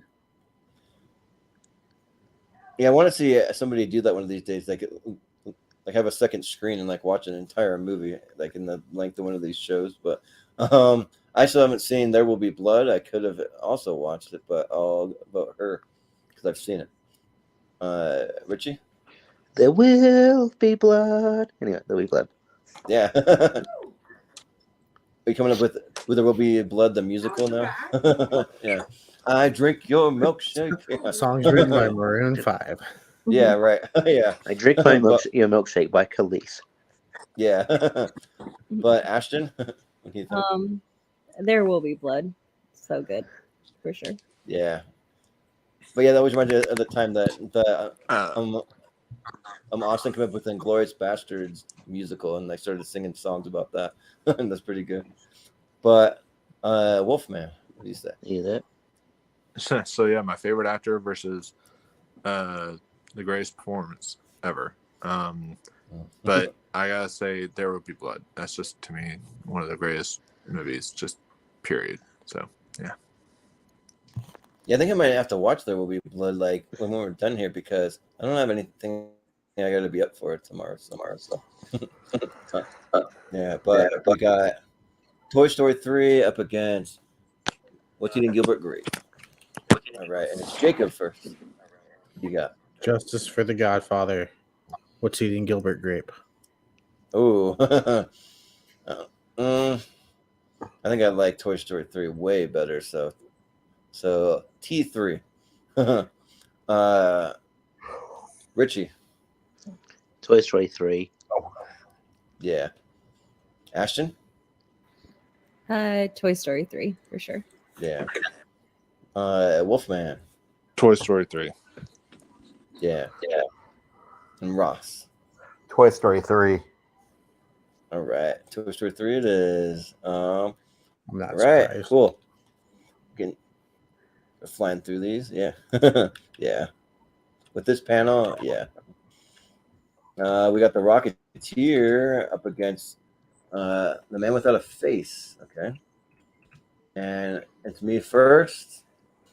You know what? Just because I kind of feel like I might know where it's going, I'll give some love to the Man Without a Face. I remember it being really good. I need to go back and rewatch it. So yeah, Man Without a Face. Richie, are you there? Sorry. Yeah. The Rocketeer. Yeah. Ashton. The Rocketeer. Yeah. Wolfman. I'm Michael without a face right now because I don't have my cam on, but I'm gonna go with the Man Without a Face. All right. We voted for the appropriate one there. Yeah. Ross. The Man Without a Face for me. Ooh. Jacob. I said it earlier. I don't like it when people assume they know where the votes are going to go. So I'm going the Man Without a Face. Ooh. All right. Sounds good. Be the Man Without a Face. Moving on. Sounds good. I'll have to make those predictions more often, so I can have some strategy. We got Empire Strikes Back up against Wally. And Richie first. Wally. Yeah. Ashton. Empire Strikes Back. Yeah. Wolfman. Empire. Yeah. Ross. Empire. Yeah. Jacob. Empire. And I will also vote Empire. So it'll be Empire Strikes Back. We got Whiplash up against Indiana Jones and the Last Crusade. So Ashton, you'll be up first. Muted. And you're muted. Sorry. Yep. Okay. Whiplash. Easy. Yeah. Sounds good. Wolfman. Man, this is actually a tough one. Yeah. I'm gonna give it to Last Crusade. Why not? Yeah. Ross. Whiplash. Yeah. Jacob. Whiplash. I'm also gonna say Whiplash. Richie. Whiplash. Yeah. It's gotta be Whiplash. Moving on. We got the Raiders of the Lost Ark going up against Uncut Gems. Huh? Uncut Gems. Yeah, Gems. You gotta say it like what's her bucket? I can't remember her name, but Wolfman. Raiders. Yeah. Ross. Uncut Gems, even though I do love Raiders. You know, the Goblin Lady said it. Julia Fox. Oh yeah, Julia Fox. That's what her name is. I call her the Goblin Lady now. Yeah. Jacob. I wish you guys were talking longer. Raiders. Yeah. It's tough, but I hate voting against my boy KG, Kevin Garnett. I have a whole plaque of him on the wall. It's just off camera, but I got to go Raiders. Richie. Yeah, I'll go Uncut Gems. Yeah, and Ashton. I'm a masochist, so Uncut Gems for sure. Yeah. Yeah. Well, I think it's gonna be Raiders though. Well, it's a tie. Right. Oh, it's a tie. Okay. And I think Wolf has the tiebreaker. Oh, so it could go either way. You know what? Why not? I'll shake things up. I'll go Uncut Gems. Ooh. All right. Yeah. Because Uncut Gems versus Flash, that's going to be a match. Because we all need a good anxiety attack in our life, right? Yeah. No. But yeah, we got Hook versus Sweeney Todd. Ooh. So shit. But remember whose episode this is. Okay. Just saying. Actually, Hook's my favorite movie, so I'm gonna go for Hook. Yeah. You know. Hook. Sounds good. Jacob. Sweeney Todd.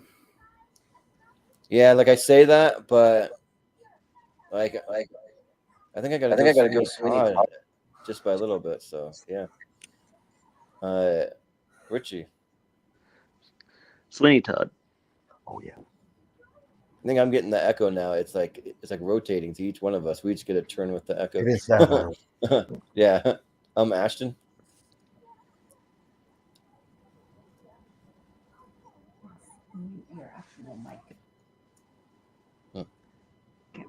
It's all good. Ross and I are gonna do this a little differently next time. Yeah.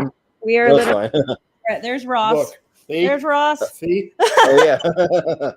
There's you. There's me. There's So you, we've been there's laughing the whole time because the echo is when Ross unmutes his sound with the mic still on. It's got to be like the sound and then the mic, you know? And then Wolfie gets a little echo and then he's like, I don't know what's going on with this echo. And then we're like, oh. So that's what it is. I see. So y'all been sabotaging me this whole time. Yes. Yeah. Yes, Sabotaging all of us. How dare you? So you have to like turn on the sound and then your mic. Oh, okay. Oh. So gosh, this is like a really hard one for me. But I'm gonna have to go with Hook. Yeah. Wolfman. Yeah. I get that it's Ross's episode, but it's just Sweeney Todd. Yeah. Sweeney Todd. Is it going to be Sweeney Todd? Is that what it is? It is 4-2. All right. Sorry, Ross, but Sweeney Todd. It's fine. Don't worry.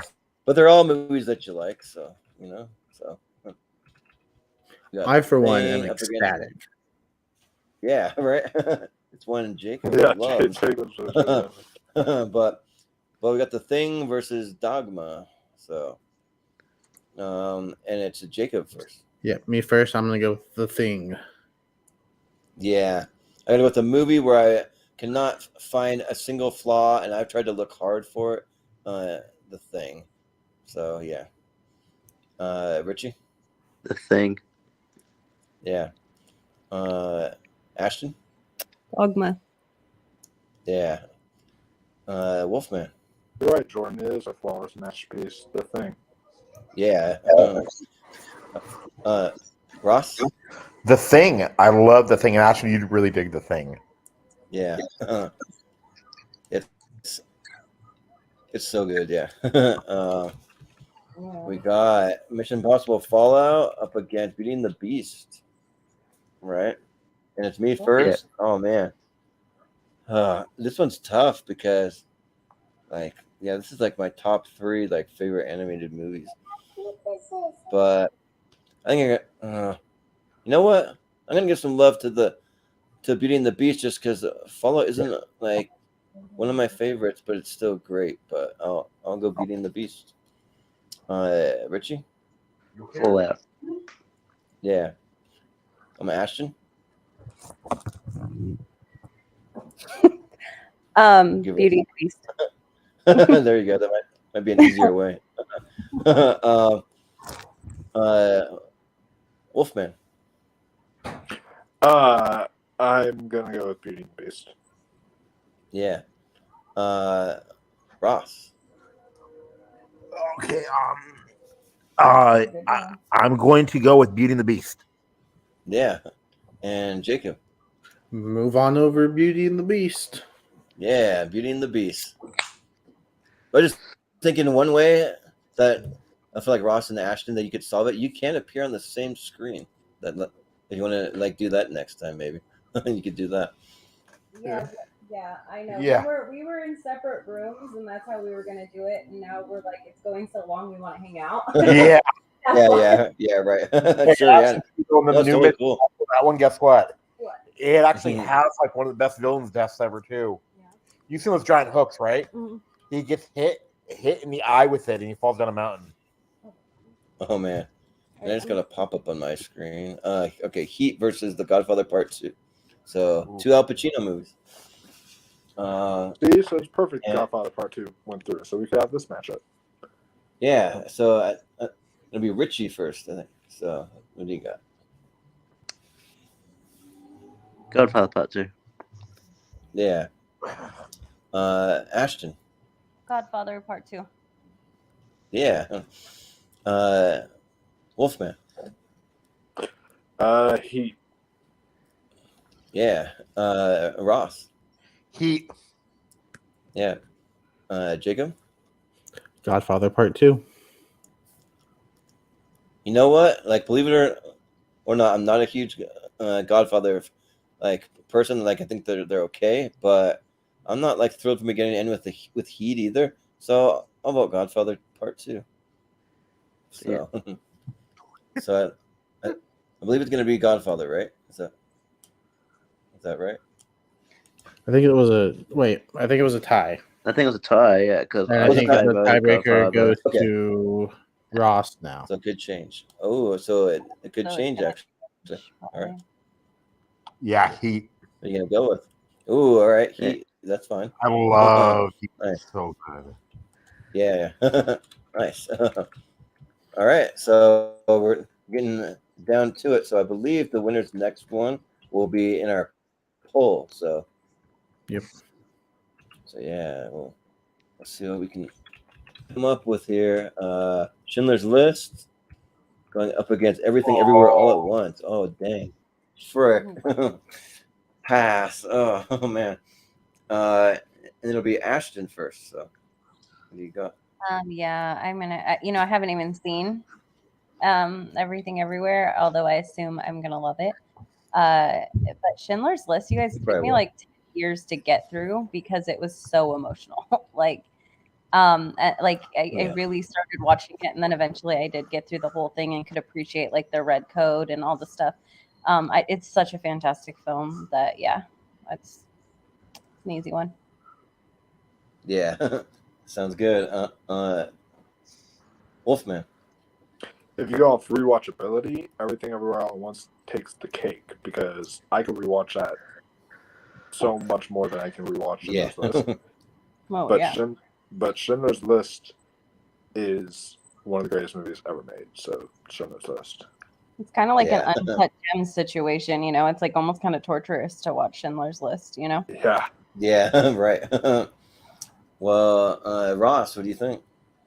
Schindler's List, but like Everything Everywhere All at Once, I think could be up there. But Schindler's List has one of the best endings of all time, with them turning to rocks. Mm-hmm. Yeah, it's really good. Jacob. Schindler's List. Yeah, well, one's gonna have some fun because like just the sheer rewatchability of Everything Everywhere All at Once. I've seen it 3 times, and I feel like I could watch it 3 more times this week. Like it's that good. So, and like Schindler's List, it's a near masterpiece, but I can only watch that movie once every 10 years or something. So I think I'm gonna go with Everything Everywhere All at Once. Richie. Schindler's. Yeah, so it'll be Schindler's List. Definitely the better movie, yeah. But we got Big Daddy up against Back to the Future, so it'll be Wolfman. Ooh, Back to the Future. Yeah.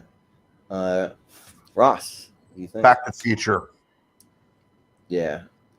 Jacob? Back to the Future. Yeah, it's got to be Back to the Future. Richie? Big Daddy. I'll be the outlier. Sure, yeah. Gotta have someone. Ashton. I'll be with Richie for Big Daddy for sure. Oh, hard one. It's a hard one. Yeah, but it'll be Back to the Future. 4-2. We got Parasite up against Jurassic Park. Okay, the screen's getting smaller and smaller for me, so I got to squint. Ross, you'll be first. Yeah. Parasite. Barely though. Parasite. Yeah. Jacob. Parasite. These are both movies in my top 20, but Jurassic Park is in my top 3. So Jurassic Park. Richie. Parasite. Yeah. Ashton. Yeah, I'm gonna have to go with Parasite. Yeah. Wolfman. Get out of here with a Parasite being Jurassic Park. Jurassic Park. Come on. Yeah, right. Yeah, That's what I'm saying. Parasite would be It's Jurassic. painful. It's Yeah. painful. But Yeah. as a film, Parasite was one of the best films I've ever seen. It'd be like in my top 20 for Yeah. sure. Jurassic Park was like, that's such a fun, good, nostalgic, but I really think my Yeah. parents who don't like anything would like Parasite, Ashton. Jurassic Park isn't even Spielberg's best of that year. Well, Yeah, you're right. Which you can't say about most directors. 93 was a great year for Spielberg. Yeah, that's going up against some tough competition. Yeah. We have There Will Be Blood against Toy Story 3. If you think about it, there's almost blood in Toy Story 3, almost. So, yeah. So it'll be it'll be Jacob first. So. Yeah. I think I gotta go Toy Story 3 this time. Yeah, I gotta go Toy Story 3 just because I haven't seen There Will Be Blood. It might change once I watch it, but Toy Story 3. Richie? There will be Toy Story 3. Yeah. There we go. Ashton? There Will Be Blood. Yeah. Wolfman? Yeah, if we're talking favorites, I would go Toy Story 3, but There Will Be Blood just on the sheer filmmaking. If you're talking about filmmaking, like I want to see this versus Parasite because Me too. man, that'd be a matchup. So Yeah. There Will Be Blood. Yeah. Yeah. Well, Ross? There Will Be Blood. Ooh. So do we have a tie? We do. Tiebreaker goes to me. Ooh. Let's make this fun. It is a lot closer. But this is favorite movies, not best movies. So for that reason, I will go Toy Story 3. Ooh, Toy Story 3. But we have Malcolm in the house. He said he's like shocked. He's like Toy Story 3 beat the Godfather. I know. Yeah. Parasite versus There Will Be Blood would have been such an amazing match. Yeah, I know. I'm And with yes, Wolfie on this. we're still going, but we're getting close, Malcolm. Yeah. That's what she said. Yeah. Yep. Zing. Yeah. We got Man Without a Face. Yeah. Is that what that is? Yeah. It's like really tiny on my screen. Yeah. Versus Empire. Okay. And it's me first. Yeah, this time I gotta go Empire Strikes Back. Like it's just like it had way more of an impact in my life than Mel Gibson. So yeah. Richie? Empire. Yeah. Ashton? Empire. Wolfman? Yeah, sorry, Ross. Empire. Yeah. Ross? Empire. Oh, okay. Yeah. I'm surprised that A Man Without a Face actually made it this far, so I'm happy with it. Well, almost made the poll like it was this close. Yeah. but Jacob? Clean sweep. Yeah. Clean sweep for Empire. Since we can't have Return of the Jedi because it's Revenge of the Jedi. It was on the poster. Yeah. Actually, that's what it was actually called. Well, it's a like alternate poster, yeah. But we got Whiplash versus Uncut Gems, and it'll be Richie first. Both pretty intense movies in their own way. Yeah, but I'll go Whiplash. Yeah, which one will give you more of an anxiety attack? Kind of both of them. Ashton. Yeah, Uncut Gems gave me way more of an anxiety attack for sure. Yeah. And I love Whiplash, so Whiplash for sure. Yeah. Wolfman. That's why I voted in Uncut Gems when I was tiebreaker, so we could get this match. Yeah. But I'm gonna choose Whiplash actually. Yeah. Ross. Whiplash. Yeah. Jacob. Whiplash. Yeah, and sorry, Adam Sandler, you had a good run, but it'll be Whiplash.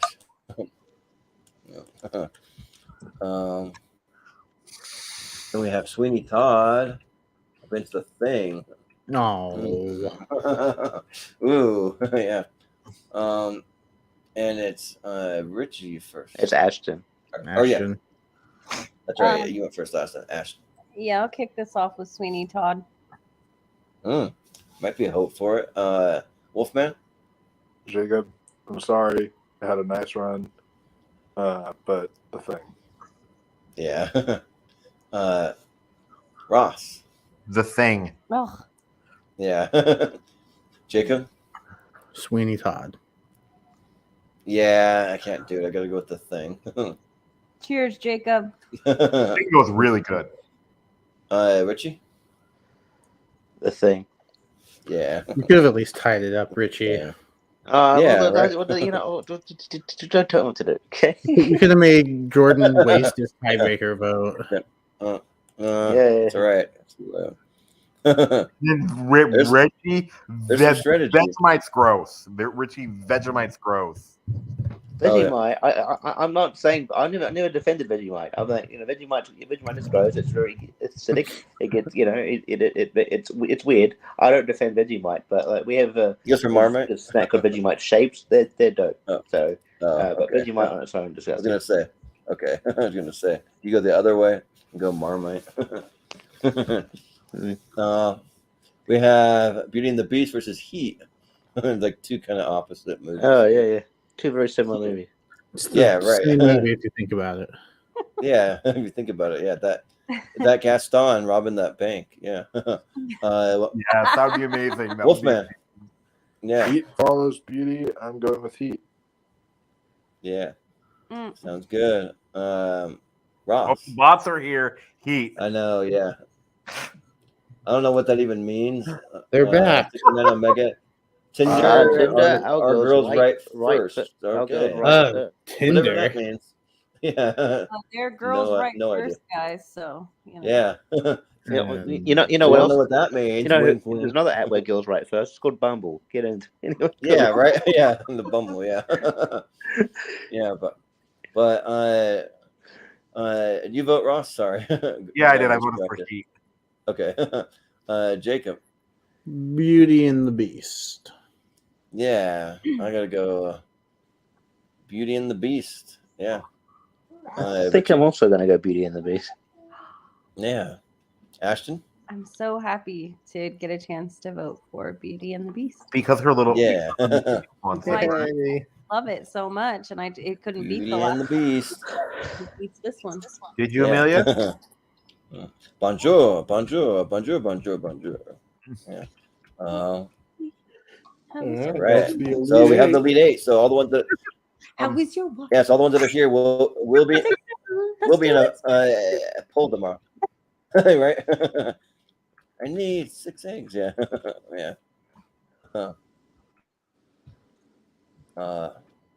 Maurice the baguettes. Hurry up! Now that like song in my head. We got Schindler's List going up against Back to the Future. Ooh. Yeah. Ooh. Oh. Right. I don't like this I one. think So it's different. Ross first, right? It's Yeah. it's Wolfman. No, it's Ross. That's Wolf. That's Ross. That's Ross. That's Ross. Like, Yeah, that's okay. Ross. Schindler's List, but barely. There we go. Yeah. Jacob. Oh, these are both in my top 20. Oh my goodness. Back to the Future. Yeah. Yeah.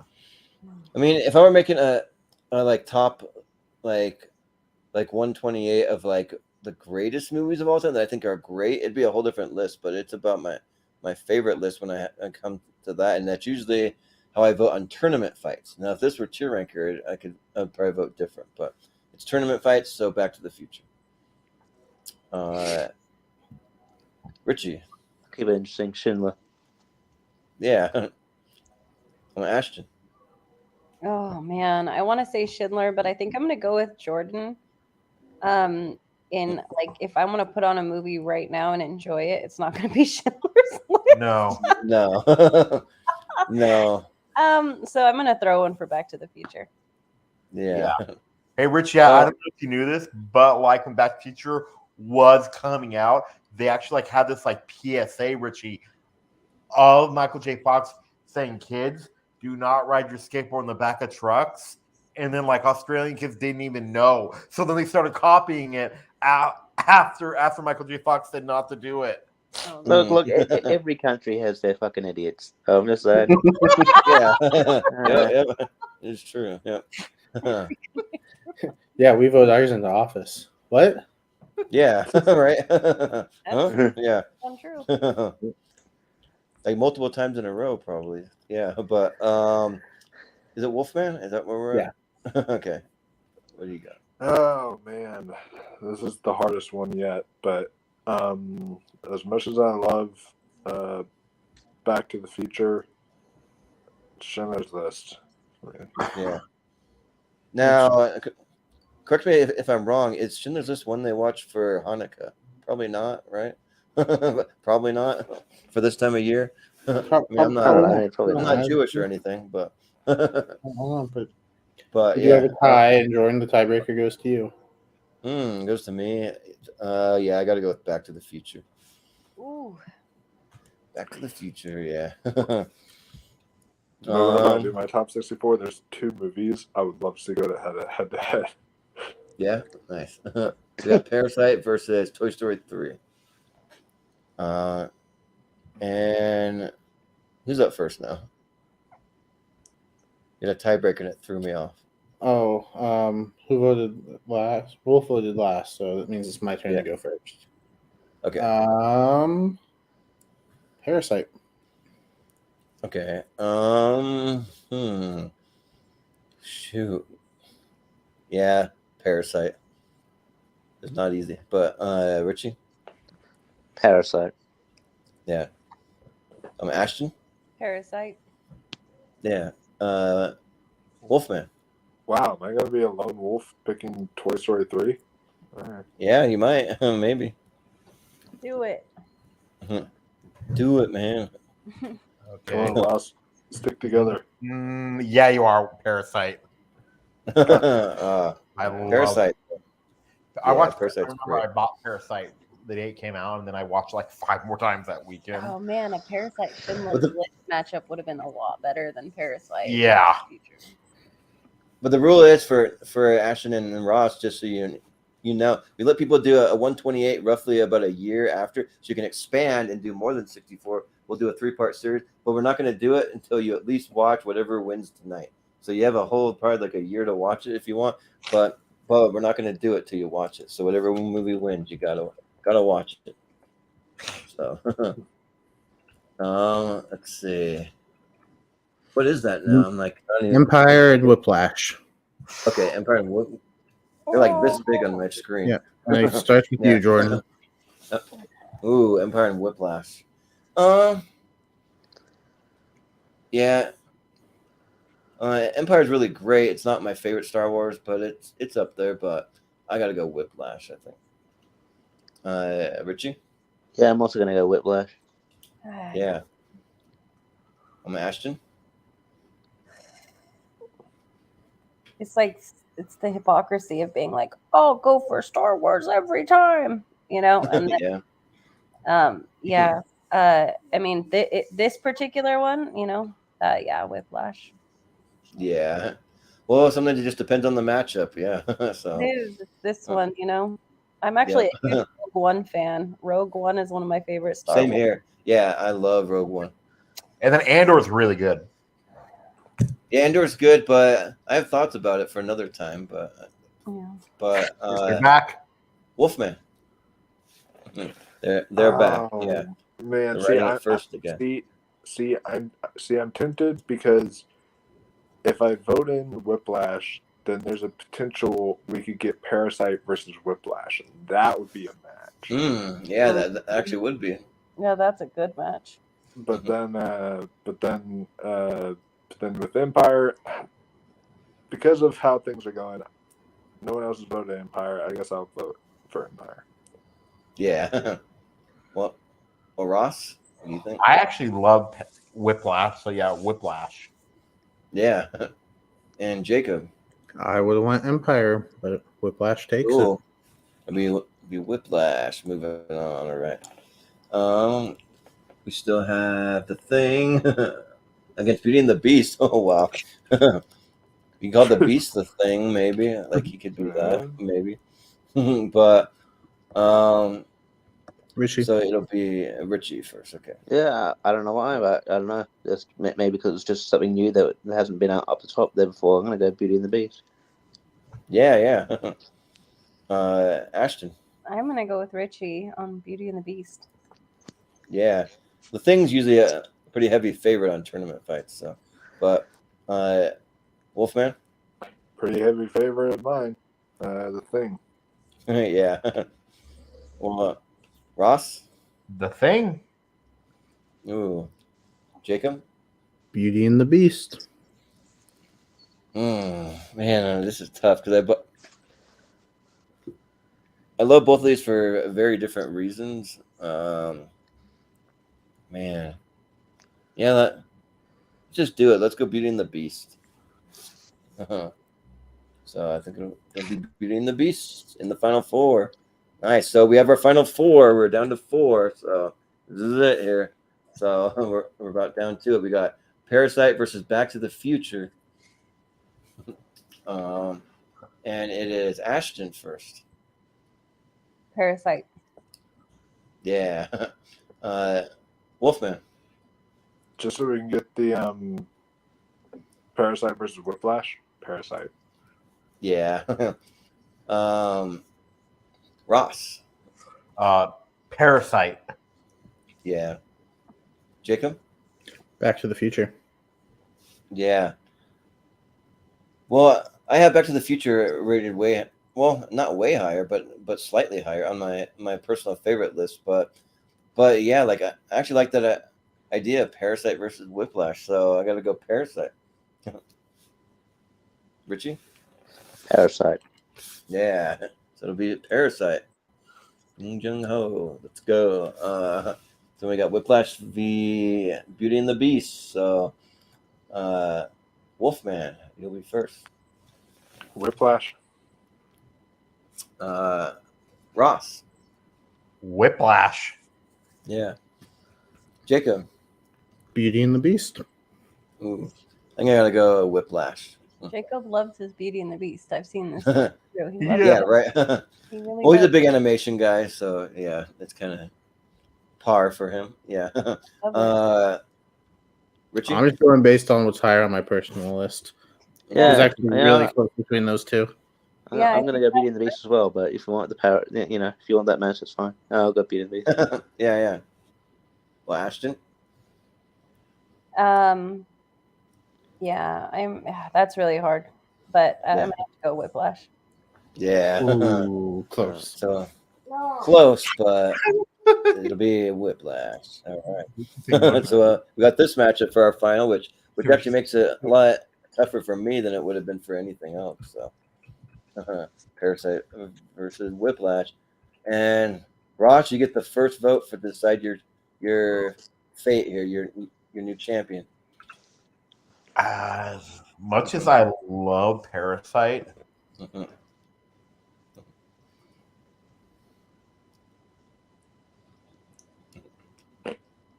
You're gonna vote for it.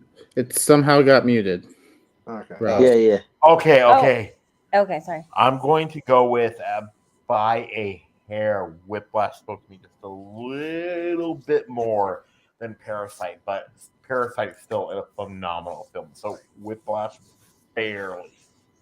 Yeah. Jacob. Yeah, I'm looking at my personal list. I have one of these at 42 and one of these at 51. I will go with Whiplash. I feel like the last few years I've been on a big Korean cinema kick. Like I've been watching a lot of Korean cinema or just Asian cinema from all over Asia. So I think I got to go with Parasite. Hey Jordan, have you seen those Squid Game yet? No, I watched the first episode, and for some reason, I still haven't gotten to Squid Game. I'm watching like movies, but I need to finish Squid Game. Yeah, it's so good. Yeah. But Richie, what do you think? Whiplash. Yeah, Ashton. Yeah, Parasite's such a good film, but man, I like Whiplash speaks to me. It completely speaks to my soul, so I have to go with Whiplash. Yeah. Well, Wolfman. I too am like obsessed with Korean cinema and Asian cinema in general right now, but for me, Whiplash affected me more than Parasite, so I'm gonna have to go with Whiplash. Well, we have a winner. Whiplash it is. Boom. Has this ever won a poll before? Nice. Has this ever won? I don't think so. I think that it has. Austin has the official list. He keeps track of all that, but I don't remember it ever winning before. I don't know if it's won, but it's gotten close. It's made it far a few times.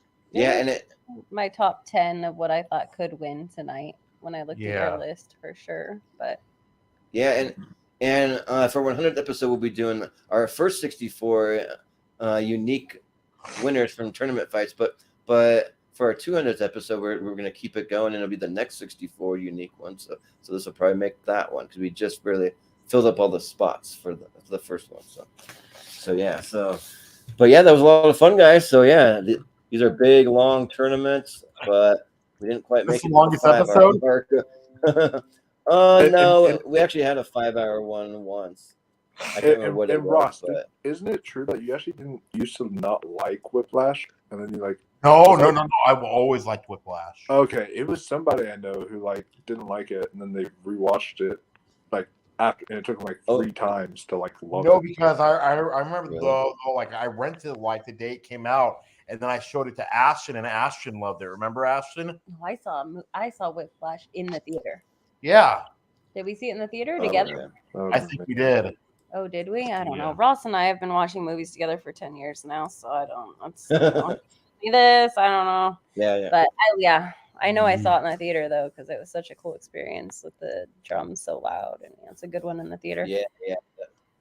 Yeah. Like definitely like with a really great sound system. That's the way to watch this movie. So yeah, but yeah, that was fun, guys. So I think that'll do it for us tonight. So we'll just go around and we'll do some plugs, and that'll do it. But we'll say I think that our longest episode, we did one with Adam Witt from the Schmodown, and I believe that was our longest one, but I can't remember what it was. I think it was our guilty pleasure episode. I think there was one with comedians, and then there's one guilty pleasure. Yeah. Oh yeah.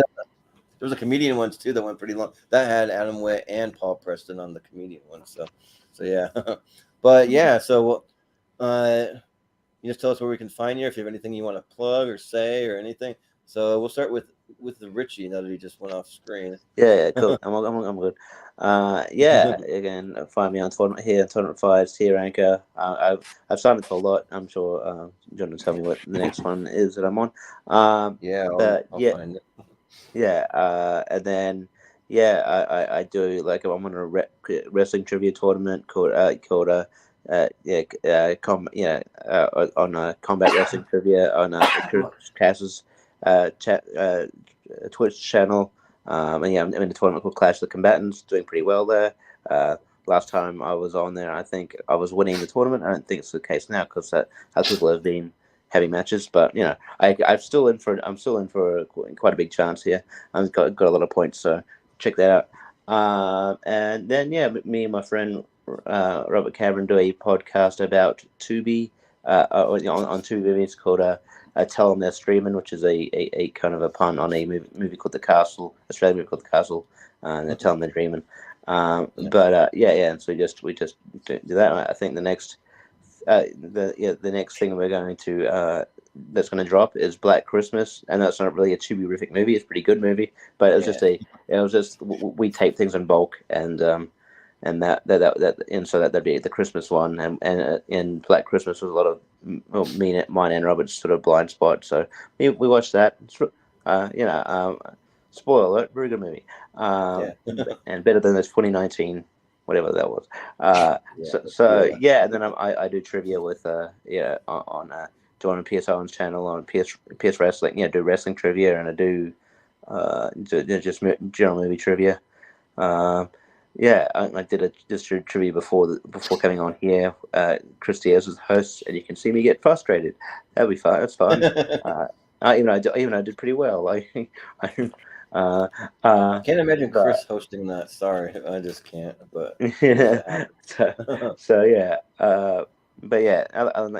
I'm around. So yeah, no, good. Yeah. Sounds good. Well, we'll just go to you since you were going to be technically next, Ashton. I don't know if you have any social media you want to promote or anywhere we can find you. Yeah, you can find me just sitting around, just waiting to go on other people's shows whenever they need somebody to come be annoying and talk about. No, actually, Ross and I are starting something. We're working on a really big project. We just got it funded. Cool. And we're super excited about it. We're not going to say too much about it right now because it's in the works, but I'm sure you guys will all hear about it soon.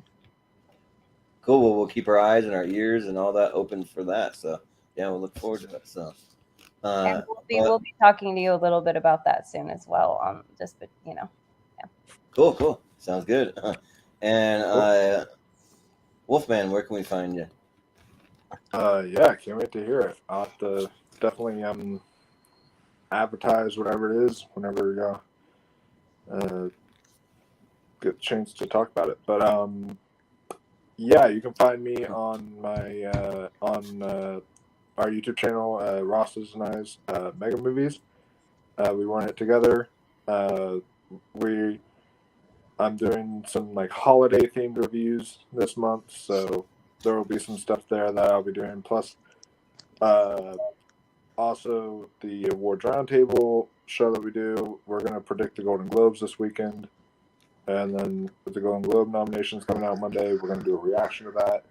So there's going to be some kind of fun stuff coming along your way. So definitely be on the lookout for that. And you can definitely find Ashton on the channel. She's been in 2 videos, and she will continue to be on there. So, yeah. Cool. Sounds good. Yeah, we'll watch for all that. Yeah. Me, you guys are great. This was a lot of fun. Yeah, this was a great time. Yeah, you're welcome back anytime. So just let me know. I'll definitely be sending these guys out the schedule and maybe even you if you want, and you can just pick dates and times or topics you like, whatever works. So we're pretty flexible because the show relies on having really solid guests. So we work. And then we gotta have her on a tier ranker too. She'll love that. Oh yeah, tier ranker's fun too, which we have one coming up that I'll talk about in a minute. But Ross, where can we find you? Just find me at on me and Ashton's channel and Mike's channel. We'll check him out. Wait to do the Golden Globe stuff, because this is my favorite time of year. Nice. Yeah, we're getting into award season here, so yeah, that'll be a fun time. So yeah, and actually, Wolfman actually came up with an award kind of ish a tournament fight. We're going to be doing an A24 tournament fight right before the Oscars come up, so that'll be funny. Oh, that's awesome. He came up with a list for that, so because I trust him, he knows all about those pretentious and kind of indie or lower budget movies, all that stuff. So he's a good resource for that. I love Jordan, everything ever all at once is an A24 movie, just like Hereditary is. Yeah, and those aren't pretentious at all. Those are awesome. So yeah, totally. But Jacob, where can we find you? I'm around. Yeah.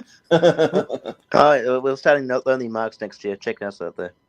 Yeah, well, we'll see Jacob from time to time on these shows. He's a good pinch hitter for us. That's what he's doing tonight. Just kind of filling in when Austin can't make it, or we have someone drop out, or we need to fill a spot. He's a good go-to. So he'll be on here. So, but Yeah, and you can find everything about the channel on Movie Hero 2121 on Twitter and Instagram. And you can find us on Facebook in the Schmodown Friends and Family group, where we're going to have the poll with Ross's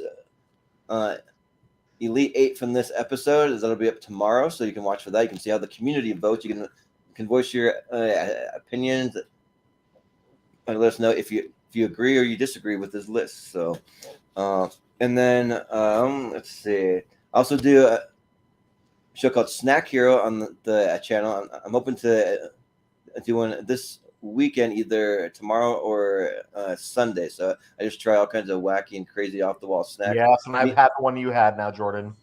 Yeah. The ice cream tree ones. Those were good. Oh yeah, those were actually really good. Yeah. That was the one, the Little Debbie ice cream that eluded me because they only released it during Christmas time. I've reviewed every single other one, but that was the one I just finally got to in the last episode. Me and Ashton did a supersized episode, so about 3 days ago. You can find it on the channel, so that's up there too. We each tried like 4 snacks a piece, so you can go watch that. And then I've been working on getting out some more Chris reviews. Our other seldom seen host, because his work schedule is so crazy. Chris Scott is part of this channel still. He appears from time to time, but he just has a really crazy work schedule. But he sent me about 30 reviews of a bunch of movies, a bunch of some food items, some books that he's read, some places that he's visited. So I'm going to start uploading those a little more. I just been really busy. He's got to make it through the holidays, and then you'll see all those flying up on the channel. So, and then we also have a Patreon. So if you go to patreon.com/moviehero, you can see some exclusive episodes, which to announce the next episode, we're going to be doing a Christmas draft. We're going to be drafting some Christmas movies. So it's going to be me, Jacob, and Austin, and we're just going to draft 10 movies a piece. And it'll just be kind of like if we're putting together a Christmas film festival, or like a Christmas like a set of movies you can come see at your local theater, then which ones would you pick for that? So that'll be fun, and that'll be only for the Patreon. We also do some giveaways. We're giving away some of my one-sheet movie posters from when I worked at a movie theater that are exclusive to that. Then there's some opportunities to create your own episode. You can pick the entire panel. You can pick the topic when we film it. So just go over to patreon.com/moviehero, and you can find all the information about that. And then I'm also going to be doing some trivia on the Patreon too. So that's going to be coming in January. That's going to be involving movie clips and clips from movie soundtracks and scores. So to watch for that. I'll be making some announcements probably in the first of the year or so. But and then just a little preview of what we have coming up for tier ranker and tournament fights. Our next one's actually going to be a tier ranker. We're going to be doing best Christmas movie characters of all time. So we're going to be trying to come up with a solid top 10 list of the greatest Christmas characters of all time. And let me put them back in there. There you go. And then there's not really any point, but cool. Yeah. No, it's all good. But we have our best movies of 2017 series coming up. We always do a 3-parter, so that'll be going every other day. We kind of realized it's a little too much for our schedule to do one every night of the week, so we're gonna space it out a little bit. So we'll be making those announcements. But it starts though on Friday, December 16th is when that will start. So and then we have our 4-way directors battle that I talked about earlier. That's going to be Spielberg versus Scorsese versus Tarantino versus James Cameron. So we did all the best of their movies. We're going to put them into a tournament and just see which one comes out as the favorite. So and then we also have our most anticipated movies of 2023 coming up.